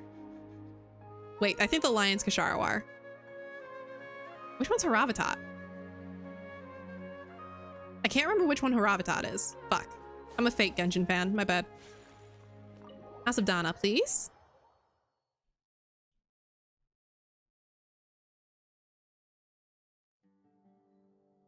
The cats are making silly sounds. 1 second. I fucked something up. Wait. I accidentally closed my tab. Okay, we're good now. There we go. The House of Donna is pretty too. It's just the big fancy library. How are you supposed to get the books from way up there? Where's the ladder to get the books from up in the tall? How are you supposed to reach those, you silly bitches? That can't be efficient. That sounds pretty fucked up. I guess there's ladders here. But like... what about the big talls? What about the ones that are way up at the top of those? Like, how do you get those? Where does it want me to go? Oh, just here, generally. Of all the places in the academia, I remember this one most. When my studies got busy, I used to pull all-nighters here trying to finish my blueprints. That does not surprise me. It's almost like you were a college student. Who doesn't miss their time at the academia? I think a lot of people don't miss their time at college. We all had far less troubles. I created many designs. I think there's a lot of people that don't miss being in college at all. I drew whatever came to mind, since I didn't have to care about budget constraints or turning them into reality. That sounds fake. I know exactly one architecture student, and I'm pretty sure thinking about how you're supposed to turn it into reality is part of the assignment 99.9% of the time. If I had to give a reason, it'd probably be because I like the ambiance here. It is very pretty here. I could just fucking vibe out. Scholars to annotate any physical books they came across. As a result, the books here are chock full of scholars' wisdom across many generations. It's kind of insane, actually. They're allowed to just annotate the shit? Like, all of it? That's actually kind of really insane. That would lead me to believe that all the books here are fucked up as hell. You're telling me not a single college student ever fucking disrespected these books? Not one? Oh, here, this is a great example. This book, History of Ancient Sumeru Architecture, contains some analysis that I did many years ago. Cute. Huh? Why is Al-Haytham's handwriting also in here? When did he ever read this book? Alhaitham just reads whatever. I guess it's probably from when we worked on that research project together. Anyway, he probably never cared to tell you this, but the House of Dana is where Alhaitham and I first met. I came here to do my homework and saw him sitting by himself next to that row of bookshelves. Alhaitham and Kaveh lore. A group of Haravatat scholars were chatting near him, but he looked as if he was too lazy to join them. There was a pretty stark difference between him and all the rest of them. It was my fault for feeling bad for him. I thought he must have gotten into some kind of trouble and went over to ask if he needed anything, not realizing that... Not realizing that you were in fact the one in a whole heap of trouble? Where is he? Where is he? He haunts me. There he is! There he is! Why are you here? The House of Dana is a public space. He also Anyone works can come here. No? Wait, But Alhaitham also works you here. Be at the records room at this hour? You're not here to watch me make a fool of myself, are you? I mean, yeah, he works in the records room as the scribe, but like, the records room can't be that far from the library. This is literally his place of work. This is essentially a college campus, and he works in the college. He is the records keeper of the college. So why are you surprised to run into him at the college he works in? You think I would derive amusement from watching you fall into depression over your life's various troubles? If that's the case, then I suppose I must have been entertaining myself for years. They're both so fucking bratty. I came here to pick up a few files. If your voice hadn't managed to get through my soundproof earpieces, I probably wouldn't have noticed you.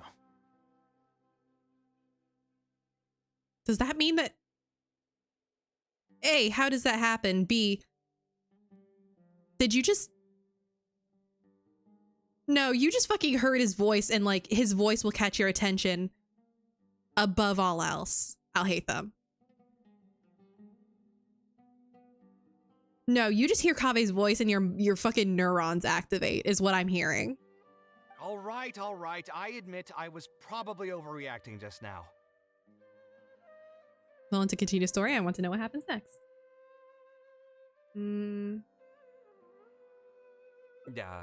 Probably not when he's right here with us. As his senior, I shouldn't try to tarnish his reputation. Oh, I don't think he has any... There was nothing embarrassing or shameful about it. Yeah, exactly. When I was still a student at the academia, I once collaborated with Kaveh on a research project. A collaboration is usually beneficial for all parties, but due to issues with our personalities, we ended up going our separate ways before completing the project. The most divorced couple in the world. Happy Pride, literally. But due to issues with our personalities, yeah, this is when they had their fucking argument. They were besties, and then Alhaitham is like, hey, Kaveh, it's kind of fucking silly that you feel you are responsible for your father's death. That's kind of crazy, bro. And Kaveh is like, you just don't understand me, Alhaitham. We had That's a how that number of went. differences, and they remain unresolved even today. But there's no point going into that right now. And yet you live together. The more important question is, why are you at the House of Dana?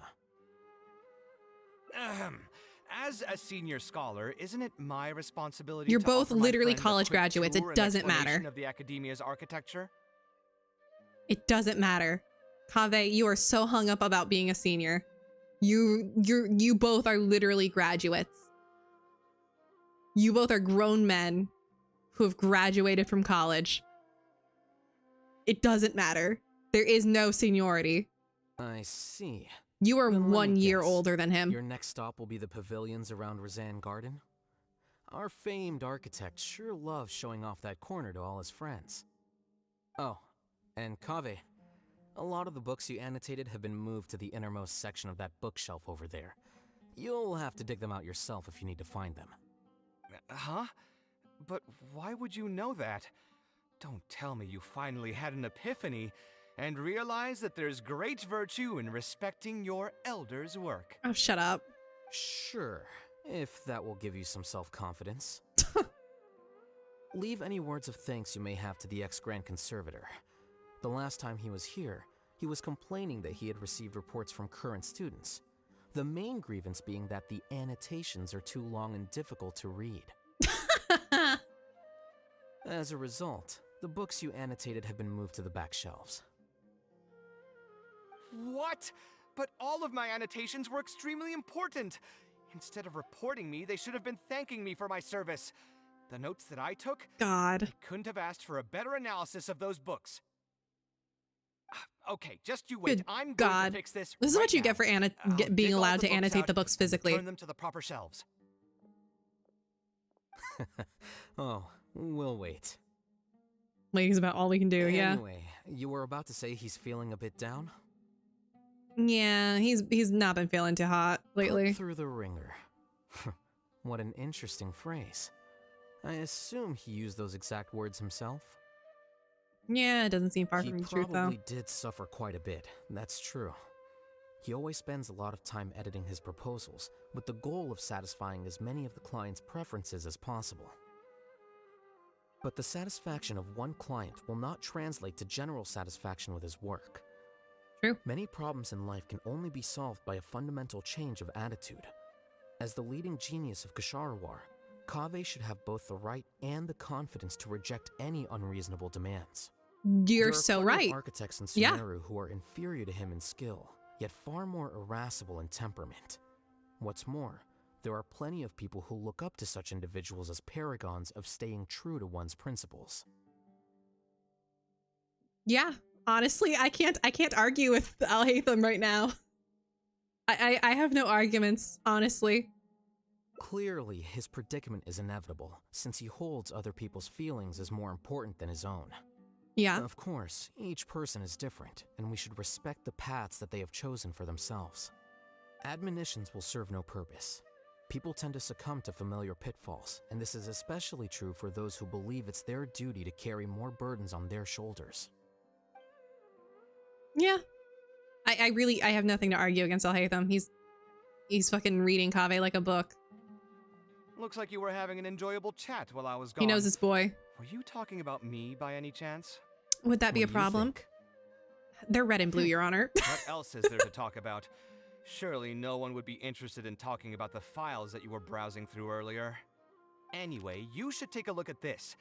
Look at this comment on page 82. Dear Kaveh, thank you so much for annotating this book in such detail. It was a great help to me. See that? Now that's how a student should treat their seniors. Cute. And it looks like you're already in a much better mood now. God, you're It right. really doesn't take much to Yeah, make you they're red happy, and huh? blue. Me happy? I'm mocking that retired blockhead for being so full of himself. He understands The red and nothing blue. about the true beauty of Good God. architecture. When I can The find red some one and the blue time, one. I'll have a serious talk with him about making sure these books are put where they belong. Why don't you just move all the books yourself? It's not like he hasn't cursed you out before. What was that nickname he gave you while you were in the academia? The Urchin of Kshahrewar? Huh? Kaveh had a habit of scribbling and writing in all kinds of books. Hey! You didn't need to bring that up. At least Be not when I'm nice to still him. standing here.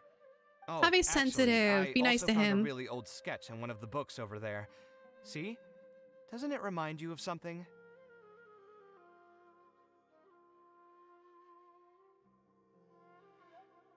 Sorry, I got distracted by there's a quest. There's an achievement that I can get.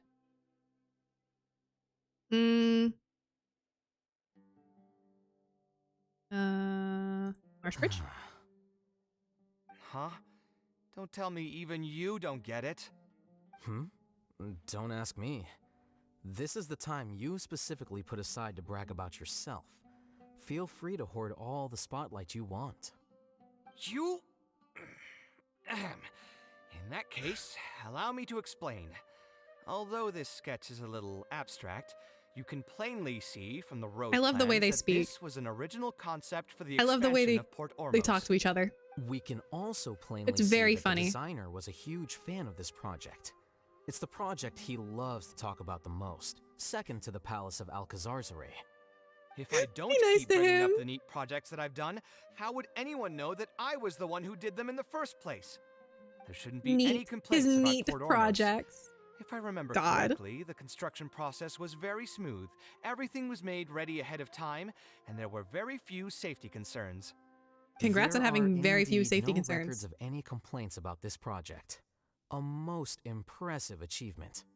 See? What did I tell you? Come on, let's take a stroll through Port Ormos next. I'll tell you all about the designs I made for the place. You gonna come too, Alhaitham? No need. It's almost time to clock out for the day, and I don't intend on bringing any unfinished work home. So valid. Suit yourself. It's not like you know how to appreciate artistry anyway. Let's go, traveler. I'll take you to Port Ormos. Port Ormos is okay, I guess. I don't really care about Port Ormos. Anyway, I'm supposed to read some shelves for an achievement. Hello? Here we go. This one. I am not actually going to read them. I'm sure it has a lot of cute little dialogue from Kaveh.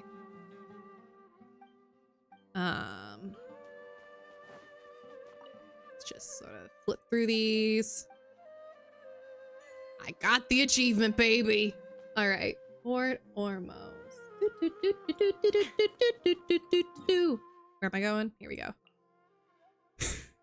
That was a really unintentionally vivid look into my mind. All right, Port Ormos sings a little ditty. Where am I going? Oh, right. Oh, whoops. I opened up my brain to the public for a second. Uh-oh. I let that one slip. No, I didn't design any one specific building. Most of my work here concerned structural renovation. Port Ormos had already existed since I was still a young child. It wasn't as large as it is now, though. It only came to its current size after a sizable expansion. I was part of that project. Hog. The arch bridge over there, for example. That was one of my designs. That's a sick-ass bridge.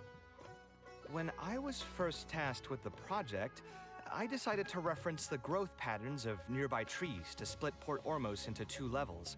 My goal was to improve the overall utilization of space. Hog. We ran into a lot of issues during construction, but thankfully, we were still able to achieve the original vision. Residents can now behold all the ships entering and leaving the harbor from the vantage point of the bridge, while visitors can recognize the site of Port Ormos from a long ways away. I was still young and new to the trade back then. I could hardly believe that an idea Thank you, could Fred. become reality and remain in the world for many years to come. The true I almost choked. cornerstone of the I'm okay. creative process. Oh, sweet God. The point about the design that will be We're good, we're good, ultimately we're used good. to judge its true worth. It was the first time that it became Oy. crystal clear in my mind. Once built, a building will continue to stand. Countless people will see it, and countless more will step inside it. Its final worth, whether it's good or bad, will be assessed by the countless generations of people that interact with the building during their lives. Okay. Is there anything important that I need to do through here? No. Cool. Yeah, I'm sure Port Ormos thinks You it's think pretty so? pog. I'm glad to hear that. But even with this project, I still had one small regret. Oh. My budget was tight, and I was unable to use the higher quality timber I had originally intended for the design. I knew that some concessions on aesthetics would be needed as soon as I agreed to a proposal that prioritized the practical functions of the project. Us creative types Understandable. know better than anyone that most projects cannot be completed without a few regrets. Even the Palace of Alcazarzaray was not perfect. But having no regrets would mean you had no higher hopes for the future. You're right. I should learn to look toward future opportunities and believe that any regrets Always I learning, have growing. can be overcome in time. Always learning and growing. We've spent long enough here. There's still one last place I want to go, but it's a little far. Would you be interested in a quick trip to the desert? I have no problem Great. in the desert. I Most can of my teleport. projects over the last few years have had something to do with the desert, partially because there's a special place there that I often visit. Is it the place This where is a your rare dad died? opportunity, so why don't you come along and see it for yourself?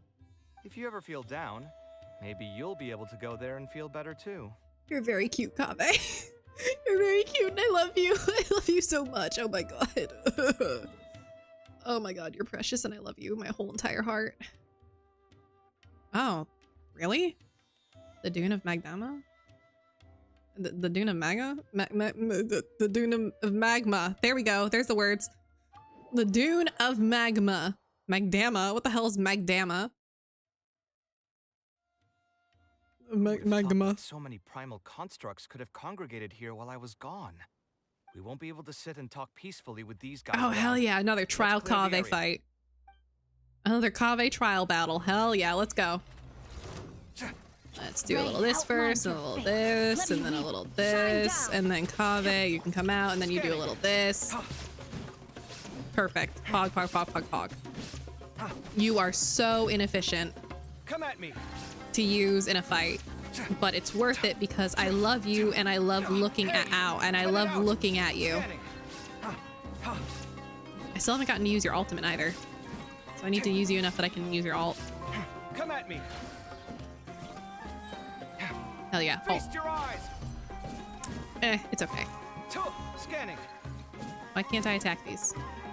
Let me hurt you. Let me hurt you. Let me do you harm. My apologies. Die, die, die. Kaveh, finish them out. Finish them up, finish them out. There we go. Hog. Okay. Isn't this place great? I often come here to clear my mind when I'm dealing with a difficult situation. It's not my aesthetic, but it is gorgeous. Themselves in frustrating situations once in a while. It is not my preferred aesthetic.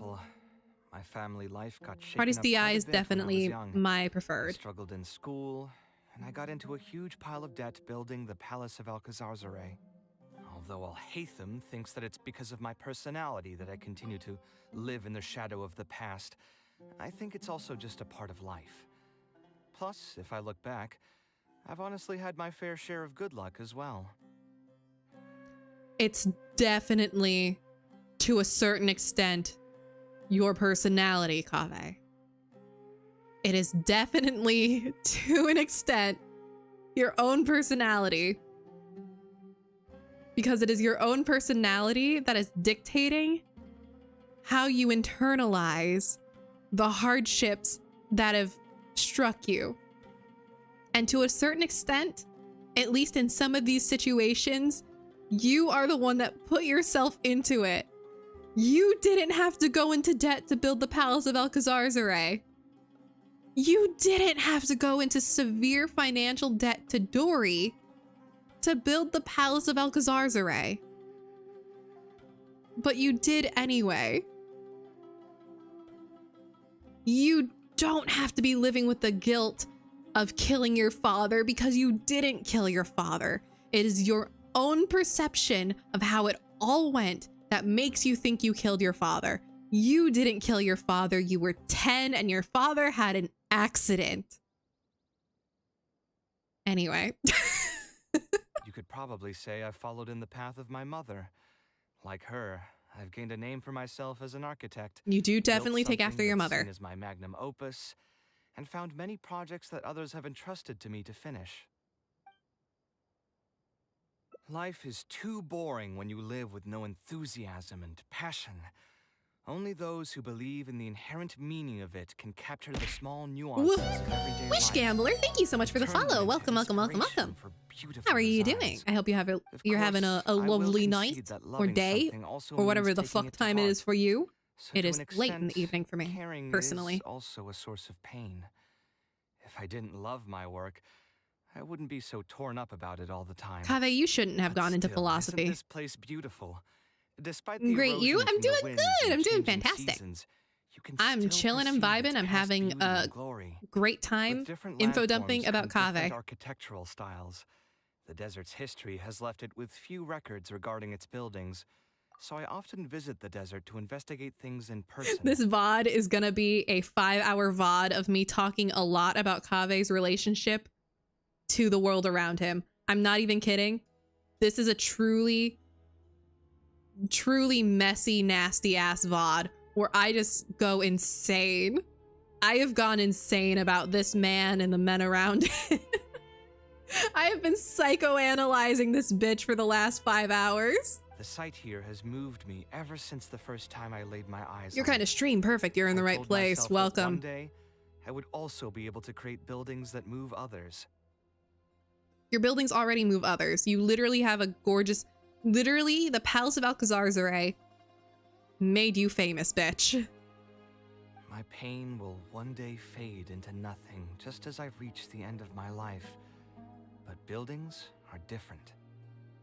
Kaveh, you really shouldn't have gotten a minor in philosophy. It's done terrible things to your mental health. They are far more valuable than most materialistic things. You think too much already, and now you think even more. Flesh. As long as there remain souls in the world who can decipher the meaning behind them, they will also have acknowledged me across the vast stream of time. Kaveh, I think you need a nap. If you were to ask me what art is, that would be my answer. That is beautiful.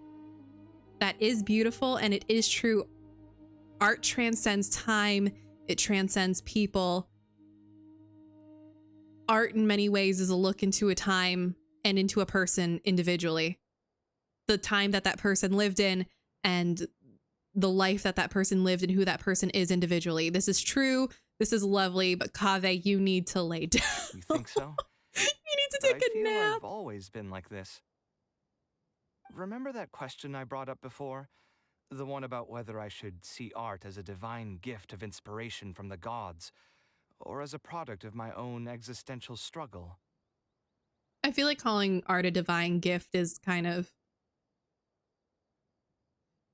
I guess if it depends on how you want to define how you want to define a divine gift. What part, when was this gift imparted to you? Personally, I believe the drive and desire for art is inherent to humanity. It is inherent to humans as individuals, as people. It is part of what makes us human, is to create art and to crave art and all of that bullshit. So I wouldn't say that any one human is divinely gifted with the ability to create art above others.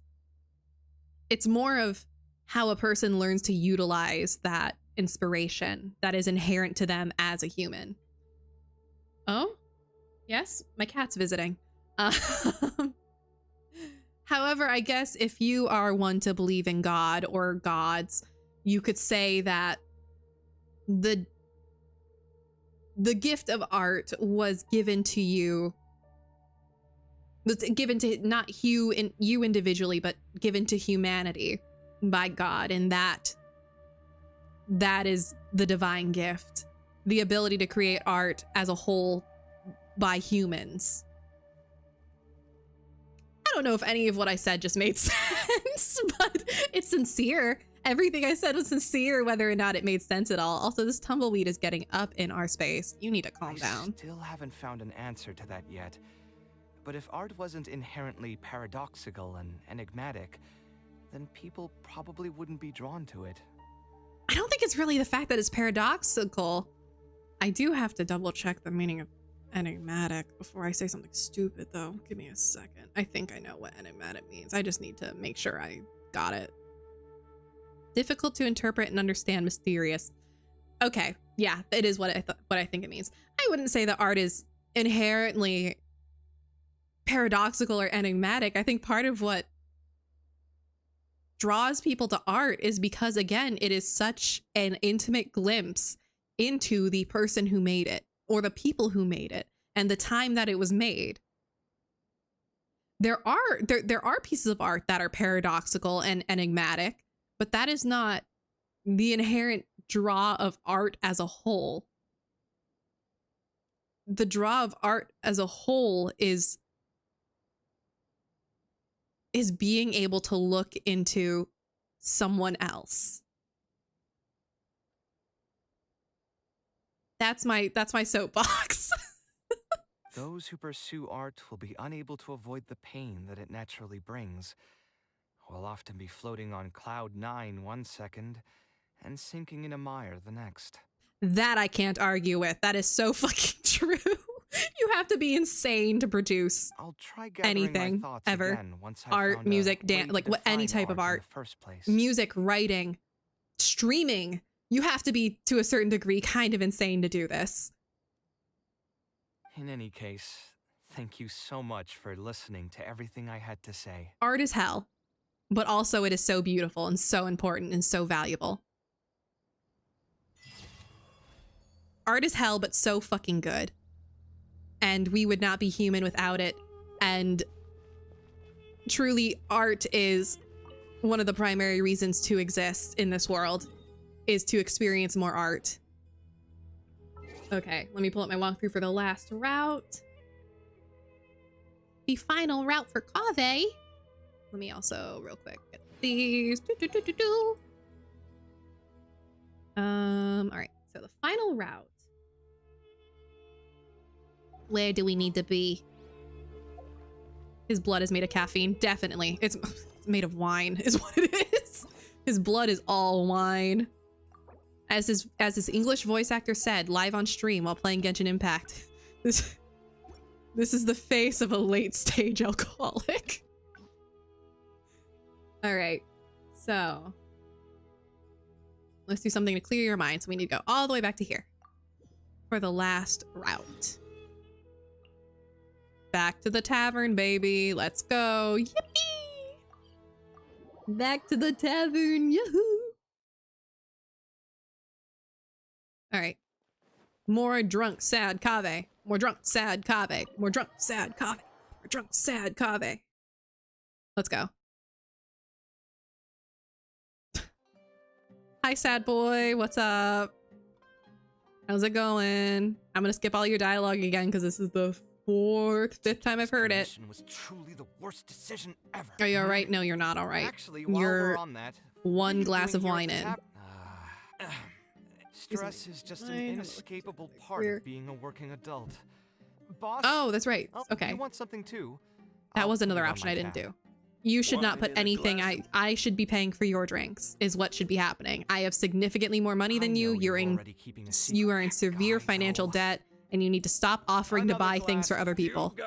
It really is, but perhaps getting I would spend a lot. Clear your mind. All of this make Here's your drink. Yeah. Here's your drink, boss. Meaning of art. What do you think? You're drunk. Lay down. Exactly. In Sumeru, it's too bad. Yeah, Sumeru doesn't appreciate art enough, especially in the past, because art was literally outlawed. Let's do something to clear your mind, buddy. Sounds great to me. Let's do something else. Have you thought about looking into another career? A different career. I see. That's not a bad idea. It is a pretty bad idea because you are so in love with creating. You're so in love with architecture that it's kind of a terrible idea. The reason why you are so troubled by it is because you love it so much that you hate compromising on your vision. Anyway. I think I've heard a saying somewhere before. But it is very difficult to make your passion your work. Are due to not having enough mora in the bank. Sure. It's just a saying, of course, but even I will admit that my life would be a lot better if I could make additional mora. It's because you're in significant financial debt at your own doing, but okay. If I want to make mora, I should finish that ridiculous commission.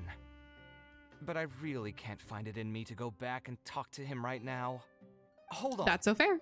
I just remembered that I used to have a senior. You could also find literally another client. If you are famous.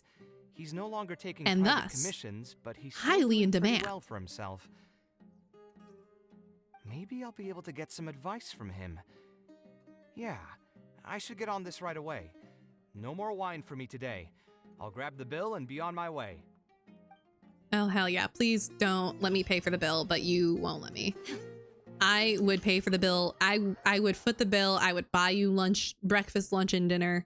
Kaveh, I could be your sugar daddy, okay?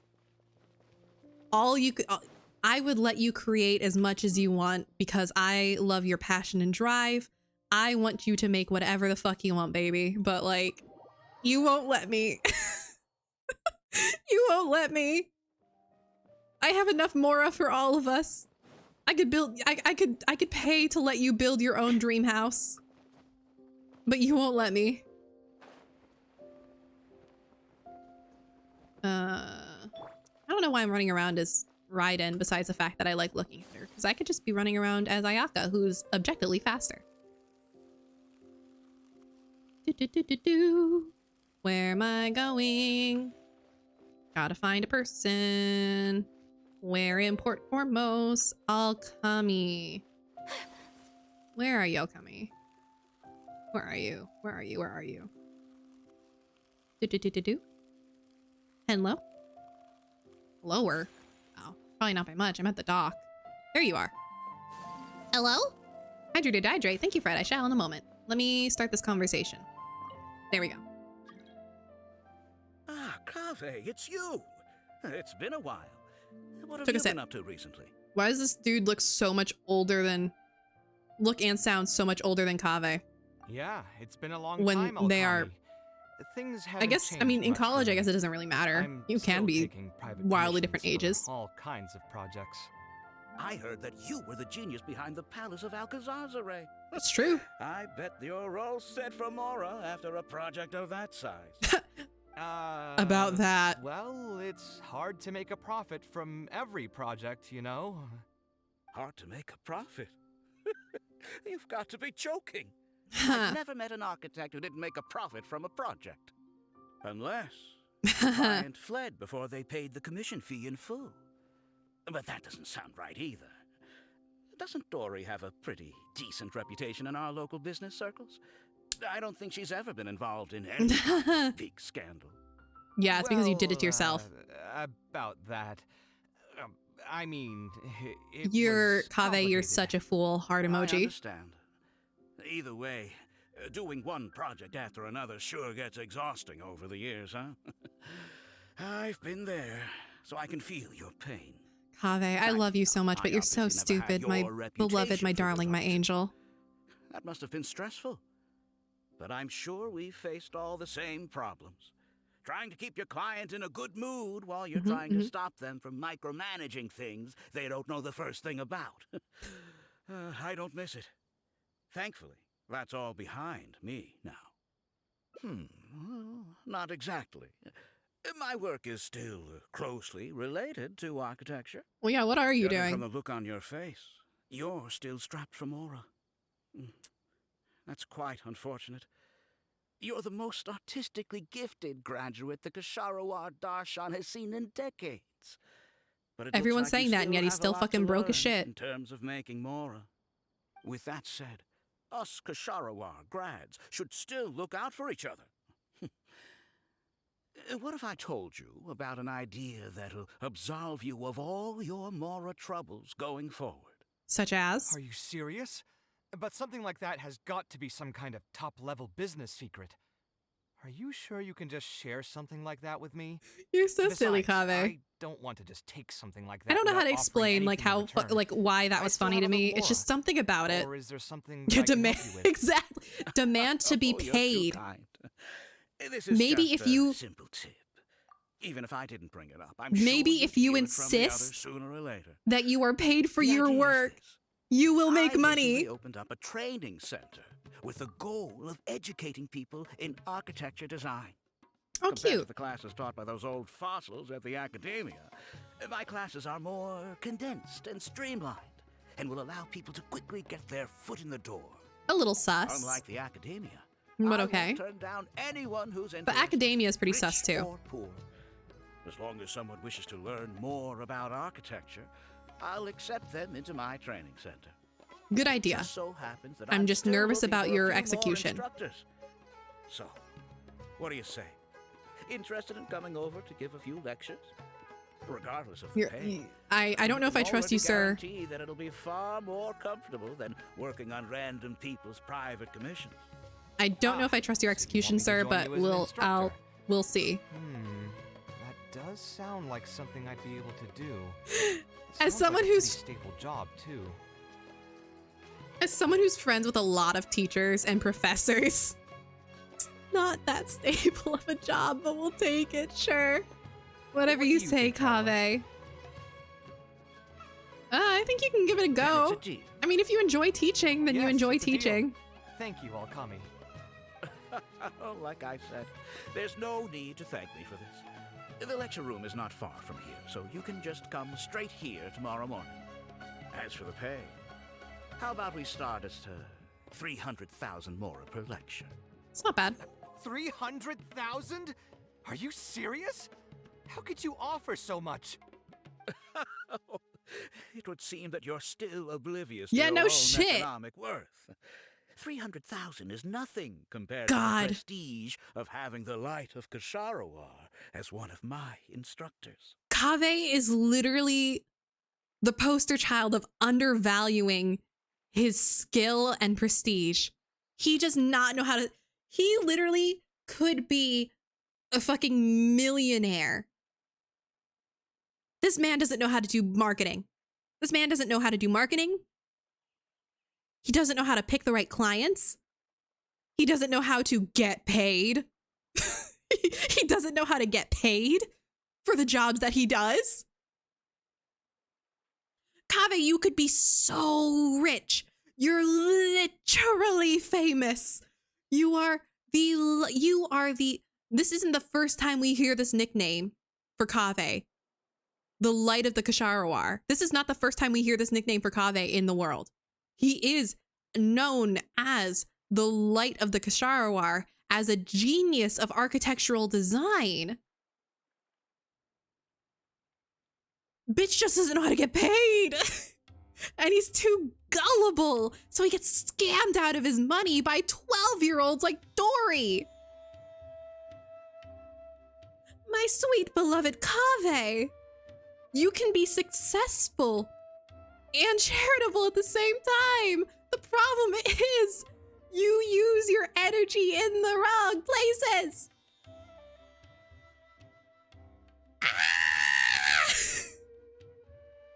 Anyway, I'm okay. 300,000 is also just the base rate. Just trust me on this.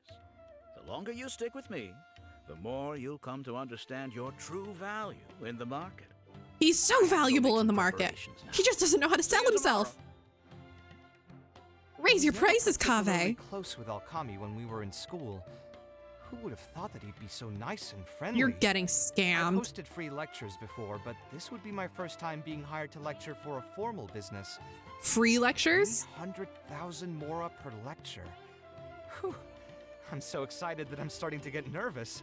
Kaveh, you're very cute. Okay, here's the thing. Here's the thing too. He could host free lectures still. Like, again, he is a very charitable person, and that is lovely. We love that. I love what a kind and giving heart Kaveh has. But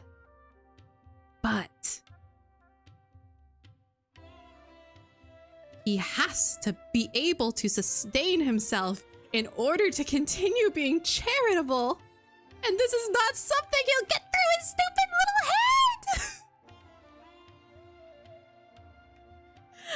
Al-Haytham calls him out, and then Kaveh gets angry at being called out because he thinks Al-Haytham is just shrewd and wrong. But no, I'm with Al-Haytham on this one. Kaveh! Understand your worth! Demand to get paid for your work! You can't keep helping people when you have nothing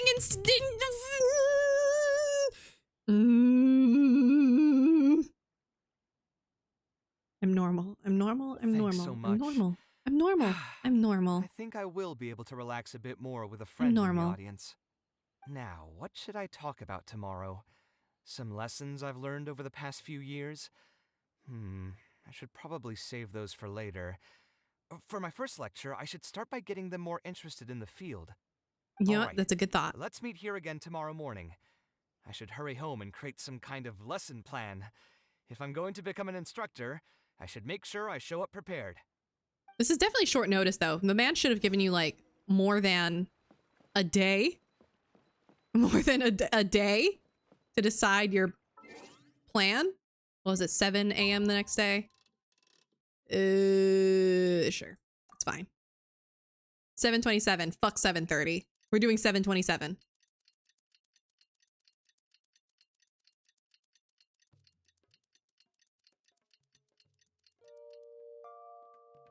Beep, beep, beep. Good morning. A blade in... Where? Wait, go to training center, but where? Where's the training center? Wheat. Up in here? Is this it? No? What? What? Where? Where? Where is it? What? Is it up? Is it up? Is it up? Unscrupulous dealings, where? Where does it want me to go? Hello? Where's the training center supposed to be? The dock is flat. Whermst. Whermst indeed. The dock is flat. There's no like higher ground. Like can't. There we go. Oh, I guess it just needed to load in. Oh, I didn't expect you two to get here so early. How can I was we? up last night preparing for the lecture, but I ended up getting so excited that I couldn't fall asleep. I couldn't sleep. You stayed up all night, sir. You didn't sleep at all? I must commend you for your dedication. But the training center has already developed its own set of teaching materials. Instead of using your own plan, you can just use what we have here. Of course, you're always welcome to work in some of your own content to add some fun and flavor. Fun and flavor. Sure. Be my guest. Variety of architectural knowledge at first glance. Nothing appears to be amiss at first time for the glance. lecture to start. Feel free to head in and start the class whenever you're ready. Huh. So you've already developed your own set of teaching materials. Seems like I won't need the stuff I've prepared after all. Anyway, shouldn't be a problem. I'll just go ahead and use your materials. There's something else I want to ask, though. This isn't going to be a large class, is it? This is so sus. This is Susquehanna, y'all. I don't trust. In this class. There are 14 classes at my training center. Out of all of them, the first class has the best grades, so I've directed them to you. We'll see how well they take to your lectures. 20 people, huh? 20 is not bad at all. Right. I think I can handle that. I've taught 20 people before. One last Not thing. too bad. In the interest of keeping a quiet learning space, only instructors and students are allowed in the classroom when class is in session. I'm sorry to say this, but your friend will have to wait outside while you teach the class. Unfortunate. I would have liked sitting in. Sorry about that. I'll meet you at the door when the class is over then. Yeah, I'm also sus. Traveler, you're right to be sus. Hey, Aden. Hey there. Can I help you? You know anything about alchemy? Okami? You mean that rich guy who's been making quite the name for himself? Oh, rich? Yeah, he commissioned a set of furniture from me a while back. Paid a great deal of mora for it, too. Oh? I heard he earned a fortune working as a renowned architect. Now he's opened a training center so others can follow in his footsteps. Is that so? If the tuition wasn't sky high, I'd enroll my child in a heartbeat. Child? Architecture really sounds like a lucrative profession. Child? How young? Did you hear? Okami recruited Kaveh to be an instructor. I bet that'll boost his enrollment numbers. Really makes you jealous, eh? Also, tuition being sky high, I thought he wanted to invite anyone there is. Himself as an architect. If we're just talking about professional skill, no one would pay for a class with him. That's okay. true, but you've got to admit, his advertisements are really effective.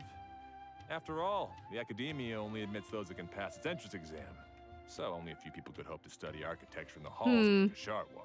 Sus. For those who can't pass the exam, or who just want to jump straight into the industry, Mhm. the training center is the best bang for the mora. Man, to have that kind of business acumen. It's definitely a good business tactic, but a little unfortunate. All right, everyone. There's no need to be nervous. Class is over, so we can just chat for a bit. I shouldn't have lost my temper during the lecture. Did I scare anybody? He lost his temper? No, you weren't scary at all, Mr. Kaveh. It's literally toddlers. Didn't get what you were talking about. Literally babies. Oh, don't get me started.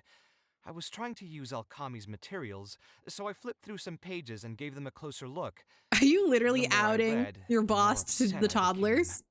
Okami may fool an amateur, but he can't fool anyone who's active in our profession. The materials he made are completely useless for teaching real architecture. Oh my god, he's complaining in front of the toddlers. In my opinion, the most important skill of an architect is their ability to craft a design. He's talking shit in front of the You toddlers. must be able to conceptualize ideas. There are tens of thousands of buildings in the world, as well as Kaveh a would be countless really good number with of children. I'm not architectural gonna lie. I styles. feel like Some designs emphasize aesthetics. he's got to turn this around. There's no way while Kaveh's bad with prioritize children. Practicality. The architects who can critically evaluate the quality He's and too much fit of a child different himself to be designs bad with are children. Those who can come up with great designs of their own. But you won't get any of that from the teaching materials they're using here. He's too much All of the these type students of are like doing in class is rote memorization of existing designs. They are learning he's too nothing hands-on about the underlying to be bad with children. principles. How can they expect to become real architects? When they're done with this class, all they'll become are dilettantes with a pitiful smattering of architectural knowledge. He's popping off. But, Mr. Kaveh, we didn't really understand anything you said after you threw away the materials either. What's the big deal anyway? It's not like we're looking to make some works of art. We just want to make some Mora. Whoa. You're studying architecture to make Mora? Whoa. Yeah. Why else would we be studying here? My biggest dream is to become someone like Mr. Okami. Once I finally make my fortune in architecture, I'll be able to buy anything I like. Whoa. In that case, I'm afraid you'll probably be disappointed. The reality is that the work of an architect is very difficult. And the pay is Why is not poor lucrative at Omos's all. music always so Believe loud? me, I'm a perfect example. But how? Mr. Okami just told us last night that you made a killing by building the Palace of Alcazar's Array. Bitch is broke as hell. He also said that as long as we graduate from his class, waves upon waves of people will reach out to us with private commissions, and we can just sit back and wait for You guys are Mora also to fill up literally our toddlers. It won't be long before I can put these miserable days behind me. You guys are like what? Come on. 12? And you all believed everything he said? But Mr. Okami is really rich, isn't he? You... It's pointless trying to argue this with you right now. You've already filled your heads with pipe dreams. It's also kind of pointless to like actually get fight with 12-year-olds. Like you can try and guide them, but they're literally like children. They're children. Let's go, Traveler. They're very small. Let's hear about Okami's true plans from the man himself. They're so small, and what are they gonna do but believe the grown man that filled their head with pipe dreams, right? Like what the fuck's gonna happen? What's wrong, Kaveh? You look quite flustered.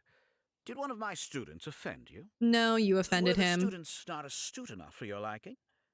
I must implore you to go a bit easier on them. After all, they're nothing like the genius scholars you're used to dealing with at the academia. We don't need to strive for perfect understanding. As long as some knowledge has been passed on, that's good enough. Bitch is crazy. Yeah, I'm mad at them. But I'm even more upset that you're You're mad at that? No, you should be teaching them about mad architecture. at the adult. Students are all here hoping for a quick way to make money, but we both know that an architect's life is hard and exhausting. Just a little while ago, I was toiling over the 6th draft of a design for a client. Well, yeah, they probably did If your upset him client with the isn't this is happy, for Mora you can't break mindset. ground, and the longer a project goes, the longer it takes for you to get paid in full. What's worse, if your client disappears in the middle of a project, good luck getting anything from them ever again. You know all of this just as well as I do. Why lie to them? Boy, howdy. You may be the light of Kasharawar, but like Oh, did you guys said, hear my shoulder snap? still have a lot That was to pretty learn crisp. I don't know if about that picked making up. Mora. You may deny it all you want, but it's a fact that in today's Sumeru, architecture is a terrible profession. Our clients care very little for the effort we pour into our designs. Instead of appreciating us, they spend all their time nitpicking details and demanding changes, often forcing all kinds of ridiculous ideas onto us. I suppose that's more or less true. Go on. Why should we cling on to a profession that's difficult and unrewarding? If the field is dying, then a person who still wants to make a good living will just You have could to say the same change about. their strategy. It's just. If it's near impossible to make passion. money as an architect, It's love then for the why not work. just establish a Is why people training center cling to and professions train like other this. people to become At least architects in typically. our stead. Wait, how does that make any sense? Aren't you just leading them into the same trap? We are already stuck, my friend. The more people we can lead into this pit and stack Lord. as padding beneath our feet, the more comfortable our lives will be. You're stacking children beneath your feet, and the families of these children. That's right. Making money as an architect is a slow and agonizing process. In comparison, earning tuition from a training center is Oh my far God. easier. None of the students will ever know, however. In their eyes, all of my income was earned during my years as an God. architect. It's easy for them to fall for my promise. Not an After all, architect, but this sounds like a everyone wants to pyramid. live the dream of being the person who can spend millions Yeah. without batting an eye. Not an architect, but it's starting to sound like a pyramid. The more money I earn, and the more real that dream becomes. Oh, sweet God. And then what? Once they graduate, they'll still find out the truth about architecture and struggle to stay afloat amid all the problems we already talked about. When that happens, your facade will pop like a soap bubble. No one will believe you Sweet anymore. Jesus. This is so but messy. That's just one way to look at the problem. No two people have the same amount of talent. Even if they fail to strike gold in the future, you can't say that it's my fault. And You mine can. alone. You can And say also, that, I though. never actually promised that If they your would success achieve rates- financial freedom as long as they become Ooh, architects. I need to take deep breaths. All I did If was your success nudge them rates towards leaving that your belief. school are that bad, scared people if are they do not come gonna back and stir up enroll. trouble. My training center has all the required permits and sweet God. certifications. Even the Dendro Archon herself couldn't find fault in any part of my business.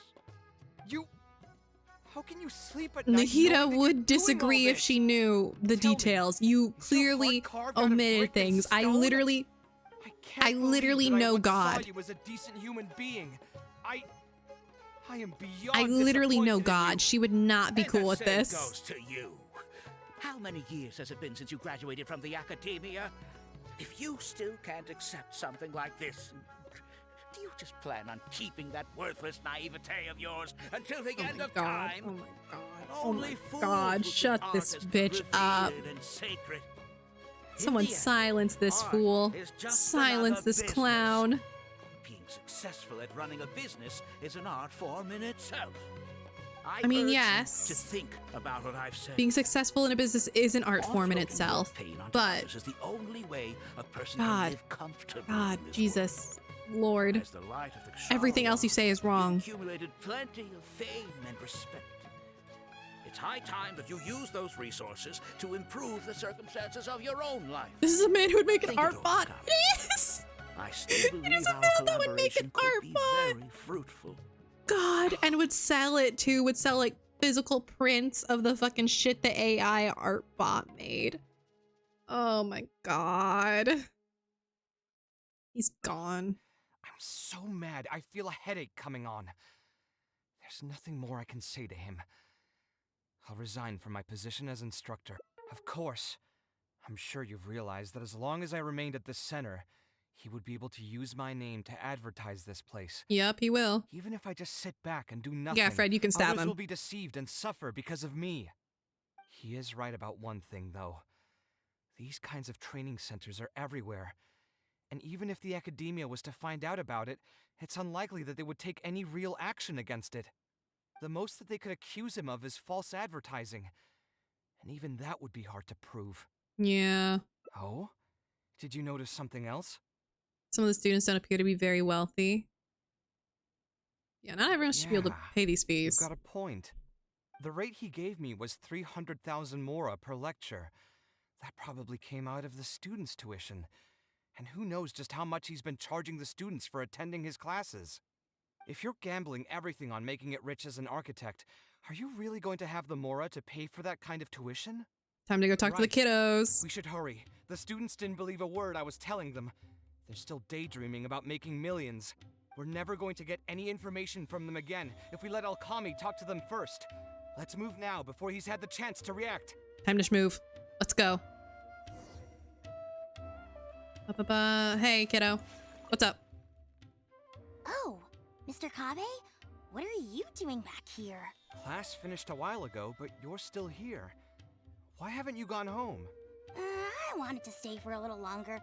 I'm still thinking about everything you taught during the class.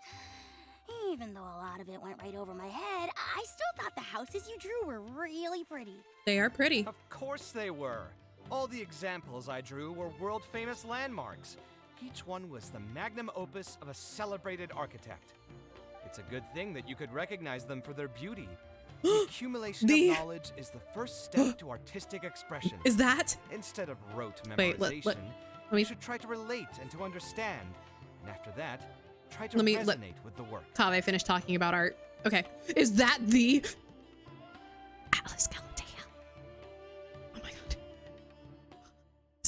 Is that the Atlas Galatea of bitter choco decoration fame? Of Lucifer fame? Oh my god. I'm like your biggest fan. What am I supposed to do with my Oshi here in chat? Oh my god.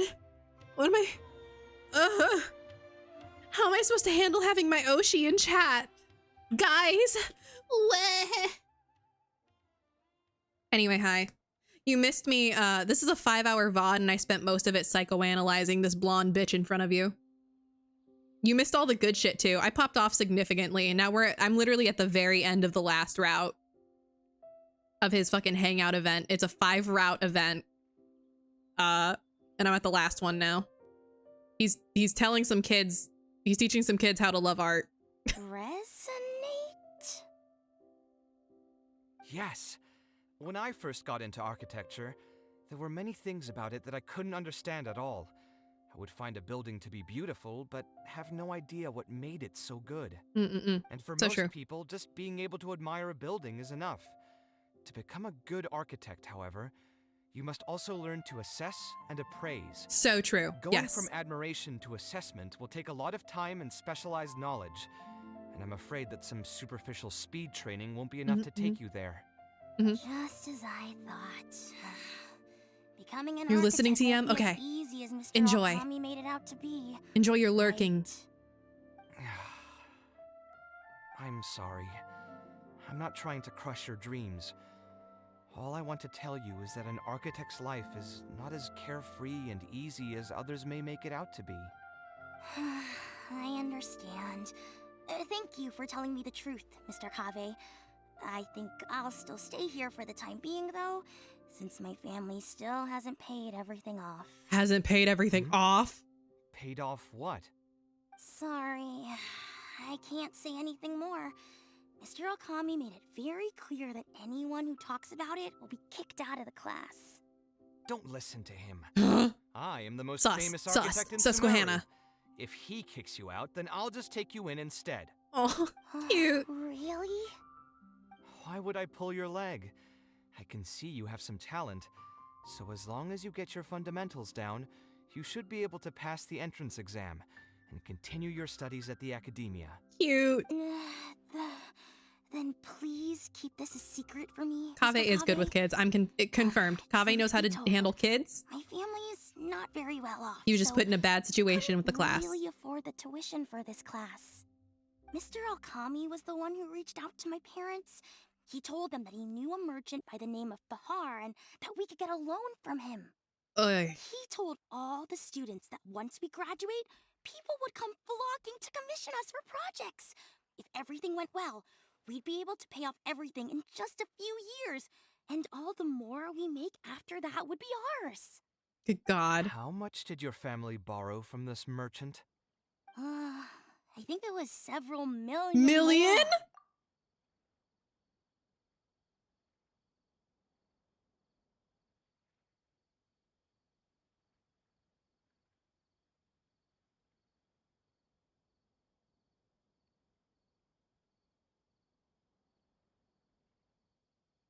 Several million? Mora? Several million, Mora?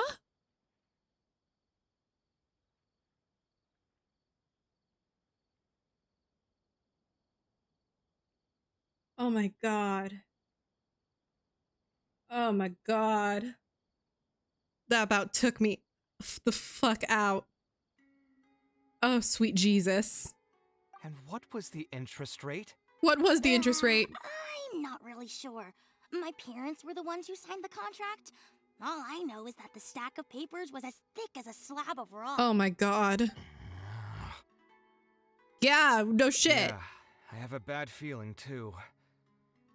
Something about the whole thing feels dastardly familiar. No shit, this is bad and wrong. To confirm. But if we were to confront him right now, there's no way he'd admit to anything. We can pretend to be potential customers. Good idea. Hey, tell me, do you know where we'd be able to find this merchant? We last saw him on the north shore of Port Ormos. Who knows if he's still in that area, though. All right, well, we can hunt him down. It'd still be worth taking a look. Architecture... No. The arts shouldn't be used as bait for a scam. Kaveh, first of all, I love you. Second of all, we literally know a mantra. Like, if we... Worst case scenario, I could literally hit up Sino and be like, "Hi, Sino. Bestie, can you do me a huge favor? So, hey, girly, there's a dude that's been scamming, and that's like super not cool. So, can you like help me do something about that?" Og. We're literally friends with God. We're literally friends with God, with a God and ruler of this country. Literally a god. Nahida may have allowed these contracts to go through at first, but that's probably because she was being deceived in the first place about the nature of these contracts and permits. If we went to Nahida and said, "Hey, Nahida," literally, we are besties with Nahida. We could just roll up in her fucking room and just be like, "Nahida, check this shit out. You're not gonna believe this." She would probably smite the fucking dude. Because she's the god of knowledge and wisdom. There's no way she's gonna stand for use of knowledge, like bribery of knowledge being used as a scam. Her entire thing is about educating and uplifting. That's literally her godly like drive and reason for being. We need to do something before the students' lives are ruined even further. Like, Kaveh does not need to have this on his shoulders. I, as the traveler, literally know God and head of police. I have police and God on my side. We could have them both on his ass. I'm besties with the police chief and God.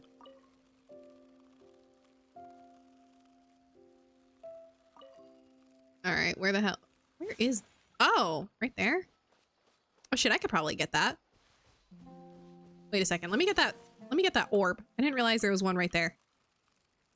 I can probably Ayaka sprint out to it. Give me a second. Give me a second. I gotta do some silly bullshit. Stand about here. There we go. Stamina's all the way up. It's just, whoop. Perfect. All right. And then recover a little bit. And now we swim. To that star. And I can teleport to that star. Hopefully, if I don't drown. Which I won't. I won't drown. Oh, I might drown. Actually, I might drown. Because I can't jump to the star from the water, apparently. That's mighty unfortunate. I may drown here. There's another orb? Where? Wait, where? I don't see it. Like, I see it on the map, but I don't see where it... Oh, there it is, right there. How did I never get that? Do I really just, like, port almost that? That sucks that I drowned right here. Oh, that's so fucking sad. Anyway. Okay, like, let me go get that other orb then. Dude's over there, but I want to get the orb. Wait, there's another one over here. Wow, I must really fucking hate Port Ormos. What the fuck? I really don't show up in Port Ormos. I fucking hate this place, I guess. Jesus. All these orbs and I didn't grab a single one of them. And they're like not even in difficult places either.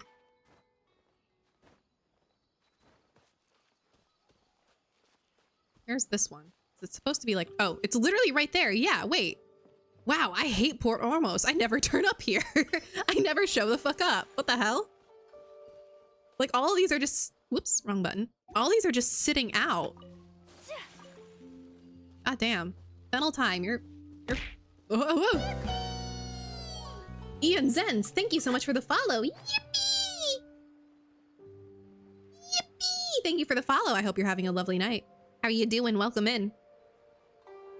We're playing some Genshin Impact. I've been psychoanalyzing Kaveh for the last 5 hours. I think I've got a pretty solid read on him. I have psychoanalyzed him to a unhealthy degree. I know him too intimately now. It's a problem. And no one cares as much as I do, which is the worst part. Oh, I don't think I've ever seen you guys before. Here for business? Yeah, sure. You're Fahar, right? Yes. May I ask who introduced you? Okami. My friend here wants to enroll in his architecture class, but they're a bit short on money. Okami told us you're the man to go to in this kind of situation. That's right. I'm really interested in architecture. Very convincing. Oh, sounds like his business is booming. How much do you need? Let me see. I'd say around 3 million mora. 3 million. Oof.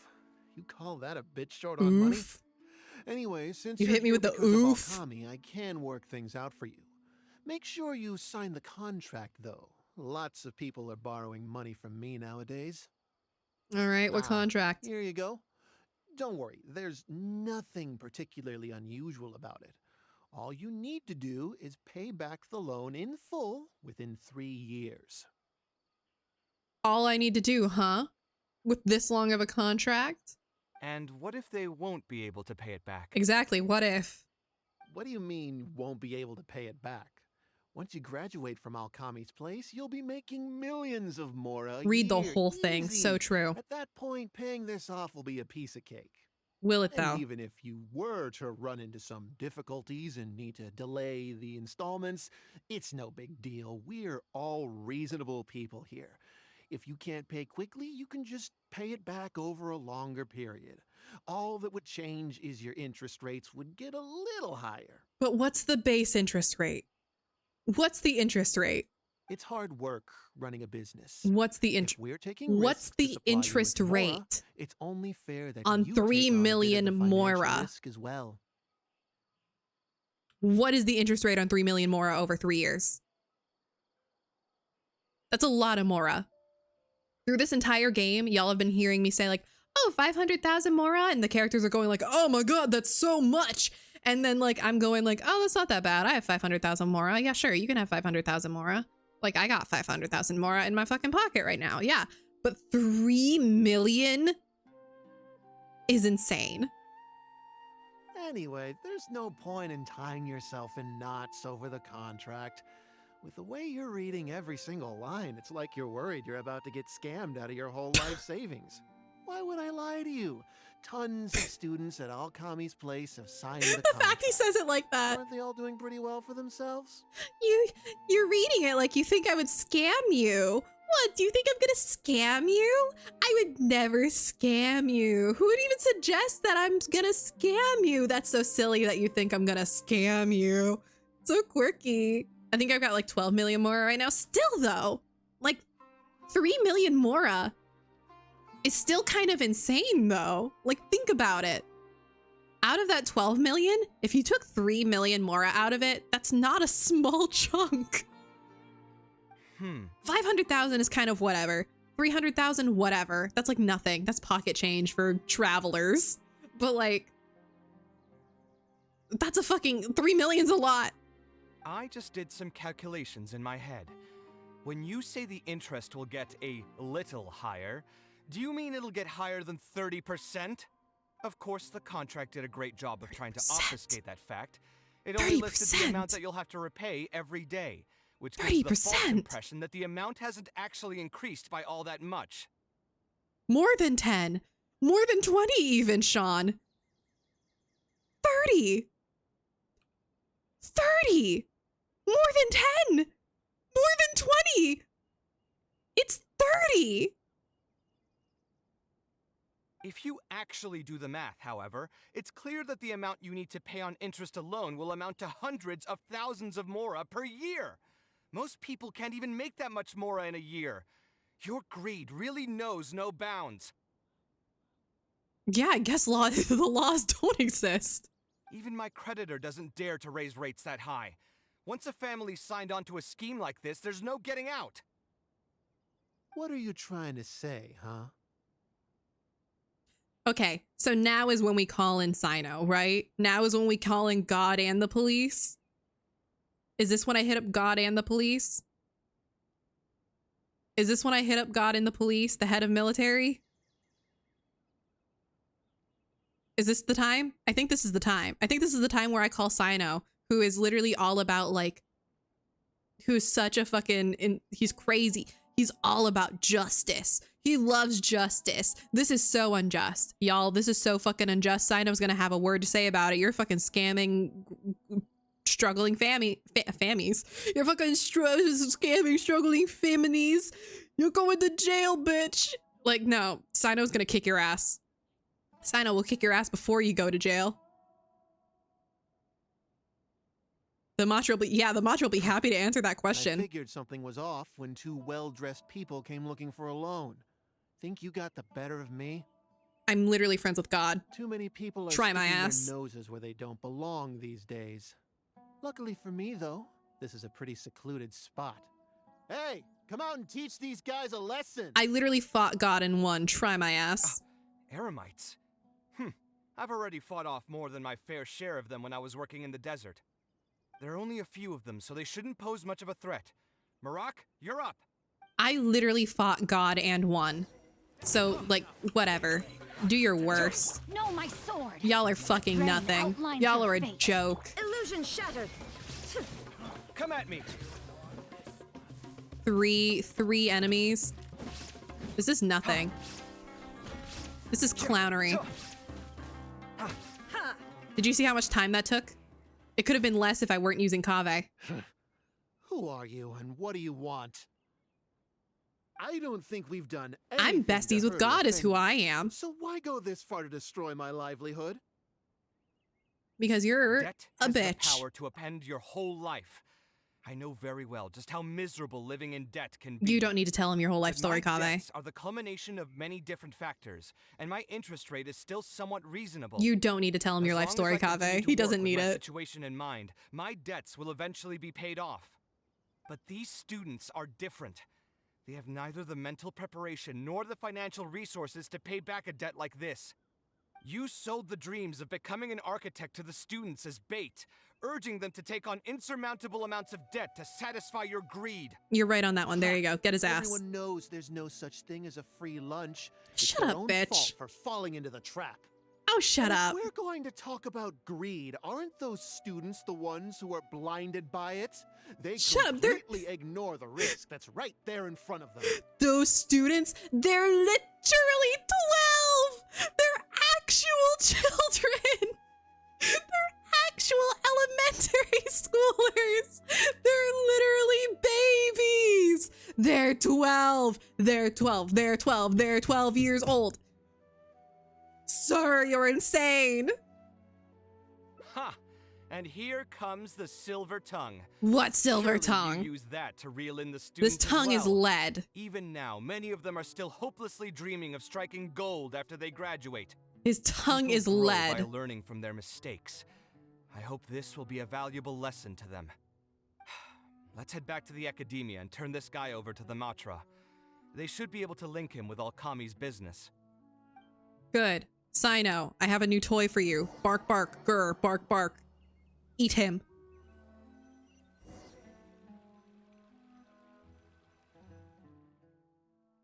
Sino? Didn't think I would run into you here. Sino! My vacation just ended not too long ago, so I'm going over some cases at the academia. Who's this? Eat him. Destroy him. Bite him.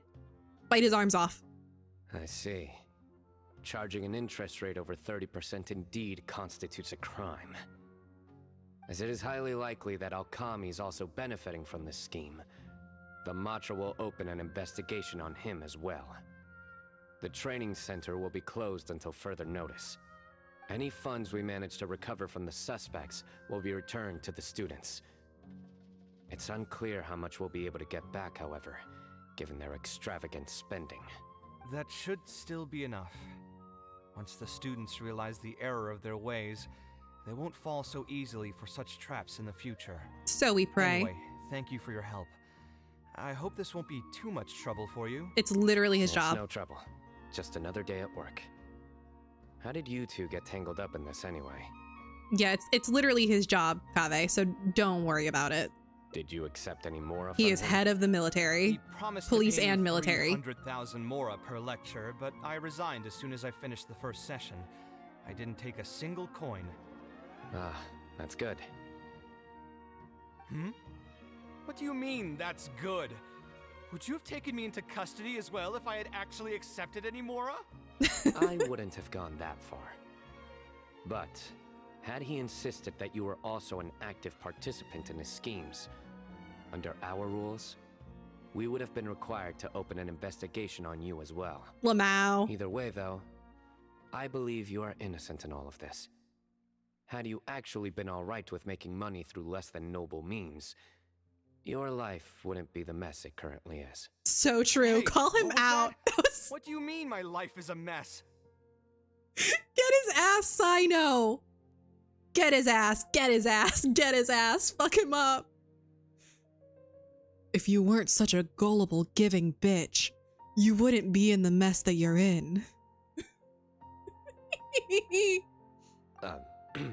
Never mind. Your life is fine. No, you're right, Sino. Don't back down. Don't back down, Sino. Don't back down. You're right. You're right, and you should say it.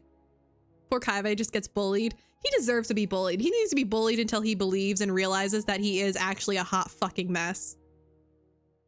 This man will burn himself into the ground and then some. He'll keep going until he is disintegrated into dust, and then he'll feed his dust to the next person, to the person next to him starving. You're just messing with me now, aren't you? Let's get back to business. If Okami's case can be successfully resolved, you'll be eligible for a monetary reward from the academia. Don't forget to pick it up after the fact. I love that Sino also reminds him that he is eligible for a monetary reward. He's probably doing this not just out of obligation, but also like the way he's saying it. I'm like, he's probably being like, don't forget to pick up your monetary reward, Kaveh. Don't neglect it. Because here's the thing, I'm about to predict what the next sentence is going to be. It's going to be Kaveh being surprised. Here's the thing. Not will forget. It's going to be Kaveh being surprised and then saying, I don't think I need a reward because I'm just doing the right thing. I don't think I need to be rewarded for just doing the right thing. That is about to be Kaveh's mindset, okay? I'm pretty certain that's what he's going to say. So this is Sino being like, Kaveh, take the money. Okay, let's see what Kaveh says. Huh. I didn't even know there was such a thing. I never would have guessed. What I'm trying to say is that we didn't report Okami because we thought we could make some more off of it. The reward will be given regardless of your personal motivations. It was implemented with the intent of encouraging people to supply tips to the Matra.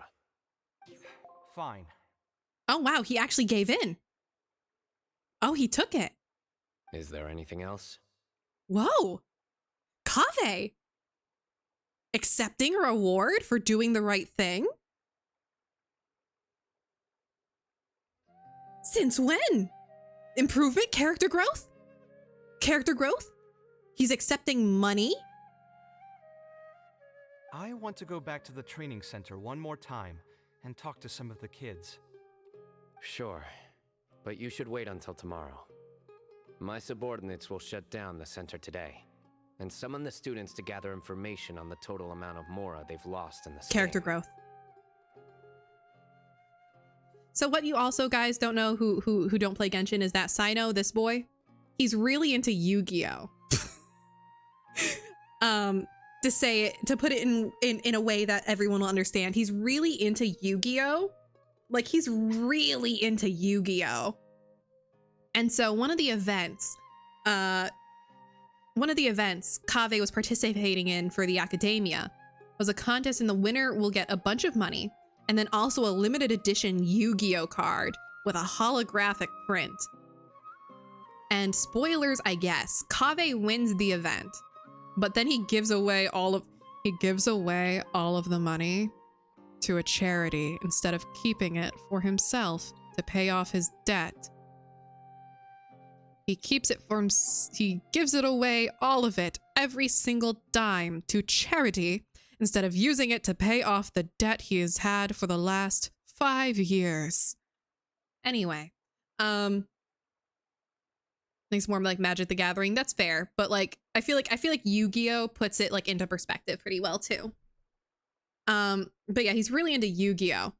And so Kaveh gets this Yu-Gi-Oh card and he's like, I don't give a shit about Yu-Gi-Oh actually. But you know who does give a shit about Yu-Gi-Oh? Sino. Sino really loves Yu-Gi-Oh.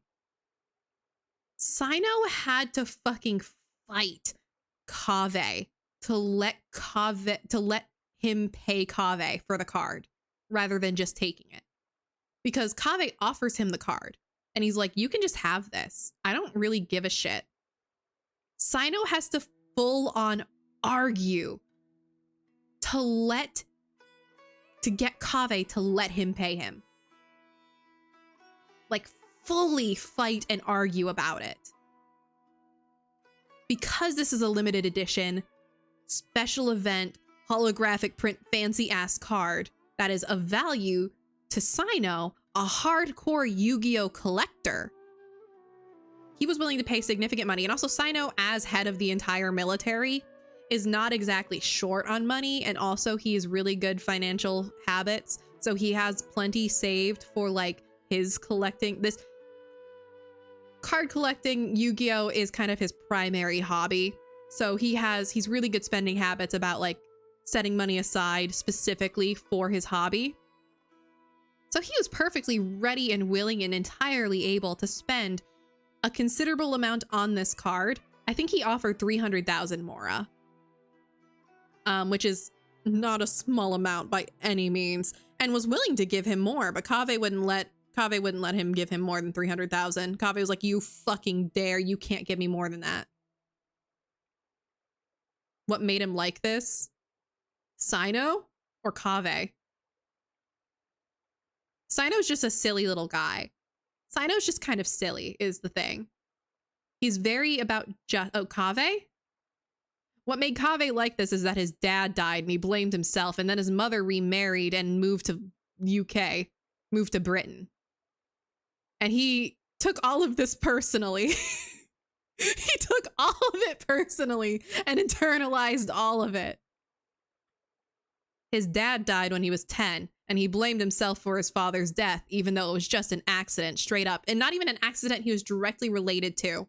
What happened was, it was the Interdarshan Championship. So it was a championship held by the academia, where one representative from each of the different schools of thought within the academia compete in a competition to win a prize. It is actually the same competition that Kaveh competed in to win that money and the Yu-Gi-Oh card. So back when Kaveh was 10, they were holding this competition, and Kaveh was like, yo, that's kind of sick. Hey, Dad, what if you participated in it? And so his dad is like, oh yeah, sure, of course, son. That sounds like fun. I'll see if I get nominated by Kasharawar, our school of thought. So he gets nominated. Or not Kasharawar. I think he was a Rabatat. He was a Harabatat scholar. But yeah, anyway, he gets nominated by his school to participate as the representative of their school for the competition. But when he finishes the competition, he comes back a changed man. He didn't win, but he's like depressed. He's sad and depressed about something. And Kaveh doesn't really know why. And this eventually leads to his dad going on an expedition in the desert that leads to an accident where he dies in the desert. And Kaveh took all of this personally, as his dad wouldn't have gotten depressed, which led him to go on this expedition, which led to the accident where he died, if he didn't suggest in the first place that his dad compete in the Interdarshan Championship. You see where you see it? You see the line? You guys seeing it? Anyway, so the other thing is that after his father dies, eventually down the line, his mother decides to remarry. Just because sometimes that happens. Later on, his mother meets another man and falls in love with him as well and decides to remarry. And by this point, Kaveh is a grown man. He's like 20 years old. Still very young. Don't get me wrong. 20 is still incredibly young. But like he's grown, okay? He's in college. He's fairly successful. He's doing well. And his mother then decides that she would like to move to Genshin's version of Europe, to more or less the UK. Fontaine is a steampunk sort of themed area. It's somewhere between like the steampunk UK and like France. So his mom decides that she would like to move to the UK with her new husband and spend time there. Kaveh takes this personally as well, because in his mind, after the death of his father, his mother was a single parent for years and years, raised him since he was 10 years old as a single mother while she was still in college as well. She was still studying. She was still a studying scholar. So he has a lot of guilt around feeling like he was a burden on how hard his mother had to work to raise him as a single mother and someone still in school.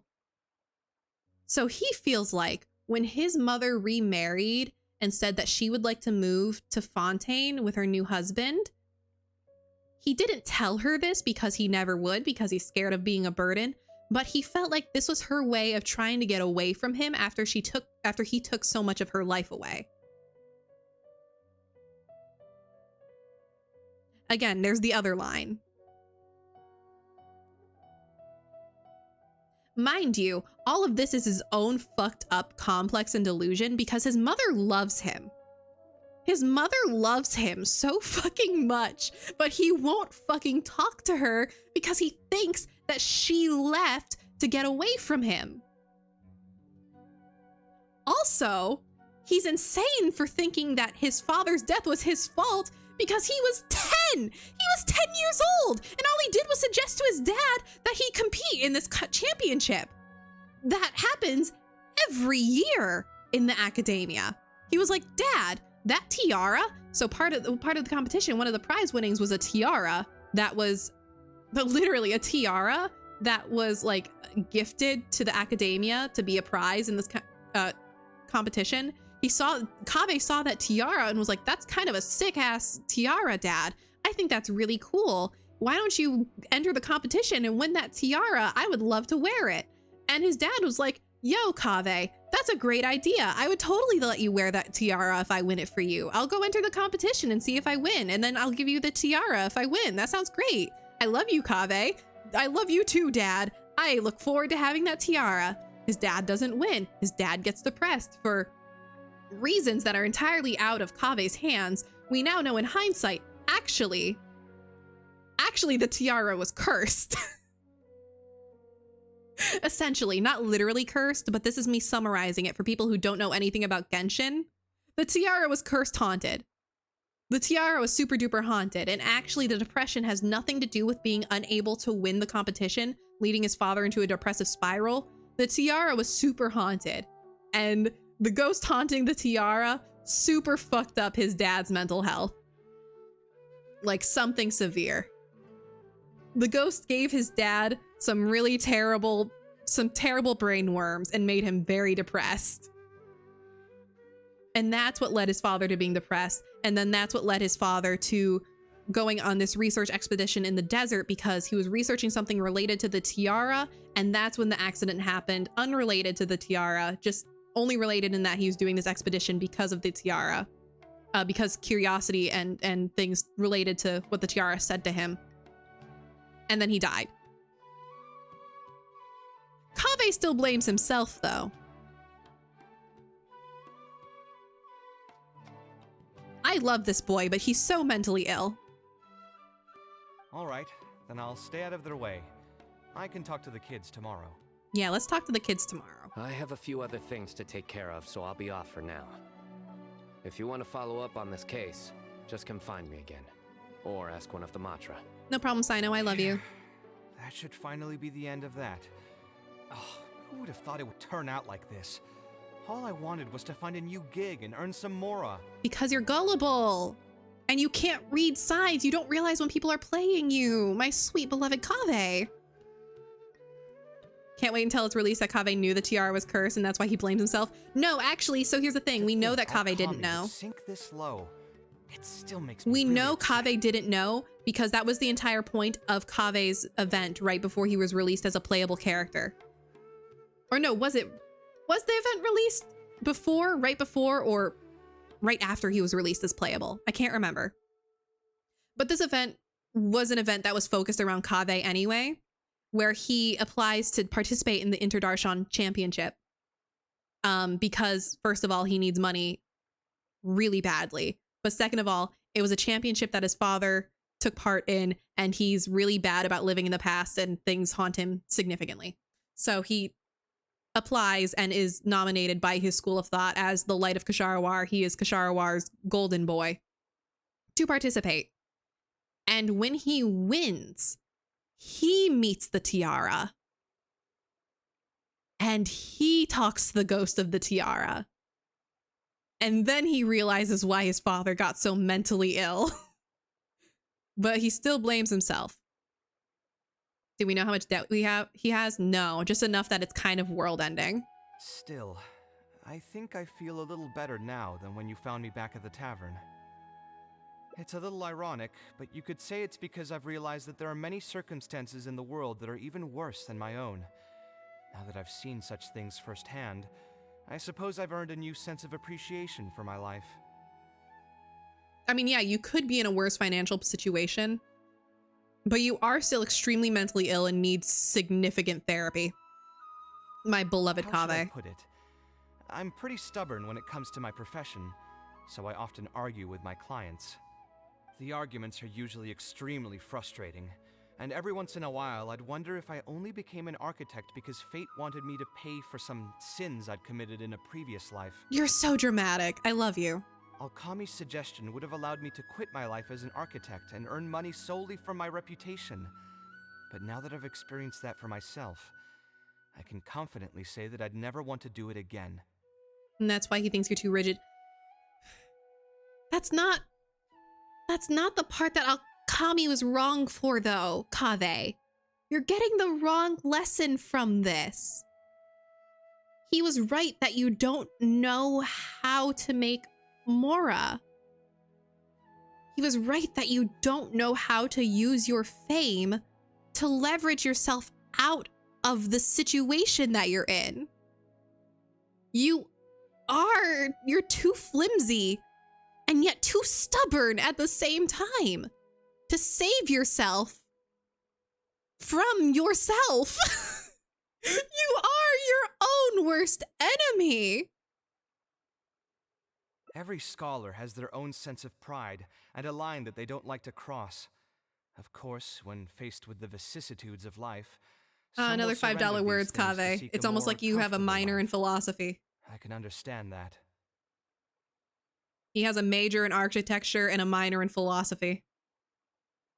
Just speaking for myself, though, I don't think that's something I'd ever be able to do. The voice in my heart would just keep repeating one thing. The moment I turn away from my dreams would be the moment my career ends. You love your art, and that is a good thing. I love that you love your art. You have a passion for art, you have a passion for architecture, and I love that. That is not what's wrong with you.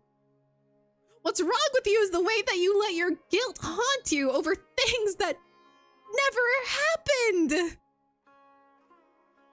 Kaveh! Put this boy in the microwave.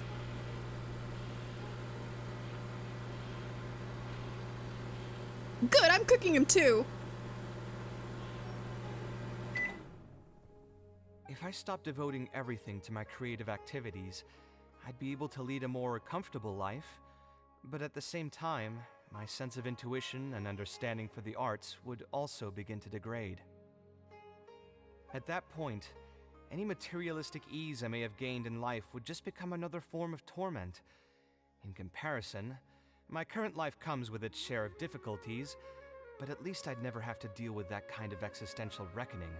You're learning the wrong lesson. You can have it. You can have both, Kaveh. You can have both. You don't have to be a starving artist. You don't have to be a starving artist. You literally don't. You are famous. You keep taking jobs that are needlessly difficult and not even for good reason. You can continue to take charity work out of the goodness of your heart. You can do that, but you can also still take work that values, that pays you the money that you're worth. You can do both, Kaveh. You can still be a charitable individual and successful. Yeah, maybe you should learn how to get paid with your current job. He could. The thing is, he could get paid. He could get paid so much money. He's literally famous. He is literally famous. He is the top architect. He's the top modern architect, still living architect of Sumeru, the entire country of Sumeru. And yet this bitch is living with his ex-boyfriend because he can't afford rent in an apartment. He is living with his ex-boyfriend because he can't afford rent.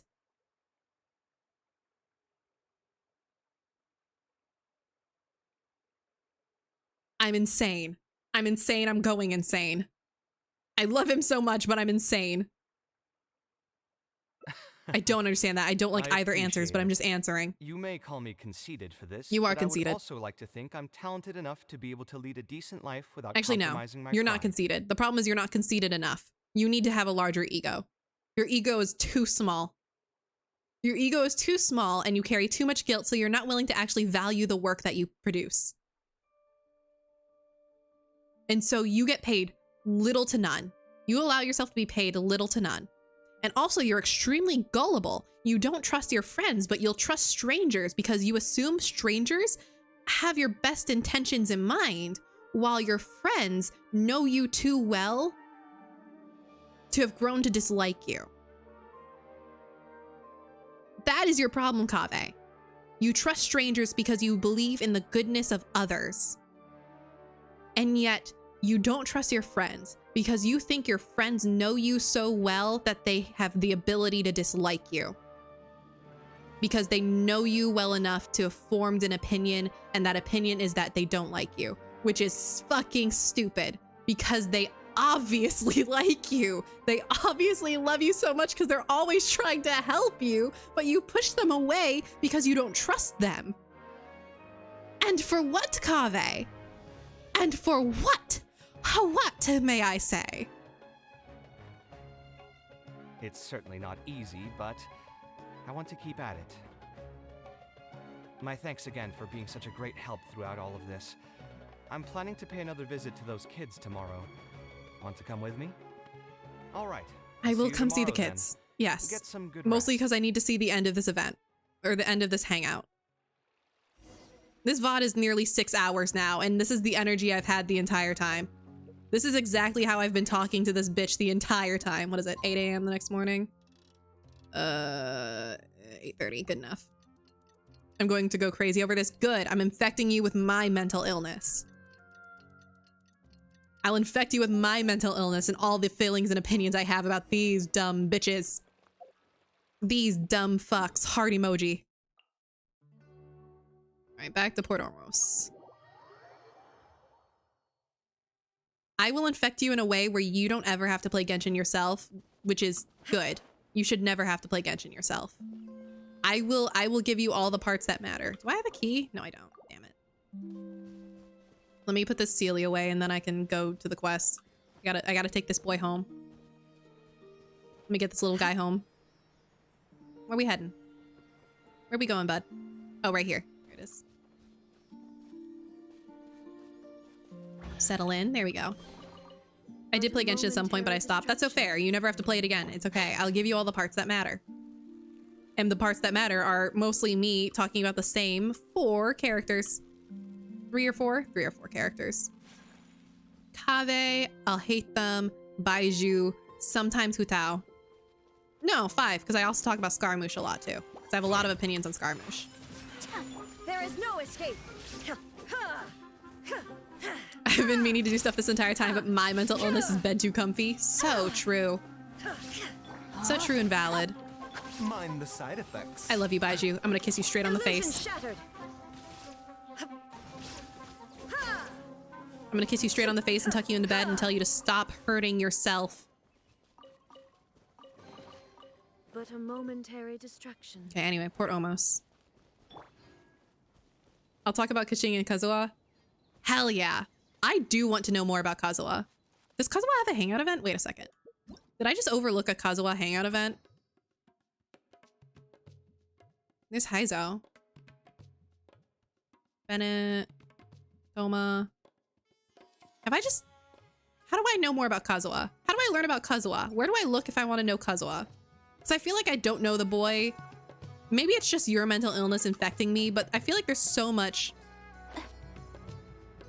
that I don't know about Kazuha that you know about Kazuha. And I feel I'm equally as far into the game as you are. Guess Mr. Okami was a scammer. I'm actually further into the game than you are. The training center has been shut down, and the Madra have promised to return some of our tuition. But we've already spent so much time on this class. What should we do next? Mr. Kaveh said we can keep working on our fundamentals and try to get into the academia. So true. Easier said than done. If it was easier to get into the academia, Or almost his music is always so loud. Signed up for the class in the first place. Only the best of the best can get into the academia studying on their own. Mr. Kaveh might be willing to teach us. Why? What reason does he have to stick around? Because he has a good heart and cares about the children. So, you're the only ones that showed up today, huh? Huh? Kaveh's here. Yeah, I was gonna say, I think Now, you've that's Mr. passed me up while Kaveh to I've you. been I'm in here Genshin as mental your block. So instructor, fair. So let's keep things a little more proper. I'll keep instructing you for a while longer. You can pass on the message to the other students. As long as someone wants to come, they can join the class. Oh, also, I'm usually pretty busy, so I'll only be able to teach architecture fundamentals on my days off. Another disclaimer, I can't promise that you'll all be able to understand everything I'm going to teach. Architecture is not an easy profession. They're also literally Aesthetics children, aside, but even yeah. the basics of safe design can already be a handful for most people. If you want to design safe buildings, you'll have to go through a systematic study of structural engineering. And just as a heads up, all of this will be a huge step up from the superficial stuff you were learning before. It'll take both talent and perseverance to get through the course. I don't want to hear anyone say that I didn't warn you. We'll try our best. Get it, kid. It seems some of you are really serious about this after all. All right, everyone, pack your stuff up. No need to prepare much for today's class. We're going to go on a quick field trip. Oh, hell yeah. Field trip, baby. You'll know Kaveh's once we already a get there. better teacher. Come on, let's get going. We'll be off once everyone's grabbed their pencils and sketch pads. Hell yeah. Kaveh's a field trip teacher. Are we going to the bridge? Are we going to the bridge that he built? Are we going to the Port Omos Bridge? One of his first major projects out of college? Wait, where is the map? Where on the map are we going? Oh, all the way over there? What the fuck? We're going on a field trip with Kaveh. The bridge. He built this. This was him. This was his design. It is very pretty. Kind of got like a vague lotus shape to it. A little bit. I would think. Yeah, just a little bit. Little hints of lotus. Lotus and tree. I think he said tree was his inspiration, but I see lotus. I see some lotus leaf to it. But I think there's a lot of lotus imagery in Sumeru. Just in general. That's his design, baby. My sweet Kaveh.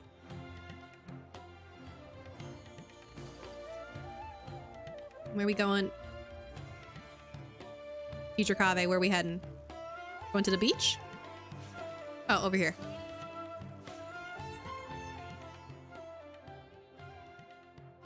Pretty building. This lighthouse has been Oh, around wait! for a long time, and I Wait a handled second. its renovations when I first graduated from the academia. Wait a second. I recognize this lighthouse. Wait, isn't this the thing that he drew when he was a kid? Wait. In the memento box from his mom. In the box of mementos from his mom. Isn't this the one that he drew when he was in kindergarten? Isn't this the place he drew when he was in kindergarten? Oh my god. The point of He's taking the today is babies. not so much about the lighthouse as a building, however. I just want you to take a look at it and do a bit of self-reflection. If you were tasked today with designing a building, how would you want it to look like? Don't think about how you'd actually go about building it for now. Just put your ideas to paper and draw the prettiest building that comes to your mind. Cute. So it can be, any kind of building? Yep, as long as you think it'd look good. It doesn't even necessarily have to be a building. If you want, you can draw trees, Happy Sucrose the Sunday, ocean, Wednesday or edition. even a Thank you. garden Thank you. area. Welcome. Draw whatever you'd like. Kataria Thick. Welcome. Happy Sucrose Sunday. Happy... Who's a Wednesday? Who's a Wednesday character? Happy Wanderer Wednesday. In my experience, it's best to approach the study of architecture It's from a nearly point of Thursday for me personal now. interest, rather than for the sake of a career. Both the study and practice of architectural design are extremely difficult. A person who's forced to work on projects that they don't resonate with will only struggle and suffer. So at least for today, You're loading a lot on these I hope the children. You should students just will be able to let them create draw. something that they enjoy. There's no need to think about it too 7 minutes hard. till Thursday, so They'll true. have plenty of time in the future to revisit the design and make changes. What do you think? Want to try your hand at it as well? Don't forget that this is a free class from Mr. Kaveh, the Light of the Kasharawar. On a normal day, this would cost you 300,000 mora. Kaveh, you're so cute. Same, you may be the last to receive the Wednesday edition tidings. Ooh. I feel so special. Oh my god. 7 minutes till we're out of touch. Yo, smells East Coast in here. It's very East Coast in here. Yeah, East Coast. Woo! Oh, this is so cute. Wait. Oh, Traveler drew the teapot. Oh.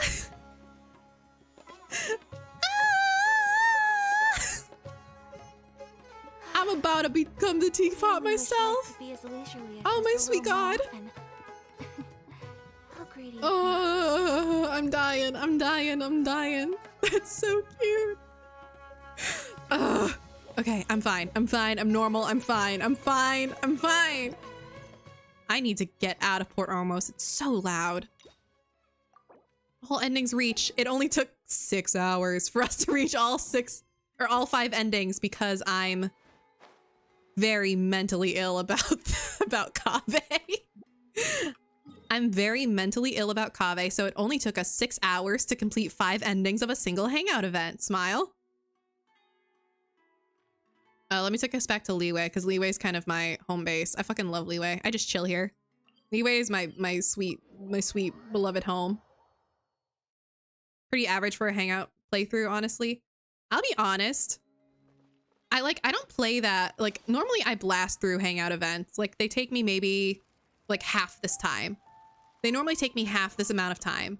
But the thing is that I have a lot to say about Kaveh always. So I haven't shut up this entire time.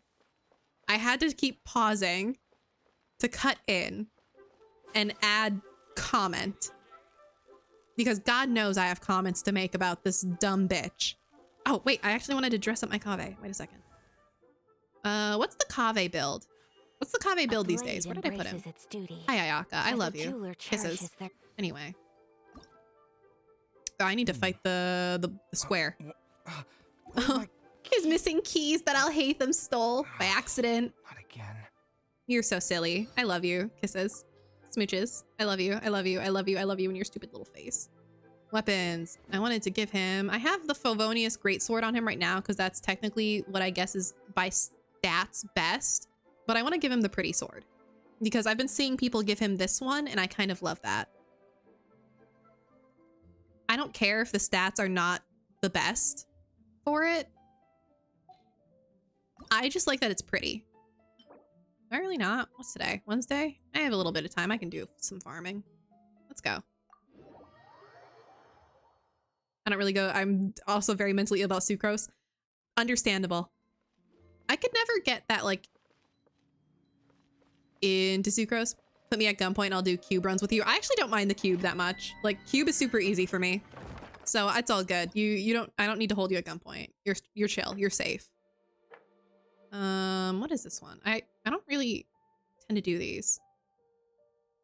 Hydro will extend the character's elemental skill, cooldown burst, remove it, switch, cryo. Okay, whatever. I'll do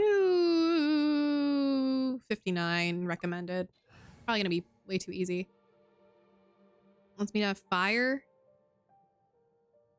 Okay, so I don't need you. Putao. Send one, send them all. I love you. Kisses. Putao, I love you. Angel. Also, server resets 4 a.m. for EST. Yeah. Yep. Yeah, I know I have plenty of time. I just figure I may as well, since I'm here. I'm still live. How's everybody doing? Take flight. How's everybody in chat feeling? Now that I've finished this Kaveh quest and I've dumped all of my mental illness all over the floor. Now you shall perish. I just dropped all of my Kaveh feelings and thoughts. Just all over the fucking place. A bitter pill to swallow. Something awful. Health comes first. I also dumped all of my Baiju feelings and a little bit of Donsley feelings and a lot of Alhaitham feelings too. Fennel doesn't need me for Genshin anymore. I'm sorry. I've grown up. I'm big and strong now. I'm so sorry that I'm big and strong. I'm just too good at Genshin these days. Oh, whoops. Well, the USB from my mouse might not be working correctly. Oh, that sucks. I'm sorry. Oh wait, freeze is what we want to break the barrier. My bad. Embrace the ice. Die, please. Thank you, and goodbye. New. Yeah, I have info dumped something severe the last 6 hours. I feel better now, though, having gotten it all out of my system. Oh yeah, I haven't played Genshin in a while, so I've got the returning home whatever thing running right now because I took like a month break off of Genshin from traveling and all that for work. I just did not have the brain power to log in. So it gave me the returning player shit. There is no escape. Which is kind of nice. It's giving me the primos for Skara and Okami because I want Okami and Skara. Fucking bad. I would very much like to pull for both of them, so I'm a little scared I'm not gonna be able to get them both. So I'm debating if I want to do a what's it called? Welkin, but last time I did Welkin, I wasted it because I did it while I was traveling, and I'm gonna start traveling again soon. So, I'm scared. I'm scared to get Welkin again.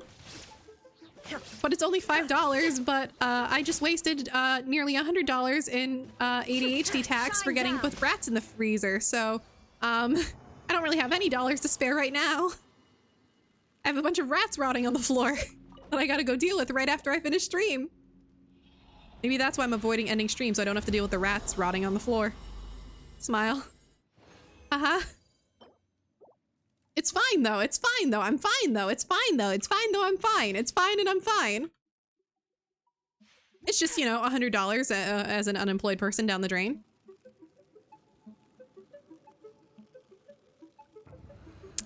It's just $100 down the drain as someone who is unemployed and chronically ill. What's that gonna do? Nothing. Smile. That's not gonna do shit. Hydrate or dehydrate? Thanks. I will in a second. I don't want to lose the timer. I don't want to fuck up the timer. So I'll hydrate right after this round. So I guess I'm dehydrating then, in that case. I'm not taking it as a challenge. A bitter pill to swallow. Baiju, I love you and I want to kiss you on the mouth. I love you so much. You're so hot and sexy. I love you and your snake eyes. And I know that you cough whenever you run. Me too. I also cough when I run. Chronically ill king. He's so relatable. Inazuma shines eternal. He's so relatable and coughing whenever he runs.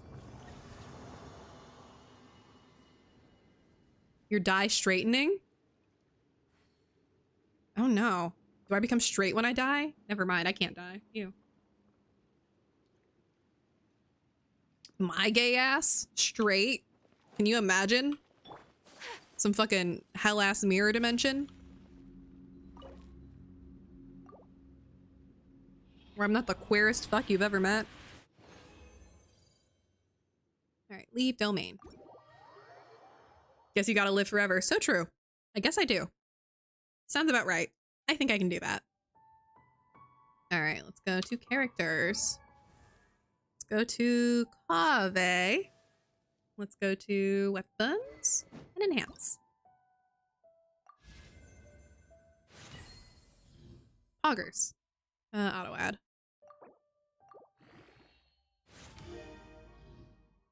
And again, may as well. Auto add. Og. And, oh, I don't have any of the bigger ones. Oh, I fucking hate these guys. Yeah, these guys kind of suck to fight. That's a little annoying. Alright. I guess level 50 is fine for now. I love the mailed sword. It's so pretty with him. Look how pretty it is. Look at how pretty it is with my boy, my bird of paradise looking motherfucker, my peacock looking motherfucker. I love him. I give him kisses before I go to bed. Here's Baiju's daughter, by the way. For those of you who didn't know what daughter I was referring to, this is Chi-Chi.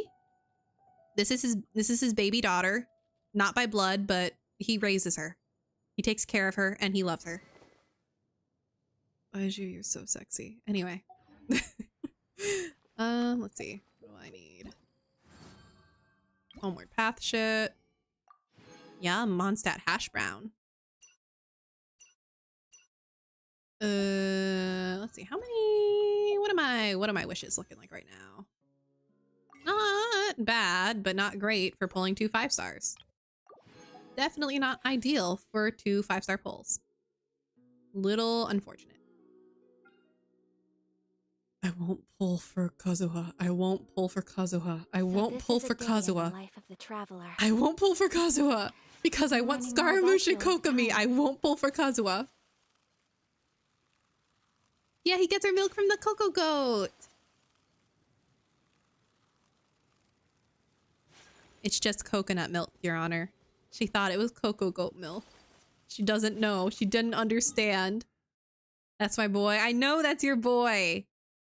That was your boy. I'm sorry that I'm not pulling for him. I really want Scaramouche and Kokami so bad. Because Scaramouche is my boy and Kokami's my baby girl. Love that boy. He is very good. I do love him very much. I didn't even pull for Alhaitham. I fucking held off on pulling for Alhaitham because I want Kokami so bad. Anyway, I'm going back to the back to Baiju's back room because it's my favorite. Oh yeah, Hu Tao and Baiju have beef too. They got history, they got beef. But it's complicated beef. It's complicated beef. And I love it. It's messy. The back room. Anyway, this is my favorite room and my favorite place in all of Genshin Impact. This is also probably my favorite OST. This is my favorite place in Genshin Impact.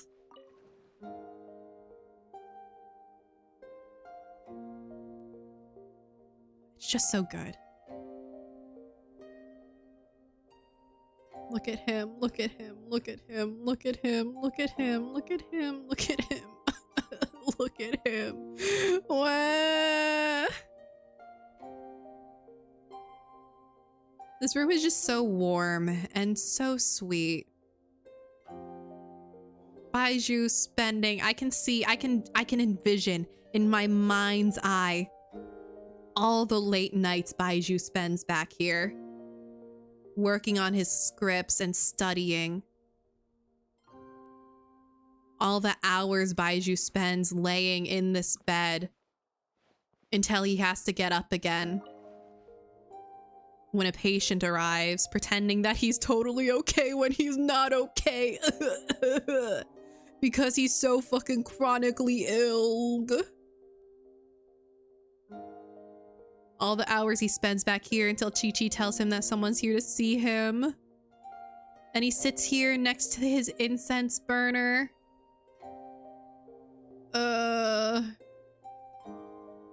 Just such a pretty room.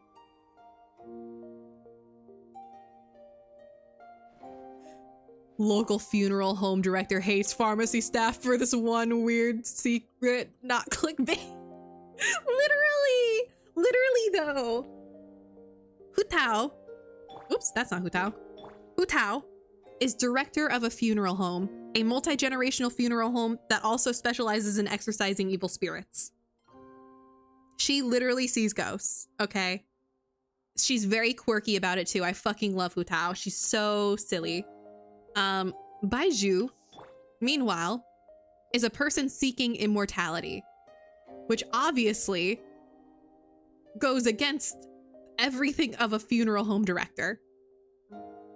Not only business-wise, like one could, if you really wanted to be shallow about it, you could be like, oh no, her business, no.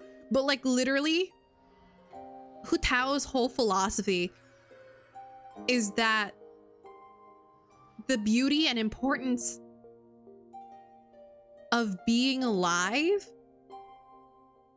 is the fact that it ends someday. That someday you will die. The inevitability of death. Oh, he's saying line. The world around us all follow a set of laws. But if you never test the limits, how can anyone know where the boundaries of these laws are? I love you, Baiju. Anyway, Hu Tao's whole thing is that the value and beauty in being alive comes from the fact that death is inevitable and one day that will end. So just philosophically, she has a lot of issues with Baiju seeking immortality. The two of them clash because of this. And I think it's very messy and interesting, the way that they clash because of their ideological differences. It doesn't help either that, like, oh, there he goes coughing again. Oh, it's just some chronic problem I have flaring up again. Me Nothing too. to worry about. Me too, bestie. Anyway, what was I saying? I had a train of thought and I lost it. I know what I was saying, but I lost where I was going with it. I lost what was coming next after it. Anyway, I love him. And I love Hu Tao. She's silly. She's silly, quirky. And I like their ideological differences. They're two opposites. Something, something, it doesn't help. Yeah. I forgot where the it doesn't help was going. He's got a nice midriff going. He's got the sexiest midriff. You know what? If I were going to change anything about Baiju, though, this man needs a cane. This bitch needs a cane. This bitch needs a cane so bad. He needs a cane so fucking bad. My personal headcanon is that he should, that he has a beautiful, ornate, gorgeous fucking cane that he refuses to use. Because he's a little bit stubborn and fussy about the idea of using a cane because it makes him feel old. But Changsheng, his snake around his neck, it's a magical talking snake. It's where he gets his powers to cure people. Changsheng is like, Baiju, use your fucking cane. It helps you so much when you use it. You get less winded when you walk using your cane. And you are in less pain when you walk using your cane. And Baiju's like, but it makes me feel old. And it doesn't match my outfit. And And I don't wanna. When on the road, one should I like this take line a lot. ample time to pause and appreciate the wondrous scenery along the way. You're about to collapse, aren't you? That's my favorite idol line of his. Him and Chung Chung. When on the road, it's important to sit and relax and take in the beauty along the way. You're a tired bitch, aren't you? And you need to sit down because otherwise you're gonna black out, you dumb fuck. Sit down, old man. Also, Chi-Chi being an age-old zombie deaf is part of the situation. Oh, yeah, between Baizhu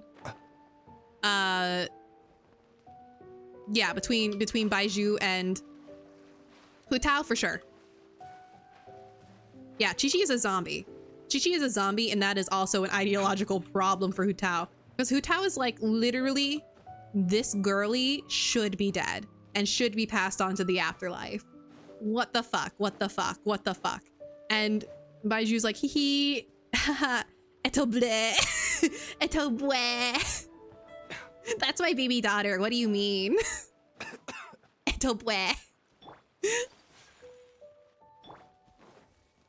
Now, I wouldn't like to see Chi-Chi passed on either because I love her and I like that she's alive. But also, I understand where Hu Tao's coming from when she's like, hey, why is that alive? Why is that alive and what is it doing here? Why is that thing still alive? What's going on? Hu Tao, I love you and your butterfly imagery. Ugh. I love your butterfly imagery so much. It's almost like butterflies are often used as symbolism for death. Girl, I love you. Girl, I love you. I love you. I love you. I love you. I love you. You're so quirky. Points at Chi-Chi. Hey, put that back. Literally. Like, hello? Put that away? What is she doing? She's not supposed to be alive. Put that back. Put that back in the grave where you found him. So help me God. I need some more whopper flowers. Give me a second. I at one point needed so many whopper flowers that I memorized where all of them were. Oh shit. Oh god. Oh god. Oh god. No. No, stop it.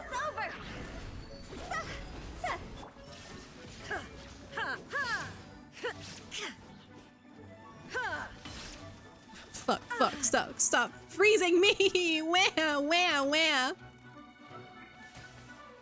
This is hell. Insolent. There is no escape. To be fair, Baiju's not the one who decided Chi-Chi shouldn't be dead. This is true. He just found her like that. He didn't make her. It just ended up that way. You freeze me one more time, I'm gonna cry.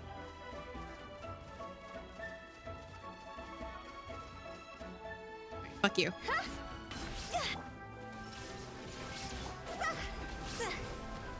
Fuck you and die. Fuck you and die. Fuck you and die. There we go. All right. It is past midnight. I should probably be getting ready to go to bed, shouldn't I? I've been playing Genshin Impact for 6+ hours now, info dumping about my Blorbos. I should probably sleep. Can I sleep though? No. I'm gonna be thinking about them still. I won't stop thinking about them is the thing. So, hee. All right, let me see. Things that I need to talk about. First and foremost, most importantly, this weekend, starting Friday and going through to Sunday, I'm going to be participating in Gamers Outreach charity, VTuber Summer Slam, where we are raising money for Gamers Outreach, an organization that raises money for hospitalized families to access video games. That was not the best I did that spiel at all. I'm sorry, my brain is fried. It's full of Genshin Impact lore. 1 client, 2 clients, 3 clients. Girl, you're so cute. Anyway, I should stop or else I'm gonna get distracted by Hu Tao. Let me take us to just chatting. Whoop. There we go. Hi, everybody. Oh, let me turn off the game audio too. There we go. Okay, so. Gamers Outreach starting my VTuber Summer Slam streams start Friday at 5 p.m. EDT. And I'm very, very much looking forward to it. This is my first time being invited to an event like this. So I'm hoping it goes well. And I hope you guys will support me through it. Hee puts my two little fingers together, smile, twirls my hair. It'd be great. It'd be very nice and I'd appreciate it so much. What else? Yeah, I guess I don't have much besides that. If you would like to keep up with me, you can follow me on Twitter, where I tweet a lot about many things. Right now, it's mostly Gamers Outreach stuff, but I also ramble and tweet a lot. And if you really want to keep up with me because you like how much I don't shut up and you want to hear me talk about all of my favorite characters all the time, always, and just, I don't know, you're just really into that idea, I would highly recommend that you join my Discord, !Discord for the link of the invite, where I solidly do not shut up. I will tweet in there all the fucking time. Tweet, message. I send voice messages in there. I talk about my day. I post pictures of my cats. I will hang out in the voice chats, though I haven't done it recently because I've been kind of busy and overwhelmed with a bunch of shit. But I will hang out in the voice chats and host watch-alongs. There's a lot of cute pet pics. You'll hear me ramble about characters in Genshin Impact for even longer. You can hear me talk about my favorite anime characters for way too long. You can hear me talk about my favorite characters in Project Sakai. Hatsune Miku Colorful Stage Project Sakai for way too long. All sorts of good shit. Yeah, you can come watch Review Starlight with us. Absolutely 10,000 times. Too many times. God, you have no idea. So many times, it's a problem. I'm currently on my 5th watch through of Review Starlight. 5th, I think. In less than a month. Yeah, Project Sakai is great. It is very great. But yeah, I think that's everything. Please come hang out with me. It's really fun. If you want more of this, except all the time, always, forever, every day, you go to my Discord. If you would like more of this, but in a more controlled setting, that's when you go to my Twitter. Let's see, who is streaming? Senna's streaming. You know what? Senna's also playing Genshin Impact, so I'm going to... It's only a problem if you consider it one. Factual. Since Senna is also streaming Genshin Impact, I'm going to send you over to them. Senna_days. All right, everybody. Senna is an excellent creator, fantastic singer. Love, love, love them very much. Speaks Japanese and English. Bilingual powerhouse. Yeah. I will see you guys Friday for the first of our Gamers Outreach streams. Bye-bye! Take care, everybody! Raid message. For those of you who don't know, it is, raid time. Raid time. That's our raid message. Everyone have a fantastic night. Bye-bye, I love you. I will tuck you guys into bed and give you kisses on the forehead. This is me tucking you into bed right now. I'm tucking you into bed as we speak. I'm tucking you into bed right now. Do you feel tucked into bed? Check this shit out too. I'm about... Wait, get ready. Guys. Are you comfy? Are you tucked into bed? Cozy? You guys ready to go say hi to Senna? Before bedtime?